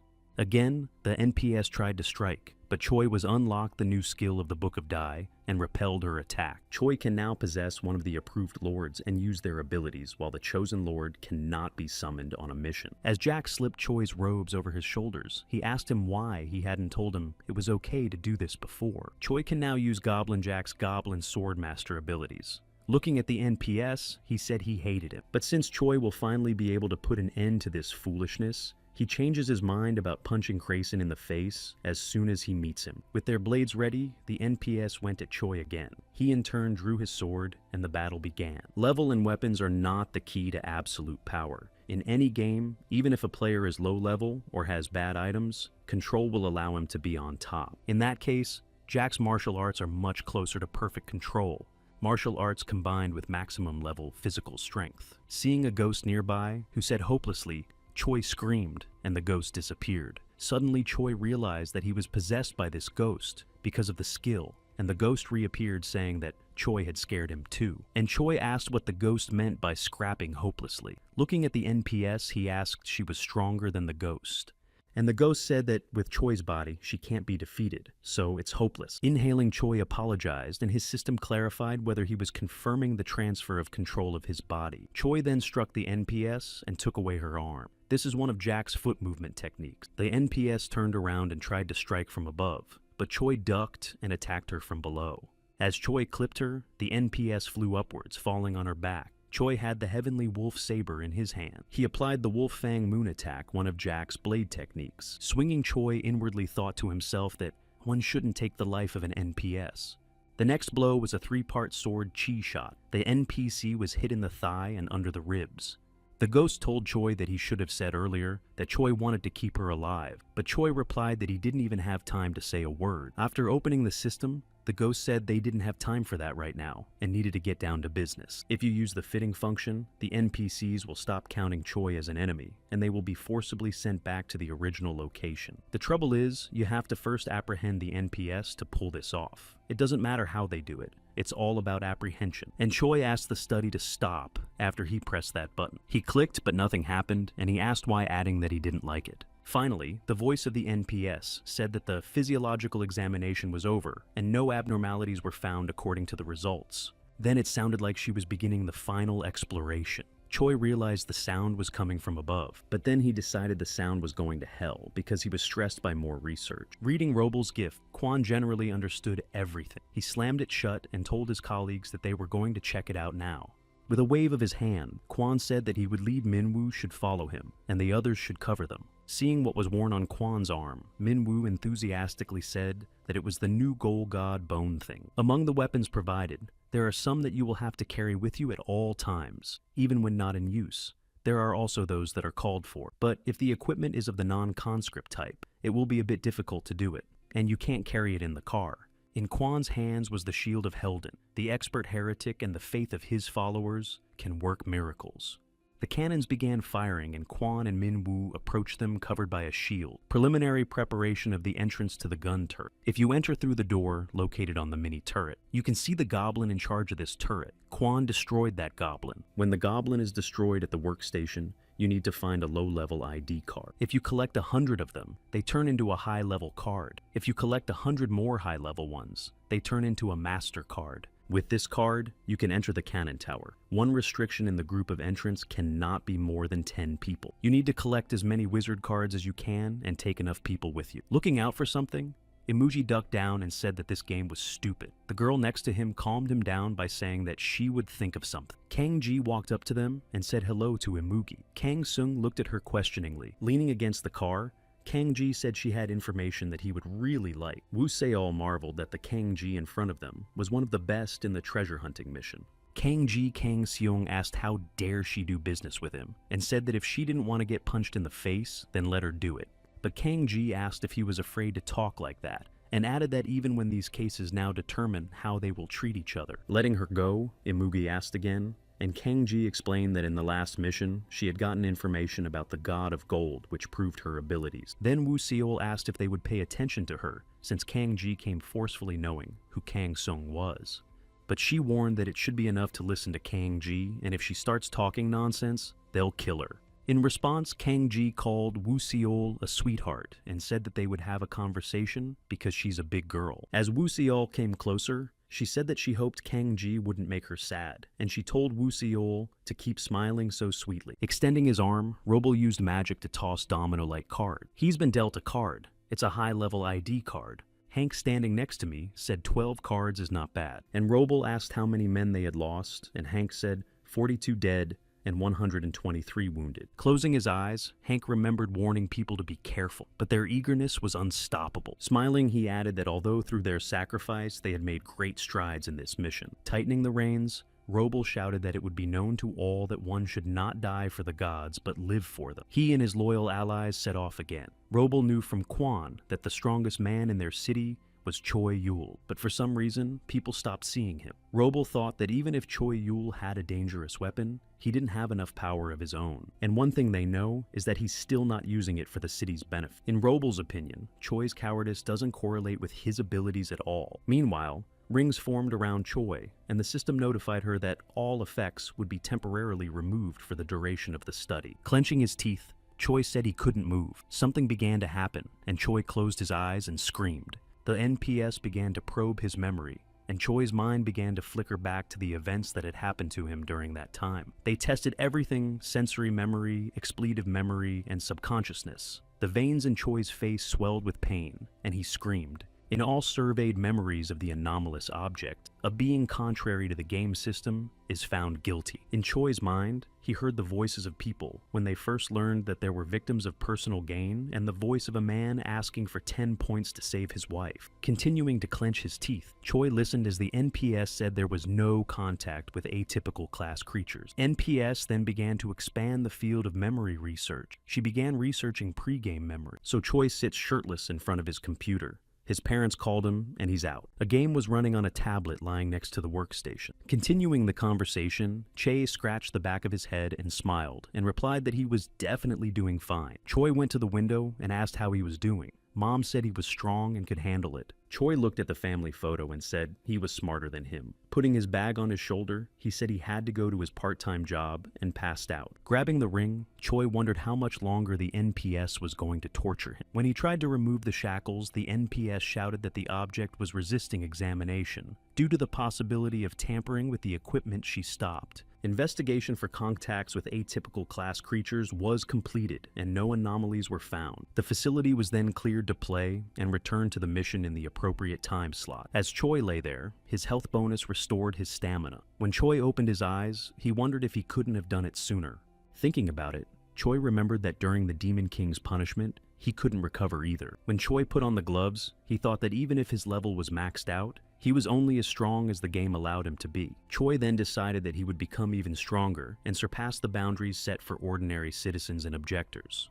The new explosion still didn't do any damage to the 17th figure. Clenching his fist, Choi decided that he would become equal to the players, or even surpass them. People passing by were surprised that Choi fell asleep in the middle of the battlefield. However, they didn't because they didn't want to be victimized for personal gain. But one of them raised his sword up, and his comrades asked what he was doing. As he approached Choi, he pointed his sword at his throat. Choi opened his eyes and asked what it was for. However, the man said that was for him to ask and ducked who Choi thought he was. He started shouting that he had fought by trusting Choi Yul and doing his will, so he was even willing to die. The sword in his hands trembled, and the man screamed that he had lost everything and was 10 points short of saving his dying daughter. He tried to thrust the sword in, but it split open and the man screamed she was only 7 years old. Choi said with a smile. Apparently someone had forgotten what would happen if they were disturbed. Then the man's friends started yelling for everyone to cover their ears. Magnified several times, Choi began to attack. He used paralyzing pressure, and the men were unable to move. He turned around and said that if a man wanted revenge, he should first reach the highest level and then start thinking. He also said he'd have to make them victims for personal gain, so others wouldn't have to. Now they're gonna go from here and tell how Choi shouldn't be told. Smiling Choi added that it remains to be seen if they won't fall victim to personal gain without even approaching it. Sitting in the car, the man apologized to his companions that he was the reason they got hit, but his friend stretched out his arm and said it was okay. His friend said that Choi made him angry and called him an asshole, but he agreed with what Choi was saying, so he told his friend not to do that. The man listened silently as he was told he needed to level up to find gear, because strength should be enough on the spot. Then the man said he would become stronger and kill Choi Yul with his own hand. His name is Kim Yoo Jung. Watching them leave, Jack's ghost asked Choi why he made them victims of personal gain, and Choi replied that if he'd let it go, the retard would have continued to be angry, and his friends would have been hurt. Looking at the doomsday car behind him, Choi said that if they stayed here, they would definitely die. This machine consists of several mini-towers, and its parameters are increased due to the merging of mini-towers. After a while, a field boss appears. Defeating the field boss gives you one master card that you can research to enter the tower. So, getting a card is much easier than getting destroyed in endless collections of regular cards, but much more dangerous. Donning his robes again, Choi flew into the attack on the boss's car with a bullet. Choi flew through it, punching a hole in it and landing on the ground. To pull this off, Choi used the Heavenly Wolf Saber, one of Jack's techniques.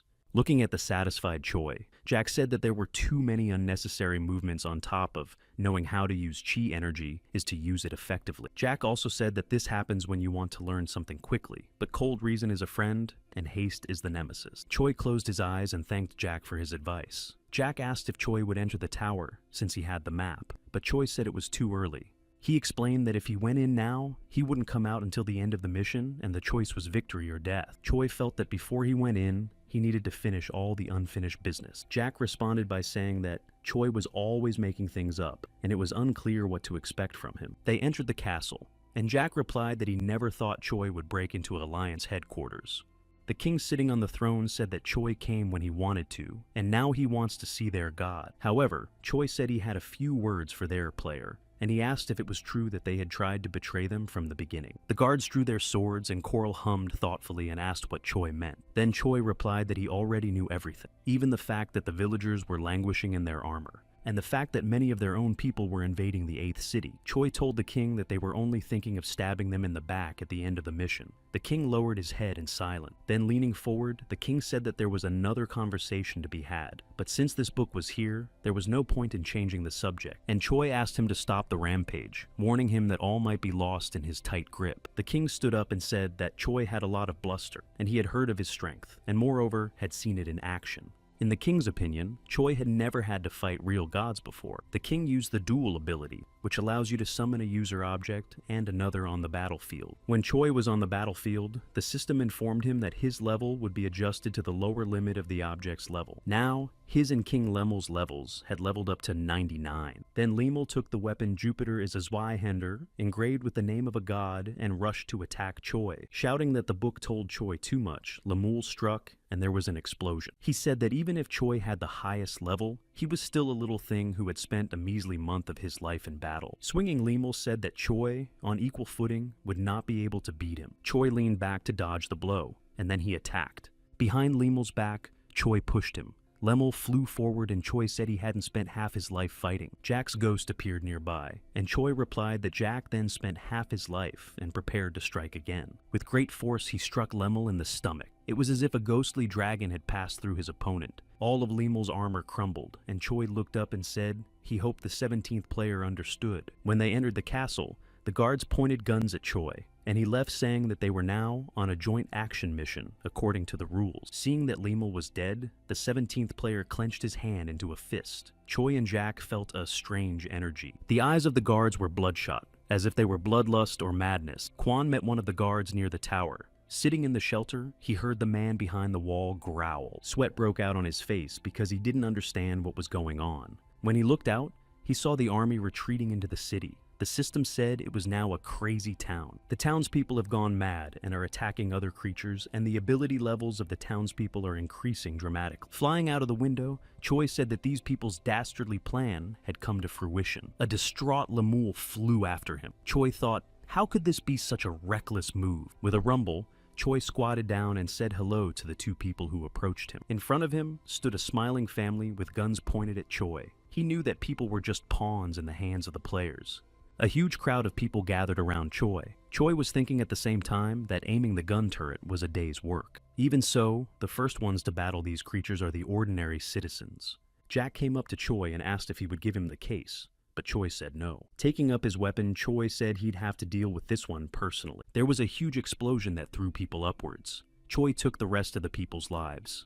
The square was drenched in blood. Choi raised his head to the sky. Meanwhile, the player was trying to check the opponent's character. However, the system denied the request, and the player punched his fist. There were several explosions in the 17th city. Robel and Lemul attacked Choi. Choi raised his sword and said he might not hear it. Choi added that he would repay him for the time he had spent in the government's tight grip for 100 years. Lemul's head flew off his shoulders. He screamed and said something about a god. Night had fallen. Choi stood in the middle of a pool of blood around 100 lifeless bodies. Jack asked if Choi was doing well. Choi replied briefly that he wasn't. His hand trembled, and he said he'd prepared himself for this, but in reality, it felt different. Choi also thought that it would be hard for their city to go it alone, and no matter how embarrassing it would be, it needed to be dealt with as soon as possible. A notification window appeared in front of Choi, informing him that the 17th player had lost all objects. Seo Yoon and Hyo Ju stood in front of the cannon tower that was disappearing before their eyes.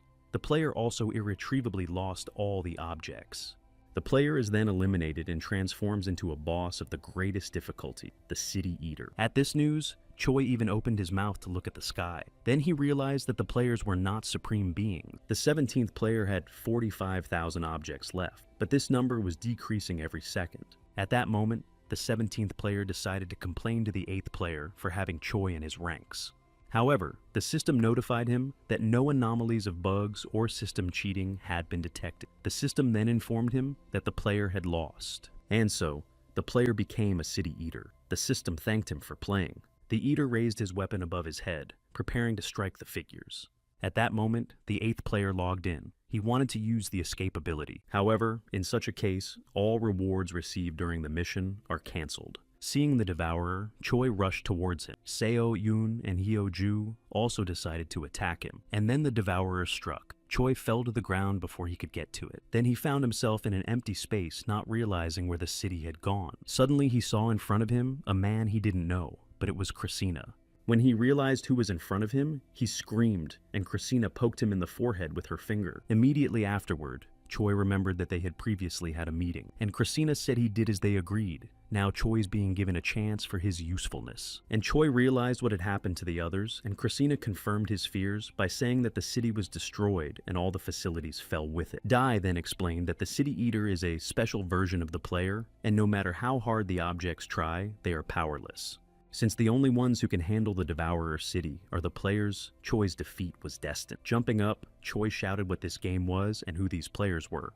Having shaken Krasen by his clothes, Chavoué asked why he was still alive, and Christina replied that he knows the answers to those 3 questions, but he won't give them to Choi yet. Disappearing from Choi's hands, Christina said that now they needed to hurry to get the city and the inhabitants back. Choi turned around and asked again, but Christina replied that whatever Choi heard was correct. Several keys appeared around him, and Dai repeated that they would now return the city and its inhabitants. Frowning, Choi asked how they would do it. Christina's response was to ask how dare he doubt it. But Choi reported that he had nothing more to lose. Christina hummed thoughtfully. Suddenly his sword appeared in front of Choi, and Christina said he would allow Choi to access his power. Then Krasen said that Choi would deal with the Devourer who had caused them so much trouble, and if he succeeds, he'll even get back what he's lost. Turning to Krasen, Choi shouted that he had thought of bullshit, because how could he kill a Devourer with one sword? However, Christina had already disappeared, and Choi, who was shouting nonsense, was in the sky, and in front of Choi was the Devourer. When the Devourer saw his opponent, he turned around and struck. Choi flew very far away from the blow. His mouth was bleeding and he thought his body hurt like hell. From the book came Christina's voice saying that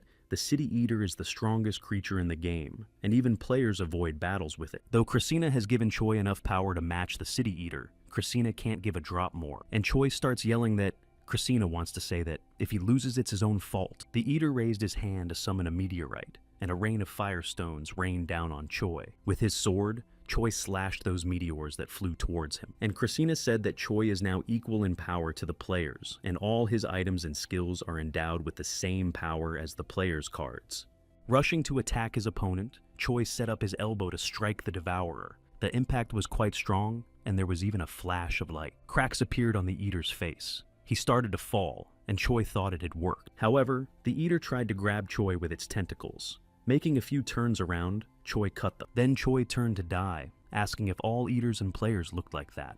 Choi Christina replied that they all look different, and their strategy cards are also different. The Devourer's appearance has changed, and now this monster will use the Thunderstorm ability. Clenching his teeth, Choi thought if anything, there were Eaters that were much stronger than this. In Choi's opinion, if only other players were like him, things would be much easier. Christina didn't understand what Choi meant, and he explained that this Eater is terrible at this game. Then Choi applied the Sword of Chi control skill, allowing the user to control the weapon remotely and continuously consume mana. Even though this thing's got a lot of weapons, it's still keeping its distance, and Choi realized that the monster avoided melee skirmishes and only used area minutia attacks. Making 2 fingers, Choi first raised them, and then lowered them, as if he had fired a shot. Choi was sure that this City Eater was nothing in PvP. In Choi's opinion, he's just an underachiever furiously throwing around a bunch of cards. Using the free movement ticket, Choi teleported and found himself next to the Devourer. Drinking tea, Christina said Choi could get there faster, but would go slower. Krasia wanted to make the Devourer dread the slowly approaching silhouette. That way they'll knock him out of his rut even more, and the Devourer will use his cards less intelligently. No matter how much the monster fights in countless attempts to mount an attack without strategy and tactics, it's pointless. Swinging at the Devourer, Choi said that's how he'd end it. Choi smiled as he watched the chain lightning bind the Devourer and said he must have had a lot of fun. Choi had a weather-changing orb in his hand and told the Eater that he fiddled with it like a god. There was an overstressing skill that absorbs the surrounding elements of thunder attributes. The Chi control sword was not equipped, so it was also possible. The shockwave was directed towards the enemy. The wave hit the monster in the face. The shocked enemy took double damage from Jupiter. Next, the Wrath of the Thunder God skill immediately emitted the accumulation of thunder attribute elements.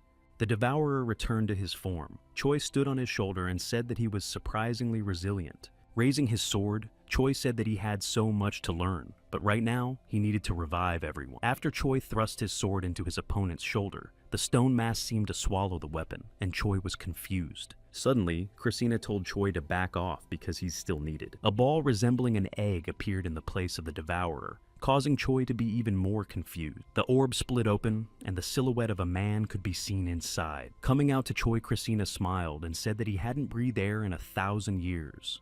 Choi responded by telling Christina to stop talking and keep his word at last. Christina extended his arm, which tensed Choi, so he raised his sword higher, but Christina disappeared. A city appeared in the place of the 8th figure. Choi stood in the middle of the street, looking at the empty streets and not realizing where everyone else was. Frowning, Choi said that wasn't what they agreed to. Christina replied that Choi was impatient. He explained that the Devourer's power was only enough to rebuild a part of it, and if Choi wanted to revive the objects, more Devourers would be needed. Looking at his back, Choi asked Krasin if he was a fool, because in addition to the power of that Devourer, he had all the power he had gathered before at his disposal. The points that are used by residents become the city's experience points. This allows the city to level up.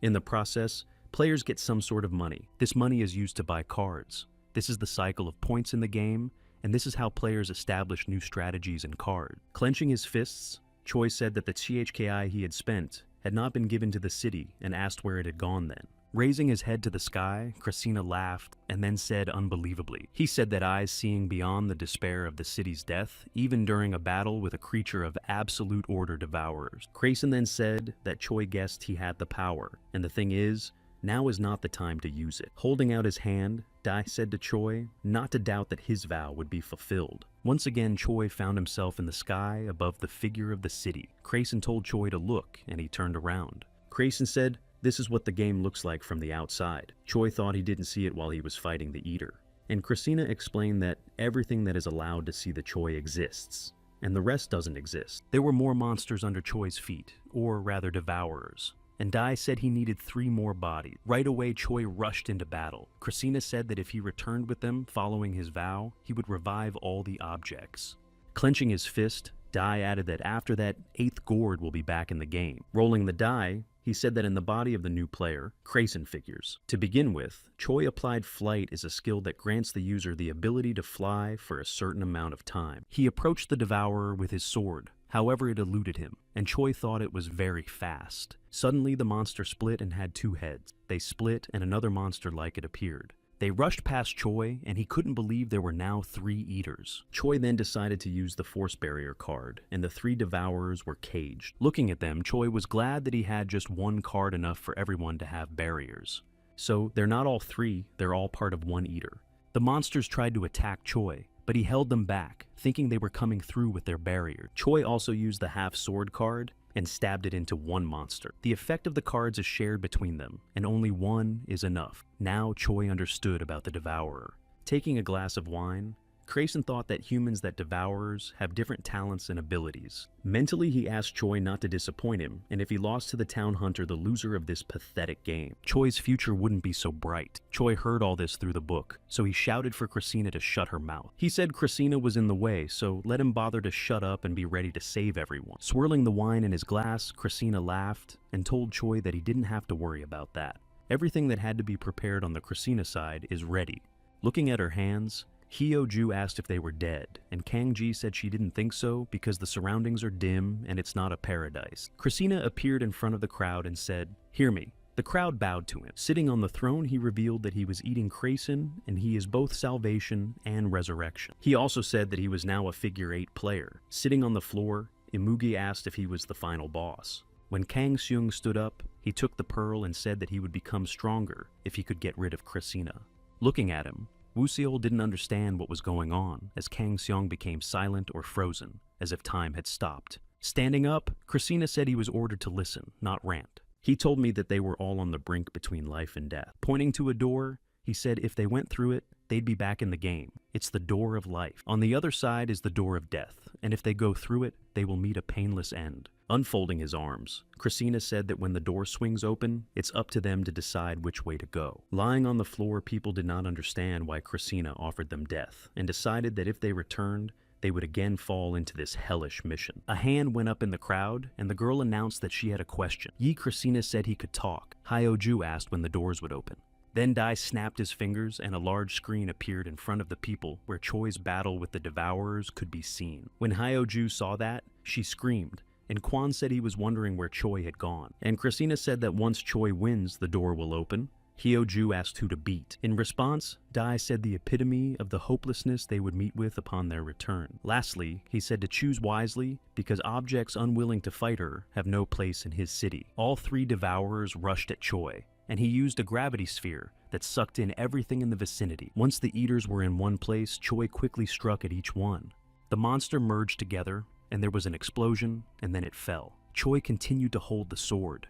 Then the monster vanished, and Choi began to breathe heavily. The devourer's attacks were too strong, and Choi had no time to recover. He decided he needed to think about auto-recovery since he couldn't use it in combat. The book spoke up, saying it reminded him, and Choi yelled that he remembered he didn't have time. Donning the robes of a swordmaster again, Choi shouted for Christina to call for the next one. Right in front of him, something huge began to emerge from the ground. Choi even opened his mouth when he saw him, and Christina said that when Choi was done with him, he'd bring them all back at once. Right away, Choi decided to use a lot of cards with shield and blades. Then the monster struck. Hyo-ju, who was watching the fight, shouted and asked if they would have to fight such things if they came back. One of the girls was crying and saying that they'd never get a break from regular monsters, but here. Choi realized that the devourer only used physical strength, and that was his style. He'd find a million ways to take him down if he had the time. Trying to contain the monster, Choi resorted to the last option. The system asked if he was confirming the body transfer. Then Choi decided he'd leave it to someone who could handle it better than anyone else.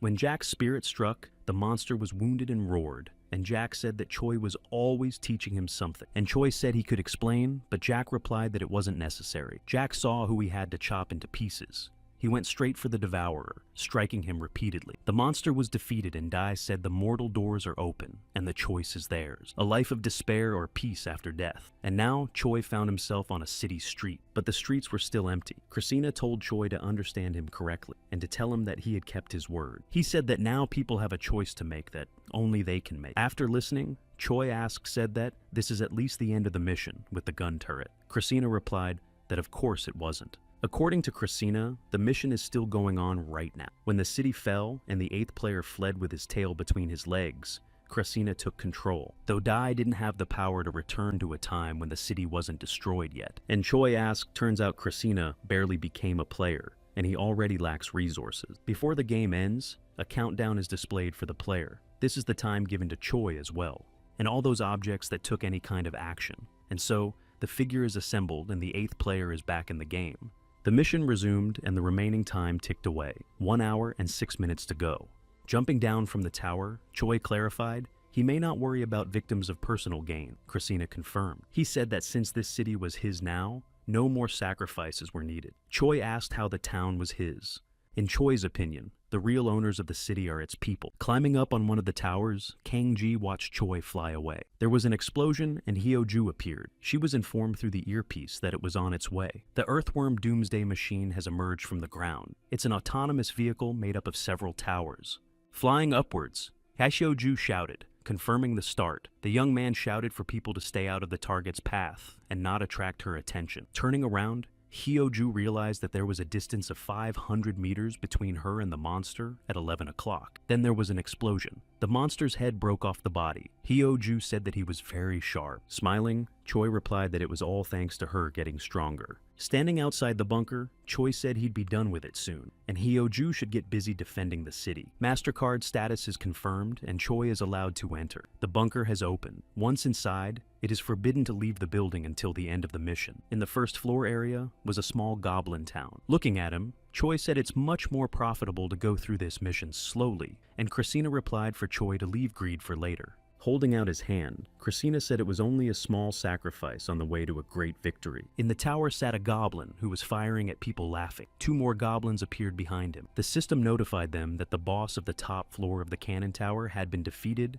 and the smile came off their faces. Choi began to blow the heads off the monsters with his weapon. The monsters on the upper floors were also watching the fight. A new notification has arrived that the mission is complete and Figure 8 wins. The people outside the city have been brought back inside. When Choi was seen, many people looked at him angrily. Choi turned away and started to walk away as someone called out to him. Choi turned around and instinctively caught what was thrown at him. One of the women gave him a thumbs up and said he'd done a good job. Choi turned toward her and bowed his head. Then he pushed himself off the ground and flew onto the roof. Kim Yu was also in the square and told Choi not to forget that not everyone who came back to life is eager to live. He clutched his trembling hand and thought that even though Choi was a savior, there would still be someone who wanted him dead. The next mission was one day away, as it always was. Choi returned to his vantage point on the Cressina. Sipping the juice he was given, Choi said that the people they objected to and all the victims of personal gain were released. Then he swung his sword towards Cressina, but his hand stopped and Cressina asked why. Tossing the sword up,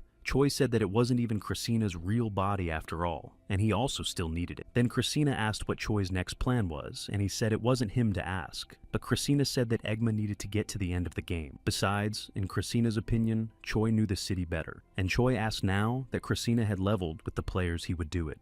And Cressina replied that he'd have to try, but first he had to give Choi something in honor of his mastery. Some buildings flew up and Hyoju screamed, asking what was going on. Training Center, a building built by a player in his city to train with a virtual opponent. There are no rewards or points for training. The only goal is to gain combat experience, and even if the player loses the objectives. But there are other times. This training center is special. The person is thrown into a real location, not a virtual space. The character can even get points and rewards. And if a person dies there, it's the end of him. Training Center, the main control center. Standing at the computer, Choi said it wasn't bad. A long time ago, Choi developed a plan to prepare the city's forces. The problem was the need for a suitable location. But with ranges like this, Choi will be able to send them to individual places. Apologizing to Hyoju for the delay, Choi Yul explained that once she was placed on the map with Cressina's abilities, time would run differently. The maximum allotment is 1 year, and if Hyoju feels clear or wants to go back, the hourglass must be broken. There are many ways to become stronger in this world, but Choi asked her not to wear herself out to the point of death. The training began, and Hyoju found herself in a mountainous area where everything around her was half-smelling fire. Her goal was for the owner of Prometheus Fang to recognize her. A fire dragon appeared in front of Hyoju. SEO Yoon and Do-6 exclusive preparations also began. They were at the mountain abandoned by the god of one old dynasty. They were surrounded by tigers. The goal was to find the spirits of the rain god and the cloud god. Seo Eun used his hurricane skill, and it blew the animals saying backwards. Kwan's exclusive training took place in the tomb of the Drimlu side by side with evil. His goal is to awaken the Lord of the Tomb and take over his will, but no one has ever been able to do that before. Next in line was Amugi. Knocking on the glass, he asked what he was doing here, but Choi says he's giving him one last chance and tells him that his pearl is turning into light or darkness. It all depends on Amuga's merit. Simply put, if Kang Sung behaves well, she'll become a dragon, and if she doesn't behave well, she'll become a Ganchori. Normally, a decision would be made after observing Kang Sung's actions for a long time, but with Choi's words, that time may be shortened considerably. Also, Choi said that Amugi is free to leave right now, but then he will stay in skill development even more. In response, Kang Sung said that he doesn't care about the thought of these mediocrities when they get stronger, but he likes Choi's attitude. However, Kang Sung decided to make Choi regret his decision. Kang Seon's exclusive training was in a secluded place in Amuji, and his goal was to survive. That's what Choi did to the main figures of their town, and usually the residents can participate in virtual training. The adventurer asked Choi for another training session with the ogres. His ally said to rest too. Kim Yu wanted to target Choi Yul's training, but the system reported that the difference between him and the selected target was too great. However, Kim Yu asked to leave it as it was, and the system said it was starting training. Behind Choi, Cressina hung back and Choi told him it was time to talk about something important. Turning to him, Choi asked him to tell him who Cressina was, since he didn't look like a normal demon king or player. Cressina said, with a thoughtful hum, that it didn't matter. It was important to him that after they reached the end of the game, they would all return to their world. Smiling, Cressina said he vouches for that, and Choi can rest assured. But Choi noticed that Cressina dodged the question, but he didn't expect him to answer. And Choi asked if Cressina knew what else was important. According to Choi, he's the 8th player, the one who was a player before him. Choi has heard that losing all objects makes the player a devourer, but if he loses a city, it doesn't mean he loses objects. And Choi asked if Cressina himself abandoned the city, didn't that mean Cressina would become a devourer? Cressina replied that he'd lost all the objects. Choi realized that the 8th player had another city. Choi said that it all makes sense then. Upon thinking about it, Choi realized why the player didn't spend much time on them, and why he got off so easily. They were just an appendage that supplied resources to the main city. Because the player couldn't gather many resources because of Cressina's book, he didn't even bat an eye when he threw them. Listening to Choi Krassen's thoughts, replied that everything is correct, but not all players have multiple pieces. From Christina's words specifically, this player is very special. The player has several pieces. All these cities are from different universes, and in each of them, people are fighting for survival. The cowboy, looking at the picture right in front of him, said in surprise that the 3 cities had come together in one accord and couldn't even take a step into this city. His ally yelled that he was getting out, and the cowboy reprimanded and yelled that it was a monster. They attacked and used the Paradise Plum Blossom skill, but their opponent had no reaction to the martial arts and calmly thrust his sword into the old man, hitting him in the chest. Exhaling a breath, the old man said it was so easy, then coughed and added to be watched. The cowboy was trying to reload the spirit of adventurism weapon of a traveler capturing an unknown continent. Raising his weapon, he began firing at the enemy, applying the macaroni western skill. However, all the bullets that flew towards the enemy, he managed to reflect with his sword. The reflected bullet hit the cowboy in the head. The masked man appeared behind him, shouting that he would deal with him and swinging his sword. But the enemy didn't even pay attention to him and moved on, which surprised the swordsman. The sword of the enemy was already stuck in his chest, but he didn't realize at what point he had miscalculated. As he fell to the ground, a question arose in his mind as to whether perhaps all was lost from the beginning. For a whole week they fought him, and it was scary because they didn't hear a word. There was not a shout or an exclamation. They didn't even call out to each other. Snow White silence, a city of the dead, and he towers over them. Choi Ye-hee of the mayor's class is a level 600 character. We've been notified that a new turn has begun. The players need to roll the dice. When the dice has been rolled, the figure has reached the dungeon assault cage. From time to time, dungeons will appear in the city territory. At the end of the countdown, the dungeon doors will open and monsters will burst out of them. This mission is a cooperative action mission. It randomly summons a piece to the same card. Looking at the book, Choi exhaled from behind this new sense of summoning. By the 32nd figure, figure number 8 had been drafted. The duration of the mission is 5 days. The mission has begun. Aventuras instructed the assistant to match Christina's book and the plate, and then load the data into this form. Folding his hands behind his back, Choi said he would go negotiate an alliance with city number 32. Here, Christina asked if Choi was sure they needed someone else, and if they couldn't make do with his facilities. Turning to him, Choi said that his mission was to bring back as many people as he could, and to do that, he would have to make an alliance. Then Christina asked Choi to remember how the alliance with the 11th figure ended, and Choi replied that he doesn't give up after the first failure. He laughed and wondered how much longer he would be so blindly confident. When Choi arrived at the representatives of the other city, he offered to provide them with information, but the Viking yelled that he didn't give a shit and told Choi off. The Viking's name was Carlson, and he said he didn't give a damn about the information because he was never going to get there anyway. He told me that all their heroes are dead and only 1,000 are alive. They reached their peak long ago. While drinking a beer, Carlson said that there was nowhere else for them to go, and so Choi shouldn't take them into consideration and just go his own way. Looking at him, Choi thought that Carlson is a snot, and that anything you say to him is like a pea against the wall. Slamming the door, Choi decided he would have to act differently. As Carlson looked on, he said it would be the end of the 8th city. He knew that if they could only see this city and this man. Dungeon of difficulty class E-Day. Highest difficulty, Fragments of the Abyss. The chained Fenrir monster boss of the 5th difficulty, a wolf shrouded in his hatred of the gods.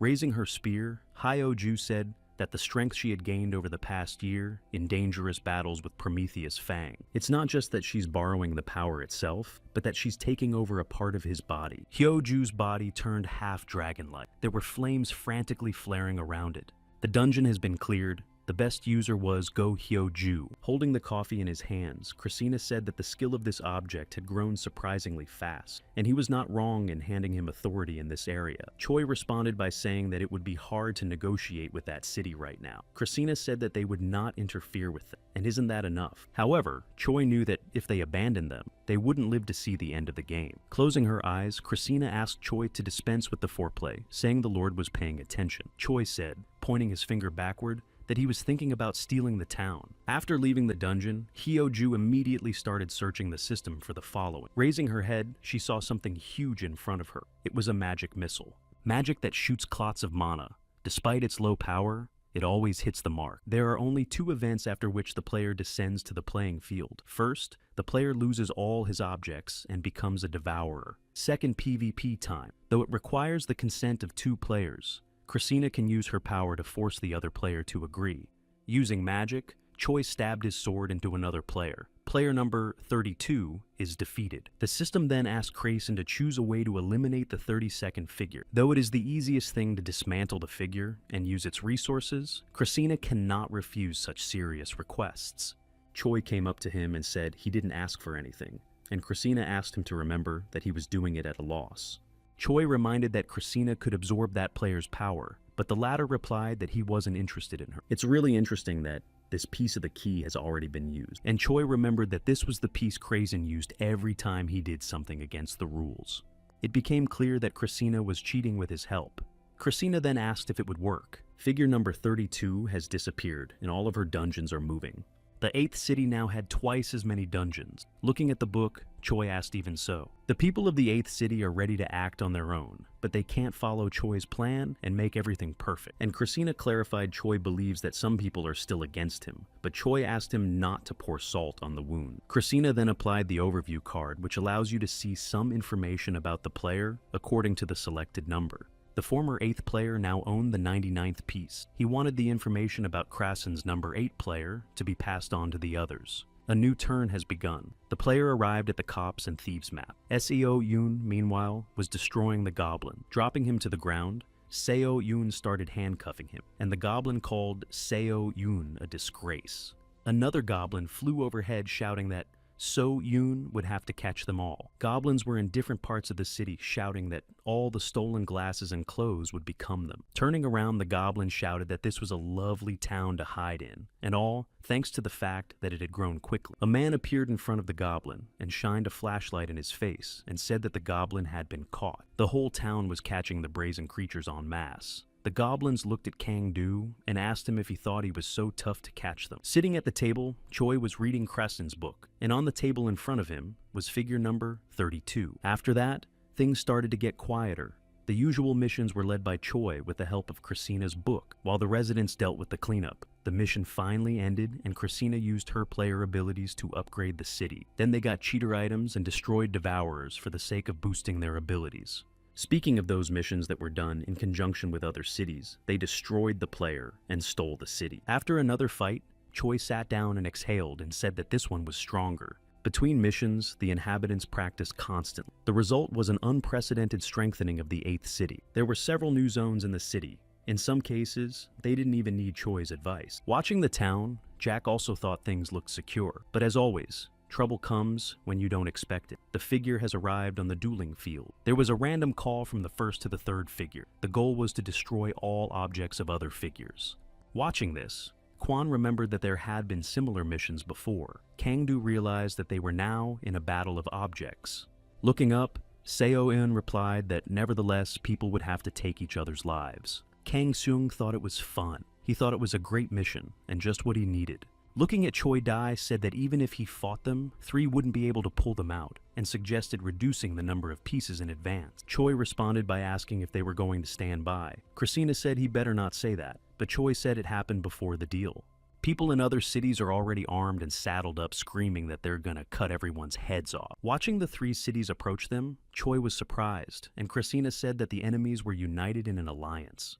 But Krasina applied the Wall of Stone card, which builds a stone wall and protects one side of the city. After Krasina asked Choi what he was going to do, because they can't fight forever. Smiling, Choi replied that there was nothing to be done, and would have to destroy all the players as fast as possible. Pulling out the key, Krasina laughed and reported that he knew Choi would say that. The opponent agreed to the duel, and Choi and Krasina found themselves on the battlefield. 3 eaters appeared in front of him. When Choi was leaving, the die reminded him that he was with him. The opponents immediately started using magic cards. Choi thought that he needed to win quickly first. The longer he stays here, the worse it gets for him. He decided to use all his strength to take out the first one. But when Choi struck, the opponent disappeared, and Choi didn't expect it. Here, Krasina was also surprised that the player's alliance was unusual. The players applied the compression card. It shrinks the subject's physical body and decreases maximum stamina, but increases agility. The players rushed to attack Choi. He couldn't even fight back. Choi groaned in pain as he fell to the ground. A devourer approached him, ready to strike. Suddenly, several deadly blows struck the enemy. Jack appeared next to Choi and said that it was unexpected that his martial arts worked even against players. Choi explained that Krasina had told him that all of his skills and equipment were equal in power to the player cards. This also applies to summoning an overlord, but it doesn't mean that the Overlord is equal to the player or devourer by force. It will be much more useful to use your possessions reinforcing his own. While Choi was holding the sword, Dai asked what he was thinking. An armed Jack stood nearby. Through the wall broke through the opponents, military shouted that the wall will soon collapse, and we must prepare for battle. Quan stood guard, and the military man next to him was just shaking with fear. Turning to him, Quan said that if he realizes that he's not confident, he should back off, because it's not the same as slashing monsters. But the military man answered him that he did not want to retreat alone. The wall fell, and the opponents rushed in. People were screaming that their city would win, and were ready to cut head. They saw one man and shouted that he was desperate. It was Imugi who said that his first crime was his. Suddenly, at the end, people started to meet those who were walking ahead, standing up and didn't understand why they were coming back. They were overcome by Imugi, who was shouting that it was definitely getting better. People lay there moaning in pain, and one man approached Imugi and simply asked him to finish him off. But Imugi replied that he didn't want to. The system notified him that the propensity to evil parameter had exceeded the allowable values. In response, Kang Sung said that if they didn't want to die, then let them kill themselves or get into a fight. On the battlefield, Jack helped destroy the players. His opponent is strong, but he expected this. Raising his sword, Jack said that sometimes it was more valuable than thousands of years of training to fight to the death with a strong opponent. And Jack was gladly ready to accept this lesson, so he rushed to attack the player. The enemy used Elemental Shield, which is great at defending against elemental attacks, but weak at stopping physical damage. Hoei decided to strike next from above. There was an explosion. Christina knew Jack wouldn't last much longer, and the facilities wouldn't be able to withstand the pitchforks of the third city. It was like Choi was still biding his time. What is Choi Yul waiting for? Meanwhile, the Americans broke down the wall and made contact with the Koreans, but they didn't understand each other. Suddenly, a man in a hat introduced himself as Kim Yunan and told the Koreans to hurry up and lay down their weapons. And Woon-gi asked why he was acting like that. Kim Yunan replied that it is the Godfather's will, and that it is not clear that the city is a reflection of the wishes of the players. In his opinion, from the 8th city, you can tell that the player dislikes them, and Kim Yunan once again asked them to lay down their arms. Kim wrinkled his nose and told Woon-gi that he would destroy him, and he wouldn't feel a thing. Imuji appeared behind him and said, "No way." Kang Seung followed up with a punch saying that he likes to feel pain. Time after time, Kang Seung got the points and objects of all the people he destroyed. Woon-gi and his ally coughed up blood and screamed, for which Kang Seong gave them a punch. Hyo-ju jumped on him, attacking him with flames and ordering him to stop. She tried to explain that these people were their allies and asked Kang Seung if he was crazy. Kang Seong's hands were covered in scales. He grinned and roared like a monster. Then he spread his arms and screamed even more. Hyo-ju was frightened and asked what was wrong with him. The parameter for the propensity to evil had reached 100%. A dragon appeared in place of Kang Seon. The owner of the pearl turns into Gang Cheori. Turning to Woon-gi, Hyo-ju shouted for him to save people. Hyo-ju saw that the situation was only getting worse. Kang Seung was only causing trouble because of Kang Seung. Watching Imuji rush to attack Hyo-ju, they thought they had broken their own system and were jeopardizing their crops. Raising his sword, Miyamoto said that in addition to that, there is no pride weaker than this one, and they can't handle 1-2 dragon. He rushed to attack Dawer Khan with a shout of, "Show me who is the king of monsters here." And so, the monster's head fell at his feet. But this surprised the two foreigners. Choi appeared in front of them and exhaled and said it was close. Turning to Imugi, he said that he kept trying to prepare for the moment when he would become Gancheori. He gave orders to Hyo-ju to go back and defend the city. Hyo-ju asked how he was doing. Gancheori opened his mouth. Choi turned away from him and told Hyo-ju that he should get rid of all the garbage he'd been carrying around all this time. Watching from the side, Christina said, "Whatever Choi is up to, he needs to hurry up." Christina realized that Choi wouldn't last long with temporary skills. Together with Jack, they attacked the player. Christina asked if Choi was listening to him.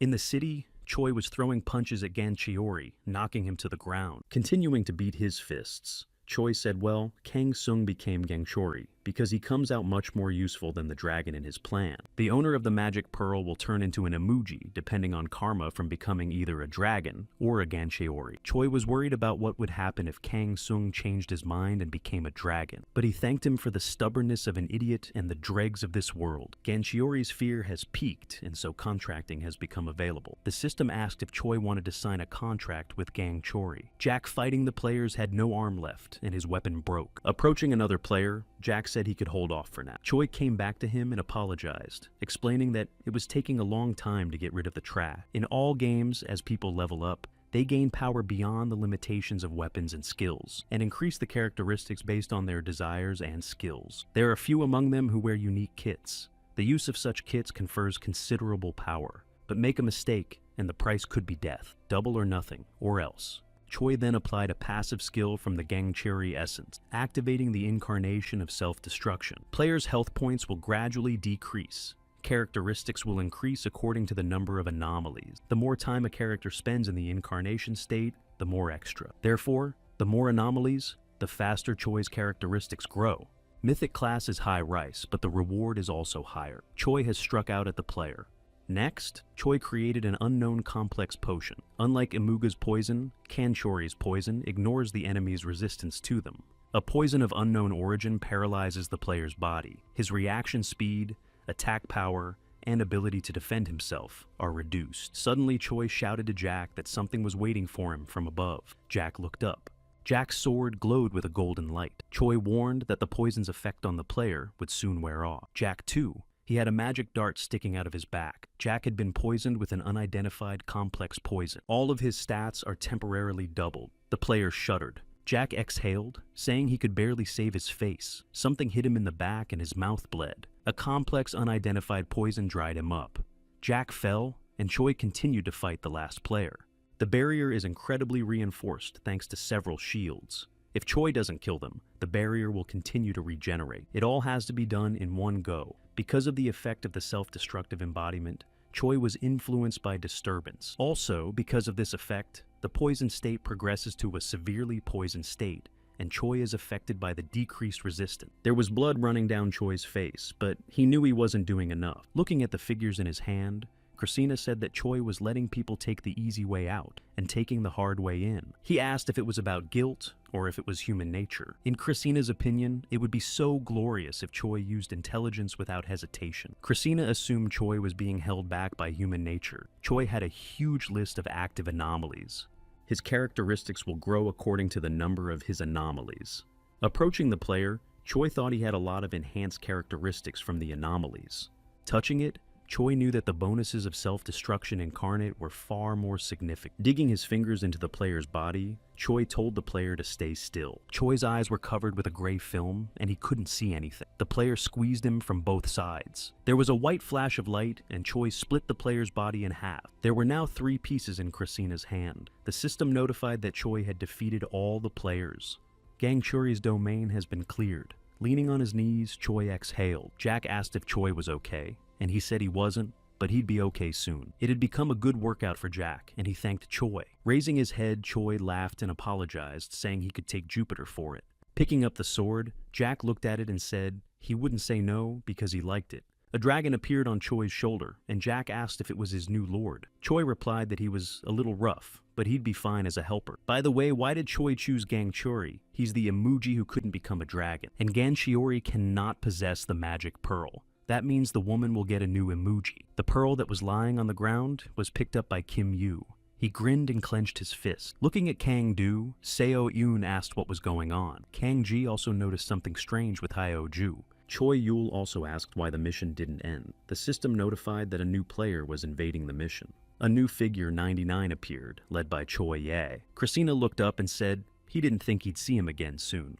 The real owner of the figure 8, the one who went all the way with Dai, his idol and his nemesis. The former Vosmoy player spread his arm, and Christina shouted for everyone to get ready. Clutching his sword, Choi didn't realize if Kraina was going to attack, but knew that if he didn't strike now, they would lose. Again, Christina pulled out the key, but the system reported that the PvP request was unavailable. The second player got the shrine map, so PvP was banned during missions, and all actions were frozen for a certain period of time. When Christina was chained up, Christina realized that the opponent had skillful movements and high speed. Past players were just decoys to get to know the techniques better. Flying up, Jack said there was nothing to be done, and there was only one way to do it. Choi replied that he already knew. This way was bloodshed. Christina asked what if the abandoned figure didn't fall. Frowning, Dai assumed the player was using cards to test this. They've been spotted earlier than Christina expected. They're not ready yet, and it's a shame, but it looks like we'll have to drop the figure 8. Choi, running ahead, said they needed to hit the enemy over the head quickly, and Jack agreed with him. In his hand, Choi clutched a weapon. It's a super strong weapon for eaters and players, but it's irrelevant. Choi didn't have enough skills. He shouted for everyone to organize the residents by level. Coming out from around the corner, Kwon immediately received several arrows into his shield. Clenching his teeth, Kwon realized that their movements were immediately being read in their own city as well. Seo Yoon decided to attack the opponents with his hurricane, but they used Haimosu's one-handed sword against him. It's a divine Esh who came down from heaven to help found the country. Now the god's low-level abilities have been neutralized. Kang-do came to Seo Yoon's side and said that his equipment was pretty good. However, the opponents mobbed Kang-do and swept him off his feet. Flying back, Kang-do didn't realize that they had one item for everyone. There should be no unnecessary action. The enemy senses everything in kind. As Kang-do walked up, he thought that it was as if they were acting in the same impulse. He and Seo Yoon stood back to back, and Seo Yoon's eyes lit up, and he shouted how they could touch a policeman. And Kang-do asked him to leave, because there would be no benefit of separation. Seo Yoon asked if he thought they would be allowed to leave. The opponents raised their swords, and Seo Yoon shouted that they were advancing. A green darkness enveloped the surroundings, and the opponents nearby they fell to the ground. Kang-do realized it was Amuga's poison. Kim Yu, who had extended his hand, shouted for them to come over to him. However, Kang-do and Seo Yoon stood still. Looking at them, Kim Yu shouted that they wouldn't last long, and advised them to hurry up. Hyo-ju wasn't standing still either. Her opponent was Choi Ye, who seriously injured her. Hyo-ju didn't understand why his attacks were so slow, but she couldn't ward them off, and her attacks didn't even go through. It's not so much that their actions are readable, it's that they seem to move the way they want to. After picking up the elixir that restores health and all anomalies, Hyo-ju decided that she couldn't give up. The next moment, Prometheus appeared behind her. The dragon opened its mouth and emitted flames. After the fire and smoke began to dissipate, Hyo-ju saw the silhouette of the enemy in the fog. But it was Choi Yul. She asked if everything was okay and why he was so sudden, and Choi told her to leave it to him and go back to town. Hyo-ju just opened her mouth as she looked at him. Jack appeared next to her and told her to obey him. Hyo-ju was afraid of Master's appearance, and Jack said he'd help him, and Hyo-ju needs to go and get people. At that moment, Hyo-ju rushed towards the city. She didn't think she should go in, and Choi and Master were nervous. Hyo-ju also thought she had gotten it wrong. Choi Yul and Jack stood in front of the opponent. So Choi Ye said they hadn't seen each other in a while, and asked what they would say if they weren't happy to see him. Looking at his brother, Choi Yul said that he has recovered, and that's a very good thing. Choi came up to him and put his hands on his shoulders, telling him he couldn't explain everything, and that they didn't need to fight. In response, Choi Ye asked Choi Yul trying to screw up this game and return to their world. At these words, Choi Yul was taken aback. But Choi Ye said it was very similar to Choi Yul, and added that he would lose. In order to defeat Choi Ye will have to crush him, and Choi Ye hasn't been able to do that before. Pushing Choi Yul with his shoulder, Jack rushed forward and shouted that Choi Ye wanted to finish him off, and Choi Yul should get out of the way. However, Choi Ye leaned towards Choi Yul and stabbed his sword into his shoulder. Looking at him, Choi Ye told Yul that it's okay, and he can be a dead man for a while. When the time comes to open her eyes again, Choi Yulia is greeted with a beautiful feeling of happiness. When Choi Ye buried his sword, Choi Yul turned on him with his fists. Swinging, Choi Yul said to Choi Ye to just get some sleep. But Choi Ye stabbed his sword into him again. Choi Yul clenched his teeth in pain. Choi Yul's body felt like an electric shock, and he fell to the ground. The skeletons of Choi Ye's allies fell from the sky. Then he took a step and cast Magic Trap and Dispel Magic, which canceled the spells. Watching his brother hold on to his wound, Choi Ye remembered that he had seen it all before and knew it all ahead of time. One of Choi Yul's eyes closed. Choi Ye said that enough time had passed. Choi Ye revealed that since they stopped playing that style, simply put, it's because their brains are too active and their bodies can't keep up. Both Choi Ye and Choi Yul were diagnosed by a doctor as children. Their mother noticed that, however, Yul does not suffer as much as He suffered. The doctor explained that Yul's body had learned to cope with this power, multitasking. When the human brain scatters its attention, its efficiency is greatly reduced. Yul analyzes, comprehends, and predicts everything he sees at the same time. He overloads his brain to reduce productivity. For Yul, a constantly changing environment is the best medicine. The only problem is, Yahello. He had no interest in life. The doctors thought it was amazing. In the doctor's opinion, Choi Ye needs some kind of stimulus to overload his brain. However, there was something Yeong liked. He and his brother often played chess and checkers.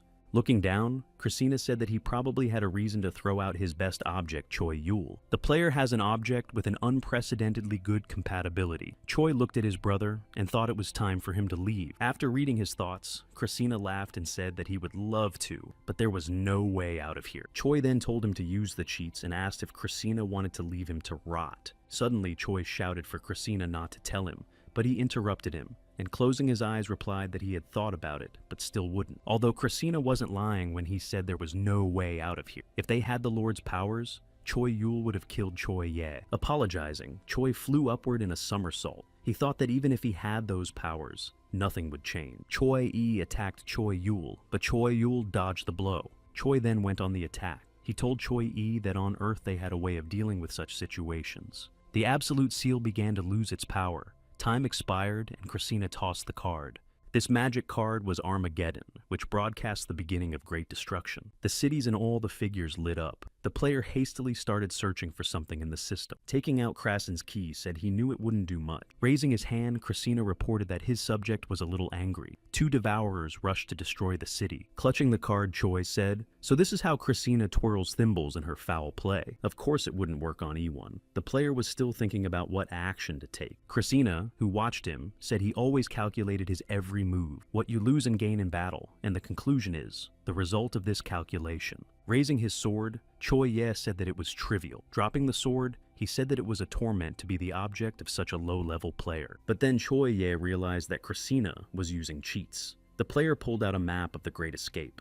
That means they need to drop their hard-earned reward and run for their lives. When Choi Yul landed, he exhaled and thought it was a good thing that he didn't have the ability to use such a thing, because it would have been much worse. The sword thrown by Choi Yi hit Choi Yul in the chest. The ground beneath him cracked. Christina already had several cheat keys in her hand. There were a few explosions left in the city. The long-awaited notification came that the mission had been completed. Choi Yul was lying in a pool of blood, breathing heavily. One eye was swollen shut. Choi was holding his wound and looking at something on the system. He chose recovery and exhaled. When his body recovered, he said he hadn't expected this. Christina came up to him and asked if Choi could handle it. Choi got up and grabbed his head and asked what Christina was talking about. Standing up, Choi walked over to Krasen, and together they looked at the ruined city in silence. The complexity of the game has reached hell. The plan calls for a great change. Christina then took the emergency evacuation card, which evacuates the residents to the city bunker. Watching people descend into the bunker, Christina said about 80% of the inhabitants survived. Folding his hands, Choi looked at them and said that so many had been wiped out in an instant. As expected, this is Choi Ye-ona's town. Christina said we should fix up the town before we start making plans. In Christina's opinion, Choi was now looking for funds to fortify the city just like back then with the training ground. Smiling, Choi said it was the hour and Christina understood him. Christina said it was part of the game. Suddenly, Choi tensed up because a map summoning had started to happen, and he didn't understand why it was happening between missions. One by one, the figures began to be summoned, and Choi thought it was too much. He was answered by Christina, who said that there was a special mission, and access was only for players and then only once. An open world. It's also called the World of the Remnant. A figure with a forest has joined the city. City troops went in to destroy the monsters. Kwan and his squad reported that the area was clear. The target was located and Kwan called for a collection team. The squad found Kipre, the constituent of the healing potion. The farmers quickly started picking flowers. According to Kwan, it's a whole bunch of resources and a great map for farming. You can get a lot of points and gear, but if you don't find a way out of here, you'll be locked up forever. Also, residents who won't be in town when they have to leave will be left behind. Turning to Hyo Ju, Woongi said that more and more people are leaving the place, and it seems there is nothing that can be done. Kang Ji, standing nearby, said that even Choi Yul was smashed to smithereens. I bet they didn't run away. Chang Du, who was sitting in the rubble, hummed thoughtfully. He thought about the fact that it had been 4 days since they had arrived there. However, the system still loads the guides but doesn't show up on people. Looking at the papers, Choi angrily looked at Dai and shouted that 753,000 rounds and the same number of defeats. Collapsing on the floor, he said he thought it was impossible to win here the usual way. Leaning over him, Dai said to Choi not to make him doubt that he wasn't wrong to choose him. They have enough time. Choi recalled what Christina himself had said. about a century and a blink of an eye. In response, Christina confirmed what he said, and if Choi wants to, he can stay here forever. There are two reasons why they use a world without players. To develop like player number 17, or surrender this game, not wanting to end up in the belly of a devourer or do battle. This is where they'll hide for the rest of the game. Here is the nature of his name, the world remain. Looking at Christina, Choi said that while they put Choi Ye-on's surgery on pause, it was clear that Choi Ye couldn't win in an even fight. Choi Yul felt that he should turn the terms of the fight in his favor. To pull this off, Choi needs to know everything about the players and the game itself. Christina realized that Choi Yul wanted to take down Ye Yun after finding out all the information, even though Christina thought he was just an object. Raising his hand, Christina said it wasn't hard to organize. Choi asked if Christina agreed too easily. Christina responded by saying he was too curious about how far Choi could go. Smiling, Christina reminded him that Choi's defeat was not his defeat and laughed. That made Choi angry. Suddenly, they were in a different space, and Choi asked what it was. And Christina explained that Choi could return to his world as soon as the game ended. From what Christina said, there wasn't an ounce of lie in her words. The world had simply become part of the game. This is the fate of the world that has become fodder for the game. Whether you lose or win, the outcome is a foregone conclusion. At this time, Choi Ye was searching for the Demon King Krasen. It was one of the most high-level opponents he was destroying. Choi Ye was sure that Christina used the player's powers. That means Christina can take the player's place. The system reported that the mission was cleared and the destroyed player's pieces were transferred to another player. The former 8th player had new pieces to deal with. He decided he wanted to take them apart. Cities are dismantled to use them to repair and improve their figures and get materials. Then the player started looking for a piece that belonged to him earlier. The system reported that this piece is hidden or protected. Choi Yul bowed and introduced himself. He said that all the people had been working hard for the past 3 months. He also said that the city is almost rebuilt and is looking forward to more improvements. He believed the people would understand why he was using live TV to communicate with people who had left the city. Choi's goal for this live broadcast is to reveal the truth about the game and the players, and at the same time, he will talk about his future actions. The plan is dangerous and crazy, so Choi makes no guarantees, but assures him that staying here will be much safer. Despite all this, Choi will explain everything sooner or later. He's starting now. The first truth about this game is that the game is a great test of will, or an unkind joke of absolute evil. Christina said it was an illusion he still had, and Choi asked if it wasn't. In Christina's opinion, the dream of an ideal being is an empty wishful thinking of sentient being. He believed that if they were perfect, they would have no needs, and if they had no needs, they would not move. And if a creature doesn't move, there's no point to its existence. People don't need each other. They look for someone else and get lost in the ensemble. It's exactly the same in the game, traveling through the universe to find the next planet to eat. It's not yet clear why the planet of choice should have intelligent life. Maybe they're attracted to the emotions of the soul, physical shells, or the whole shebang. To make the victim more palatable, they turned the game into a meat grilling. Choi then asked why this whole circus of a game. Christina replied that intelligent life inevitably creates games for itself. This makes it easier for her to adapt and immerse herself in the process. In addition, games make you work hard. To top it all off, they have a habit of running headlong toward their goal. After listening, Choi said that ultimately it's just an established system where creatures are played out and become part of the game. In response, Christina explained that the eaten world ceases to be a source of nourishment and a new form of intelligent life has to be found. That's the point of the game. Clutching her head, Hyoju stretched out her hand and asked her to stop. She asked if they were suffering because of the planet-eating monster. And Choi replied that he wasn't sure if the game was a living thing yet. And Kwon believed that in the end, even if they won, the land would be taken to pieces and become just a map. He thought they would become monsters and fight the next intelligent life form. And then Kang-do asked what the players were doing then. Christina decided to explain to him. Once they were objects, but now they are part of the game, and only a few evolve further and gain enough power to upset the balance. This is the kind of creature the game gives a role to interfere with the game and improve the quality of objects. That is the essence of the player. In general terms, Kang-ji understood what was going on and asked what the plan was now. Choi closed his eyes and said that they would eat the game, and in this way, they would save the Earth and all the worlds in the game would return to their former life by the forces of the game itself. Choi's plan will eventually lead to her destruction. Choi said, there are two ways to face the predator, coexistence or struggle, but Choi chooses the latter because he's too tired to put up with this game.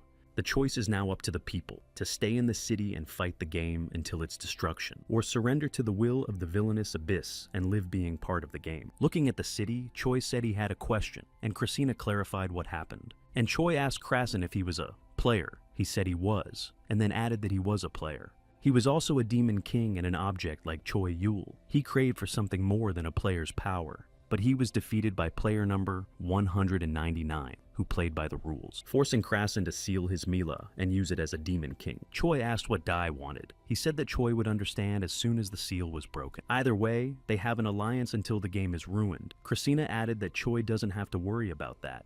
The next day, Choi came to the archives with papers piled up. Choi went to the meeting table and asked how things were going. Kwon turned to him and replied that there was no problem yet. He said that they had built a place for the residents to stay during the remodeling. Gradually, there are even more people, although there are many who can't decide whether they should stay or fight. It was too important a decision, and nothing could be done about it. In the end, they felt the difference between themselves and absolute power. Frowning, Choi said that they needed to focus on improving each individual's abilities. Beating the 99ers isn't their main goal. All they have to do is come in first. At this, Kang-do asked if they had to hit first, and then Choi stammered and scratched the back of his head. Then he replied that he couldn't beat him, so he'd leave it to the Council of the Assembly. It was strange for Christina that his enemy number 99, and he was worried about Choi Ye-on. Choi Ye's army was lining the streets of the city. Watching them from the rooftop, Choi Ye thought it was just a glitch.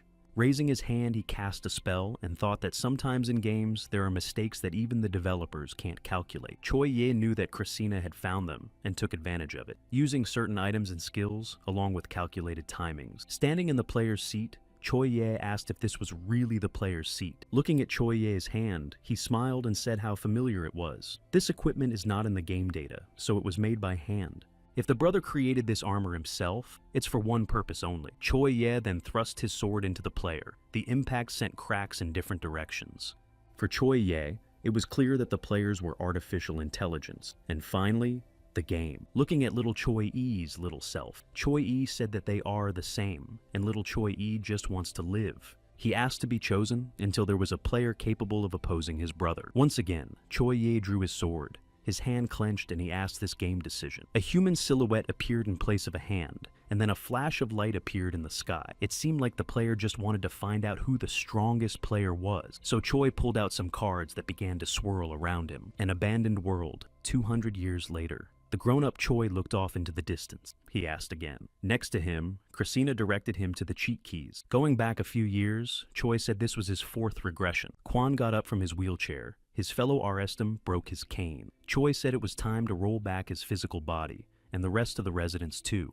Standing on the roof of Krasin asked if it made sense to keep the original look of the city. Choi replied that there is still a desire to preserve the city. Scratching his chin, Choi said that if time on the map flowed slower, then having lived for 200 years, they had missed about 2 moves. For that matter, Choi offered to stay for one more, but Christina replied that skipping the 3rd move would be too disadvantageous. Smiling, Choi replied that Christina didn't have to worry because it was worth it. A new year has begun, and figure 8 is on the cards. The system asked for a roll of the dice, and now they've been abandoned. Choi thought it was pointless to stick to the strategy of working hard for rewards.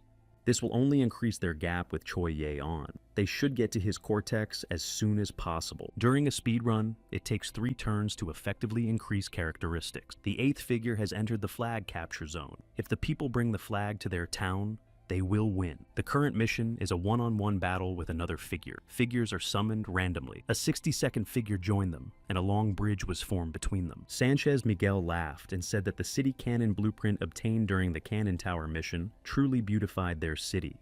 He was sorry they hadn't emerged from the Earth Age yet. He didn't think it would be that hard to get a flag for himself. There was an explosion. Choi Yul's silhouette appeared in the shadows and laughed. The frame of the buildings was reconstructed using waxed materials.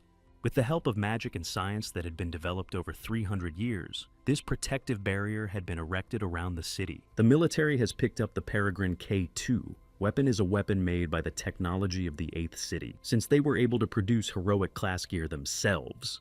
All the equipment in the city has improved dramatically, and the 8th city is on the move. Looking up into the sky, Sanchez opened his mouth, not realizing what the multitude of birds flying there were. In Choi's opinion, the abandoned world is formed completely randomly, and the fact that this particular card will be found is incredible luck. The 8th city also climbed into the nest of the Imperial Griffin by donning several griffins. Hyoju came to a foreign city, and the crowd in the square sat on their knees. Sanchez said it was better to capture the flag this time and go back to the city. He thought that when their players started to act, they'd have no time to say anything. Meanwhile, Choi Ye was fighting on the battlefield with another player. His eyes were burning with red light. Standing in front of Sanchez, Hyoju asked when their player would start acting, but he didn't answer, but only apologized. Clenching his fist, Choi decided he still needed to work on his new ability. Looking at Krasen, Choi said it was time, and the latter, using magic, replied that he knew. Taking out a card, Krasen asked Choi, "This calls for a speed run. This card allows you to ignore rest and roll the die a second time in a row." Another one was added to Krasina's collection of figurines. The card was activated and the system asked for another roll of the die. The player started looking for something in the system again. Choi Ye stood in front of him. Sitting on the throne,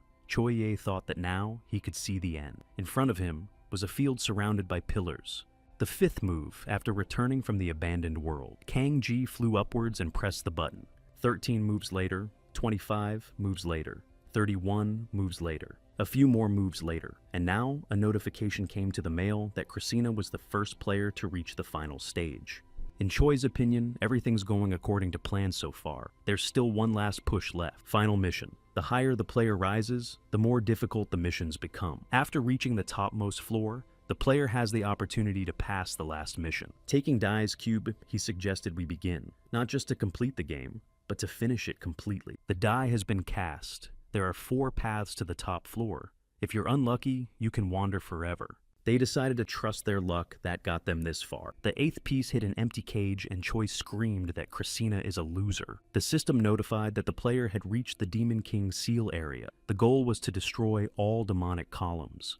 The Demon King they met was Katumbaba. This form is considered the strongest of all the Demon Kings. Katumbaba laughed and said that they had the courage to come to him and called them brave. He wanted to say that at last an opponent had arrived who could amuse him, but his head flew off his shoulders and his limbs separated from his body. Jack answered him and apologized, saying he didn't have any free time, so he'd hit first. Lastly, Katumbaba asked how a pathetic pillar keeper could have such power, but he didn't get an answer because he collapsed to the floor.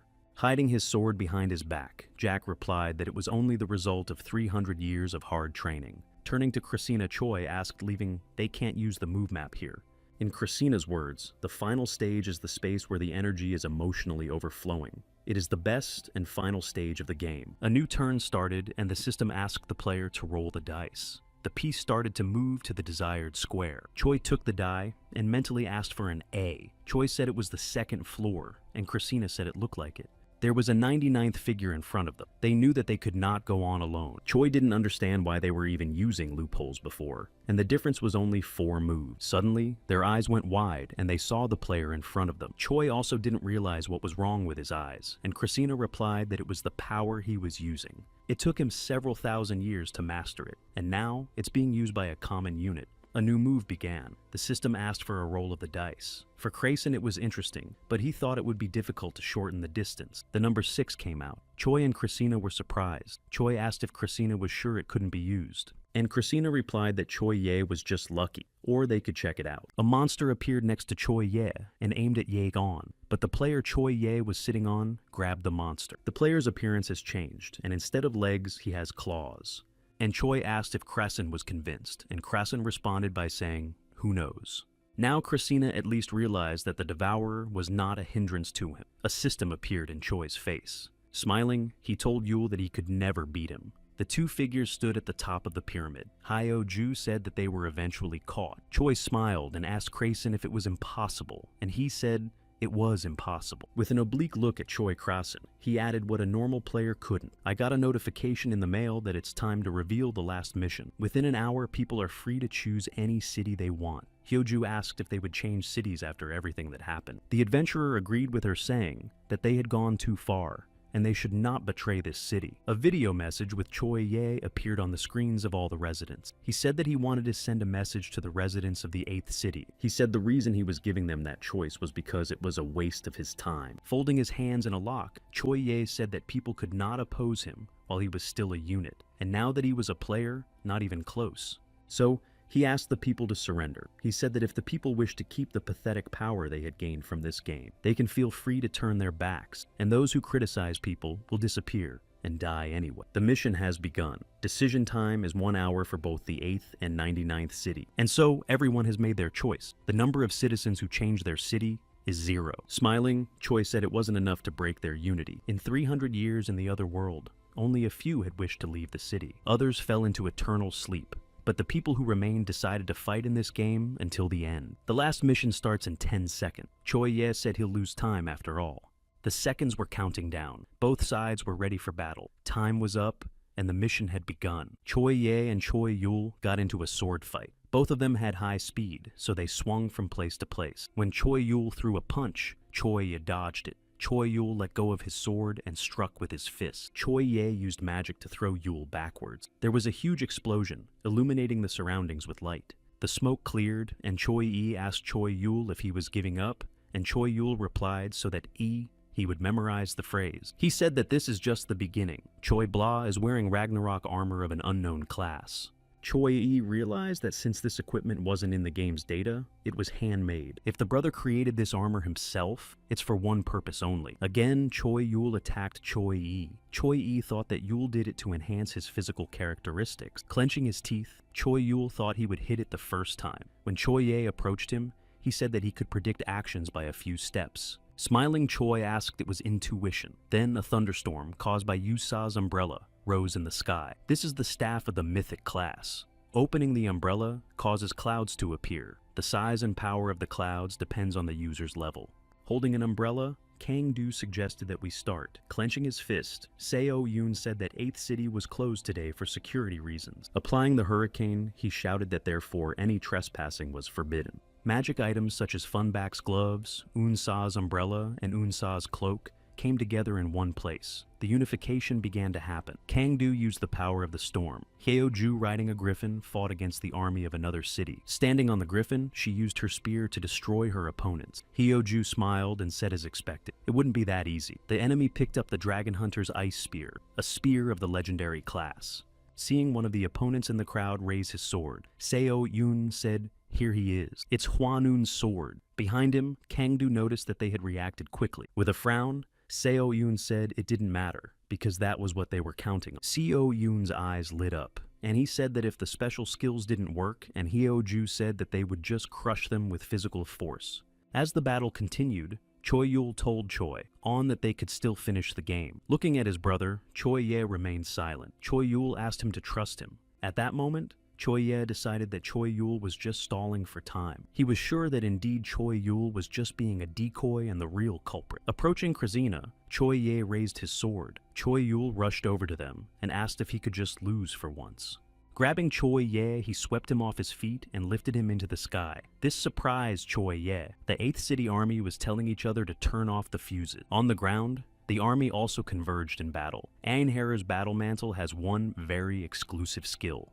This skill is called Berserk, mode of blind rage in which the player loses control of reason and attacks both enemies and allies, and Ragnarok holds back Berserk's power, but the player still has no mind control. In this case, the physical characteristics reach the maximum that is possible in the game. When Choi Yul attacked Ye On, the ground shook under his feet and the army became frightened. The final battle has begun. The private shouted that the enemy was coming.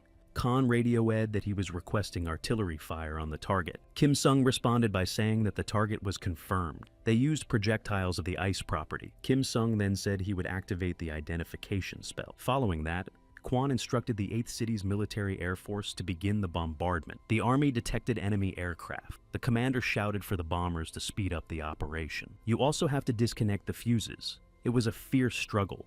Raising the Mace of Destiny, Kwon struck. This mace strikes enemies within a certain radius.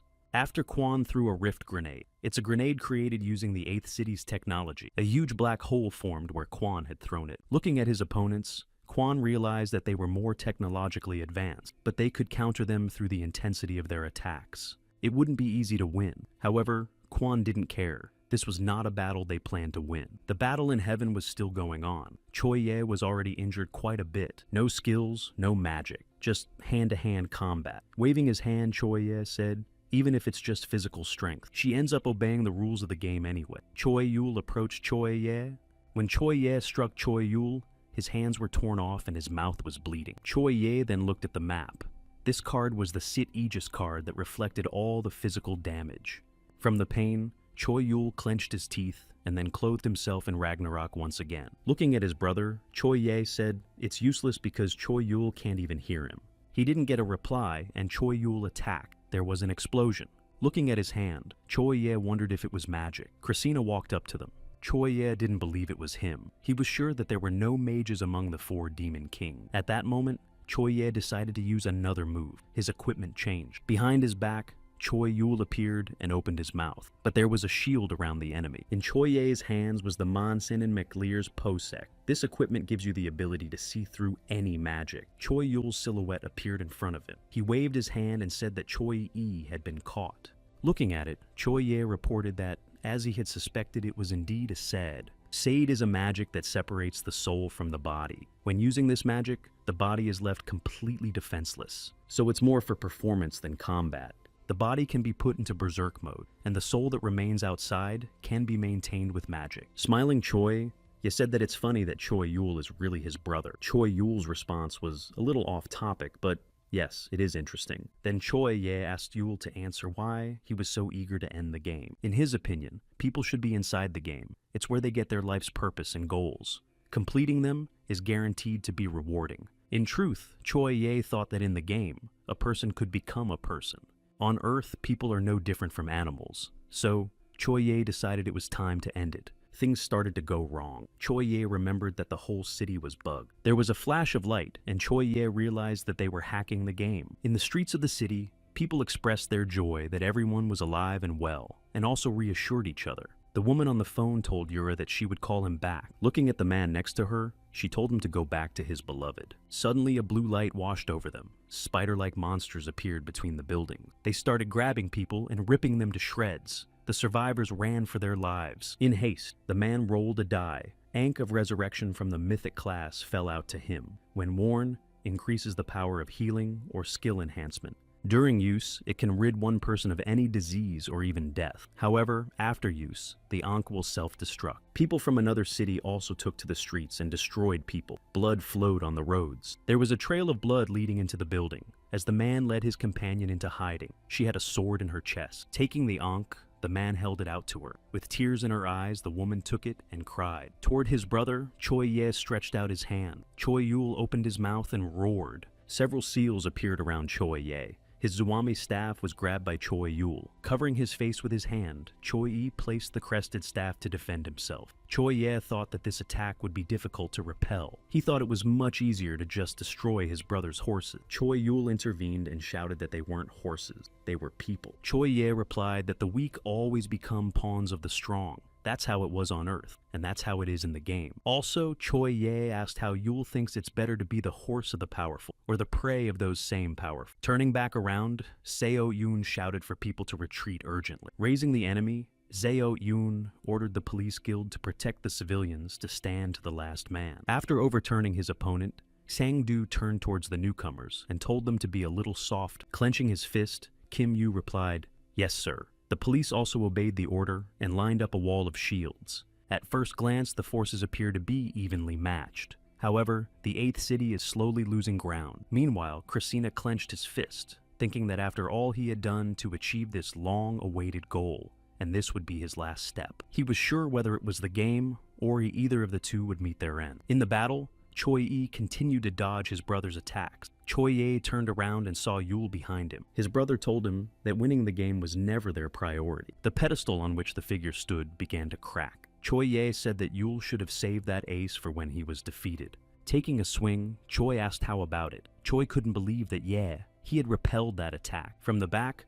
Choi tried to strike, and Choi Ye extended his arm, and the seals appeared again. Choi Ye said that he was already used to it. Choi Yul coughed. 2 beams passed through him. This attack was called the Soul Strike, a burst of spiritual energy that strikes the enemy's spirit. In response to this, Choi Yul said that as expected, Choi Ye is awesome, however he knew this would happen. Frowning, Choi offered to play his last hope, and Choi Ye asked if Choi Yul was going to use such a simple move. In Choi Yul's opinion, the simpler the better, and he told Choi Ye that it was clear to Choi Ye that Choi Yul was trying to buy time until Christina completed the break-in. After that, the spellbook DZK appeared. It allows you to control a unit whose level is lower than the level of the owner of the book. The number of units that can be controlled increases with the level and rank of the owner. The control panel has two modes, automatic and manual, where the automatic mode operates in accordance with the preset settings, and also a handheld where the owner takes control of it. Behind Choi Ye, an army appeared. Clutching the weapon, he thought of his power, finally breaking free. More magic golem-tamed monsters and summoned creatures appeared on the streets of the city. The order was to let everyone out and do whatever it takes to get Choi Ye-on's attention. From that moment on,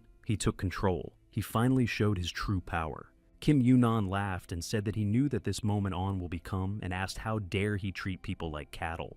Turning to Sanchez, Kim shouted that the man obeyed no one. Sanchez remembered when Choi Yul came to convince them that living in the game wasn't so bad it made him think. After that, Sanchez drew his sword. However, he could not tell the children that they were toys in the hands of the god. Standing up against the enemies, Kim Yoonan shouted for his comrades to nape the opponents.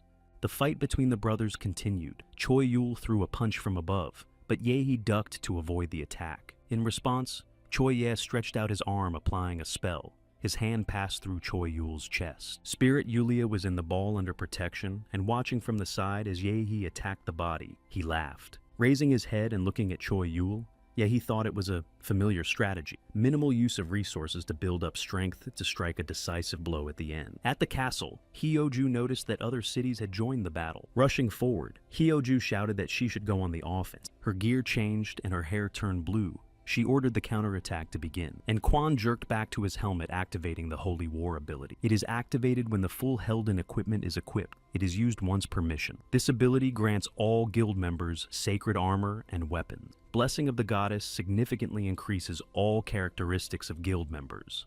Choi Yi. This is what he expected from his brother. After activating the seals, Choi Yul attacked. However, Choi Ye released a spell to counteract him. Watching the spells hit Brother Yi, he wondered what that feeling was. It was familiar to Choi Ye, yet so foreign. Clenching his teeth, Choi Yul thought he wasn't enough yet. Kim Sung watched the fight from his office. With an outstretched hand, he gave the order to attack now at full strength. The magic golem and tamed monsters and summoned creatures went on the attack. Choi Ye foresaw everything his brother could prepare. Choi Yul can't control all mortals. Deciding that his brother thought too much of himself, he took a swing. He thought Yul had lost, but was he really hoping for luck?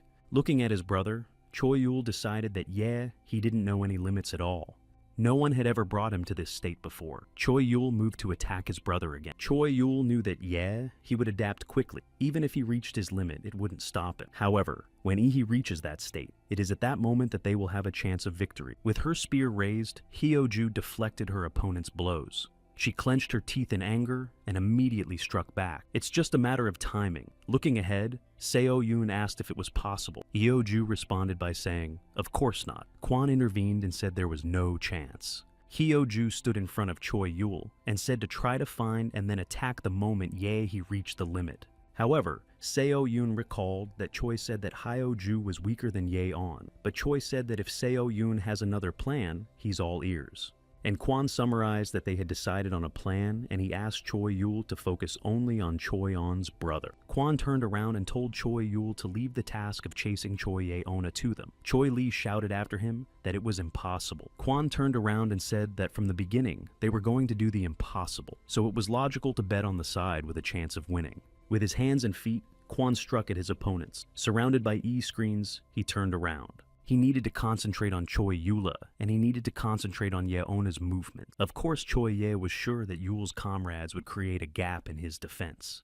Taking Krazen's book, Choi put on Jack's equipment. He used the Fall of the Gods attack. This amazed Choi Yi. How on earth his brother was able to grasp a fleeting delay that could barely be considered a gap. When asked, Choi replied that it wouldn't have worked out. It wasn't the skill of multitasking, but focusing on one thing. Not managing people, but working with them. Choi learned all this from people he thought were pawns, and Choi Yul struck his brother with his sword. He fell to the ground. Jack came over to them. Choi Yi's mouth was bleeding. He looked at his brother and asked why he didn't take his life. Smiling, he added that Choi would never have a chance to overpower him again. Crouching down on one knee, Choi Yul said that he didn't intend to take Ye-on's life from the beginning. Choi smiled and said that yeah, he should sit still while his brother finished his business. He decided that they would talk about it later. A warehouse of worlds where that very energy has run out. They're frozen in time here, just waiting to be called upon to fulfill a mission. It's deeper than that. There are maps so destroyed that they can't be used in mission. To become one of the four lords, 2 conditions must be met. 1,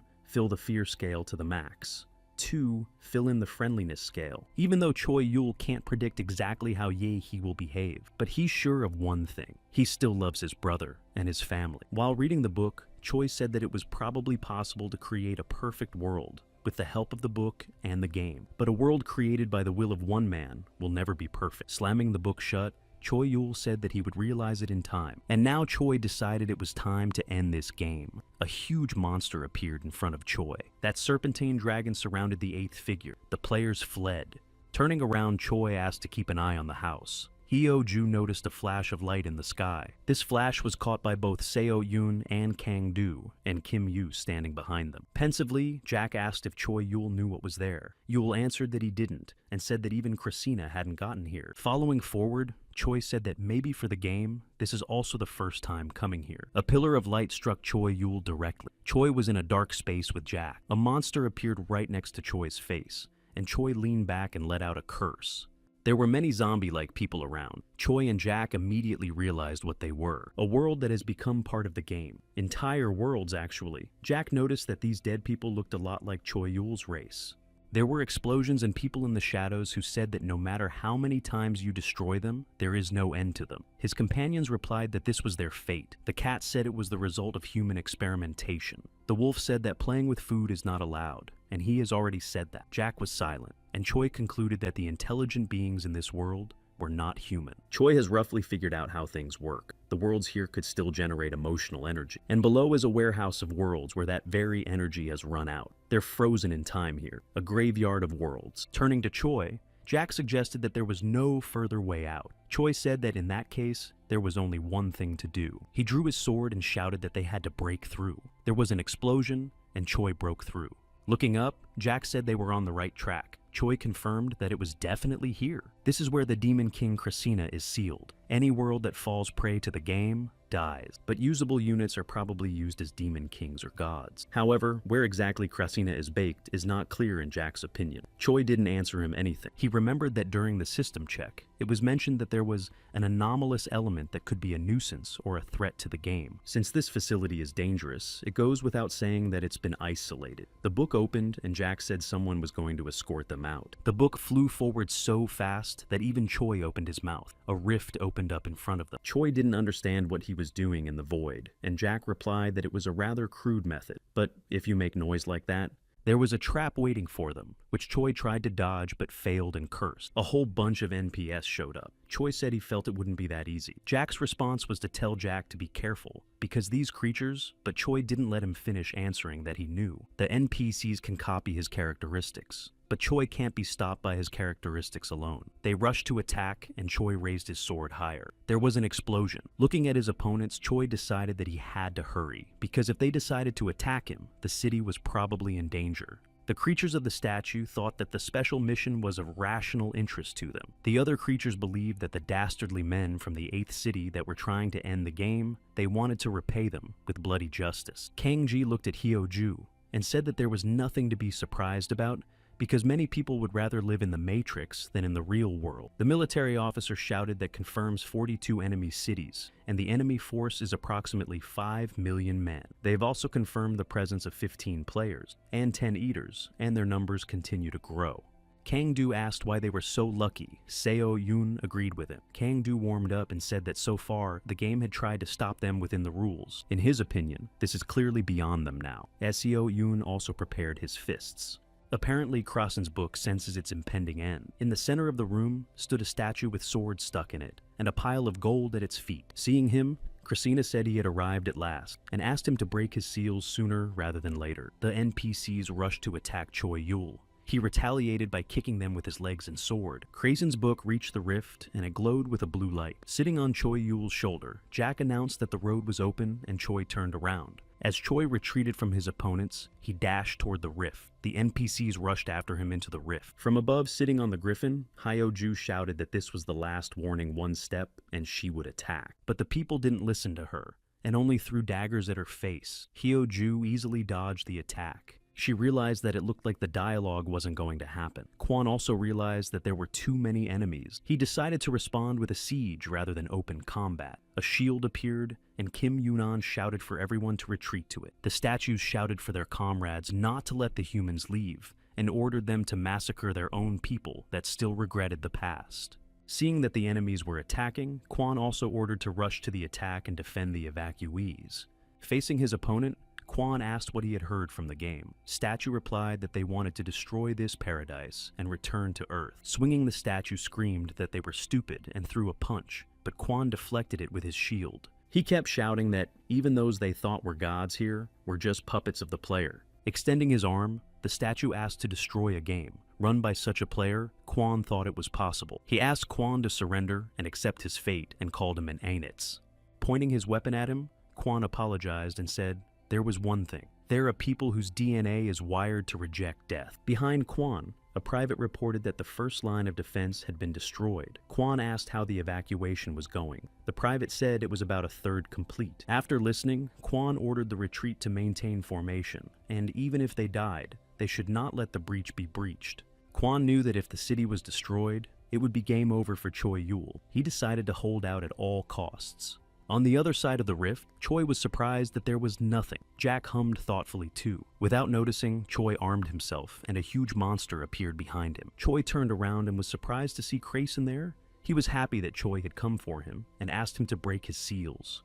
He said that the key was already in Choi's hand. Choi looked at his hands, and saw a sword in his hands. Choi walked by, and said he wanted to check something first. He asked what the game had taken from Krasen, and what his true purpose was. Christina responded by asking him what he would say if Choi didn't like it. Choi said that then he would deal with him and end the game. Then Christina asked Choi if he thought it was possible, and he said that if it was possible, he wouldn't have gotten here then. Fighting against opponents, Hyo-ju changed her equipment. Throwing herself into the attack, Hyo-ju thought that the enemies had a high level, but they could be defeated. The problem is, to confront the player and the city eaters, these two are not enough. One of the devourers burned the figure standing next to the city. Then, he pulled out a map. This is a free rifleman attack card that strikes the highest leveled unit of an enemy city. A hand grabbed the sword as it came out of the ground. It was a rift from which Christina's silhouette emerged. He was seen by Hyo-ju standing in front of the devourer, and asked if he was going to fight against the game together with Choi Yul. In response,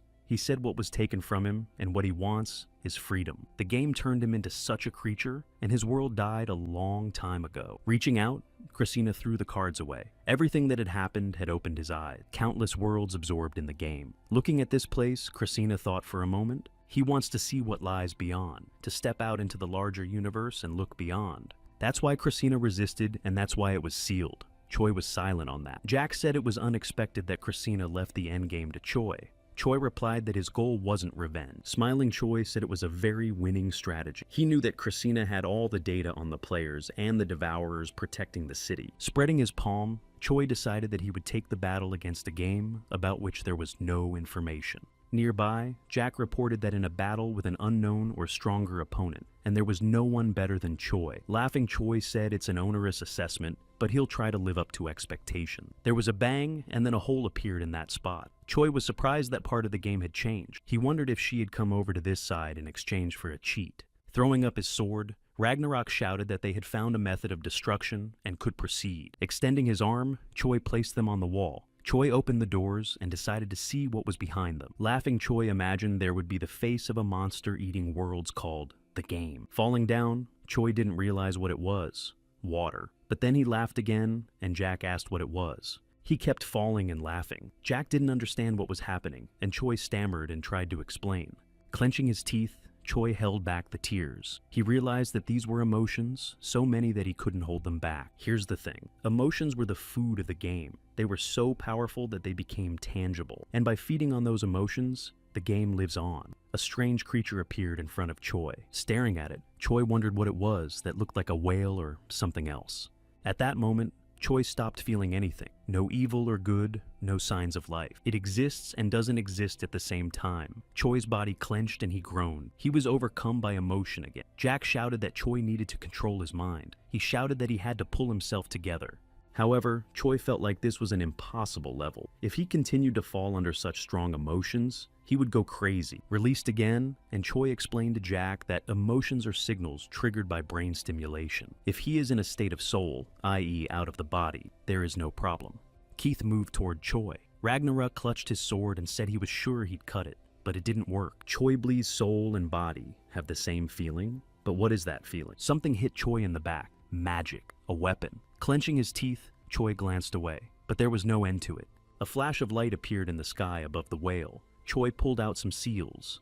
The soul and body pointed the sword at the whale. However, the soul-striking magic did not work. Ragnarok replied that he couldn't even feel the whale's energy. Choi responded by saying that Christina's weakness was useless too. They tried to leave, but Choi noticed that the whale was following him, so Choi decided to speed up. At that moment, Choi decided to think simpler. Physical and spiritual contact is impossible if neither energy nor magic nor will can be felt. They see it, but it doesn't exist in this dimension. Then Choi must either move to that dimension or bring the game here. The eighth gourd continued to be attacked, but the shield around him held back the blows.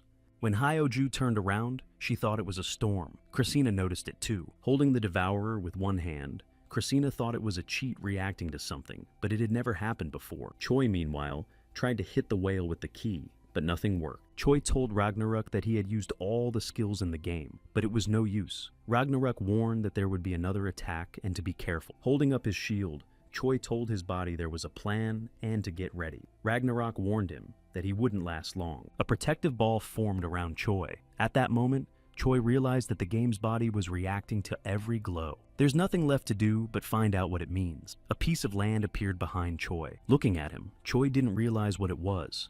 There was an explosion that threw Ragnarok back. Choi realized that they lacked the cheats to pull the game out, but they have no other choice. Maximum powerful magical attack on the visible part. The picture changes when the cheat encounters the game. Perhaps worlds that have been absorbed by the game. Using cheats to move the game into this world. Pushing the whale, Choi asked Jack to do the same to move the game away. Looking at the whale, Choi decided that this amount really wasn't enough. The whale opened its mouth and a beam of light appeared in its throat. The beam attacked Choi and Jack. Running away, Jack asked if Choi had a plan. They were approaching the rift. When they came out, they saw the NPCs waiting for them. Keith had also broken out of the rift. Once on the other side of the whale, it grabbed the NPC with its mouth. Then the whale began to devour everything around it. If the world captured by the game provides power through cheats thinking about it, Choi wondered why he only started acting now. The answer is simple. He waited, waiting for someone else to figure it out. Keith strode forward, swallowing the doors one by one. He waited for that one moment to get right down the game's throat.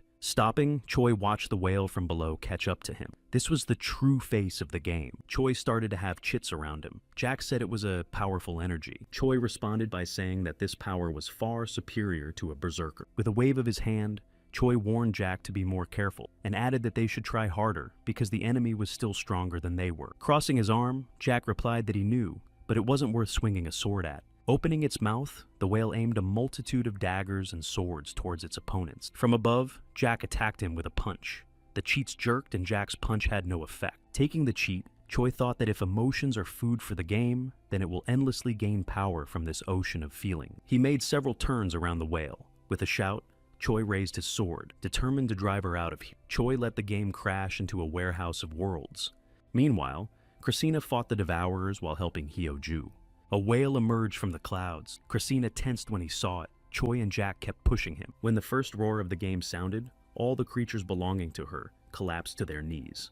Except for the 8th city protected by the cheat. When the second roar sounded, all the creatures belonging to the game have fallen into madness. A madness full of lust to destroy the 8th city. Quan clenched his teeth as he looked at the maddened opponents. He said that even the people of the allied cities were now their enemies. Clutching his weapon, Quan said sorry, but they can't stop here. He would be glad even if he had to. Quan struck his opponents and they fell to the ground. Taking the phone, Choi asked him he couldn't bear to see it destroyed as soon as possible. Preparations for the capture of the game's forces have been completed. They need that power to restore the land to its former state. Analyzing the game's situational field in reality, altering cheats helped in creating the code for the hack. It's only possible to control objects for now, but if they take more power, it will work on the players as well. As they approached the whale, Choi and Jack tried to stick chits into it. There was a flash of light. Kwon and Hyo-ju appeared in front of Choi and Jack. Hyo-ju shouted that they needed to get out of here first. Looking at the system, Choi agreed with her.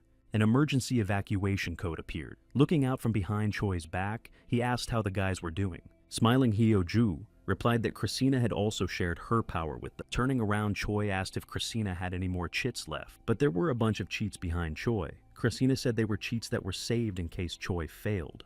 Christina saved them to use when he needed them, but Christina is also a player. Realizing there would never be another chance like this, he put it all on the line. After listening to him, Choi Yul smiled and thought that Christina never relaxes. Watching the game, Hyo-ju yelled for Choi Yul to focus on capturing the power of the game, and Kwon said they would take care of the defense. Jack added that they would see how much his student had grown. Extending his hand, Choi opened the notification system and said that he was counting on them in that case. The city was in front of them. Seo Yoon thought they had returned to the city. With his shield out, Kwon went to attack the whale. However, the whale attacked him and knocked him down. Hyo-ju and Jack came to his aid and told Hyo-ju to focus on preventing Choi Yul from getting close to him. Two devourers appeared behind Choi, but Christina came up to him and took them down with one swing of his sword. Their thoughts converged. Choi voiced that the whale couldn't interfere with the game. Well, it can, but only with the help of the system. With his hand outstretched, Kim Sung shouted that the Demon King and the gods are coming. He ordered everyone to be dealt with quietly one by one. He wanted everyone to defend the city. Kang Ji rushed into the battle, attacking the monsters. Christina, So Yoon, and Kang Woo also fought against the monsters in the sky. Hyo-ju, Kwon, and Jack were opposing the whale. Choi Yul kept trying to figure out the status windows. A mountain of bodies lay in the streets of the 8th city. Choi knew he needed a little more, but he didn't have enough cheats. Christina doesn't have any more aces up his sleeve either. Watching Christina fight, I saw that it looked like his last bet was going to fall through. As Choi continued to hack into the system, he thought it wasn't enough yet, at least with the power stolen up to this point, at least the ground. The whale opened its mouth and swallowed Choi. When Hyo-ju saw this, she cried out. Once inside the game, Choi thought when the defense of the chit was over, he too would disintegrate. Clenching his fist, Choi thought that if so, he would gather his remaining strength and strike at least one blow. Behind him, a voice was raised by Krasen's book, asking this was his brother's worst move. Christina's hand emerged from the Neek. When different worlds collide in the game, an error occurs.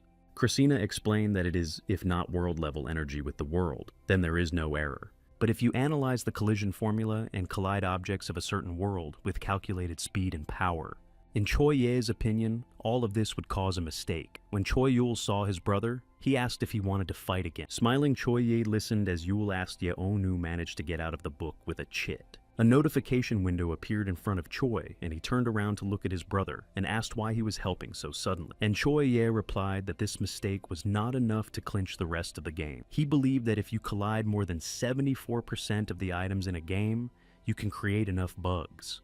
Choi Yul remarks that they don't have time to collect items, and Choi Ye tells Yul not to worry, because it's their way out. Zaki Head-Drawn, which is given at the beginning of the game. It contains all the equipment in the game. They will use it to push all the equipment. Looking at Choi Ye, Yul asked why he was helping him. Choi Ye replied that he lost. How Choi Ye thought to create the world he wants isn't necessarily within the game. The game was just the quickest and easiest way. A monster rushed at Seo Yoon and Kang Do. Covering himself with Kang Do Seo, Yoon pushed him away with his other hand, reflecting the monster's attack. Suddenly, they were transported to the forest. Continuing to stand in a stance, Seo Yoon asked the game what was on her mind. Kang Do didn't understand why everything was quiet either. Kang Do opened the umbrella and flew upward. That's when Seo Yoon realized they were back on the ground. Waving his arms, the adventurer shouted that the status window was not opening. His ally noticed that the cell phone connection had been restored. People immediately started calling their loved ones and asking where they were. Kwon, standing in the crowd, thought Choi Yul had done it.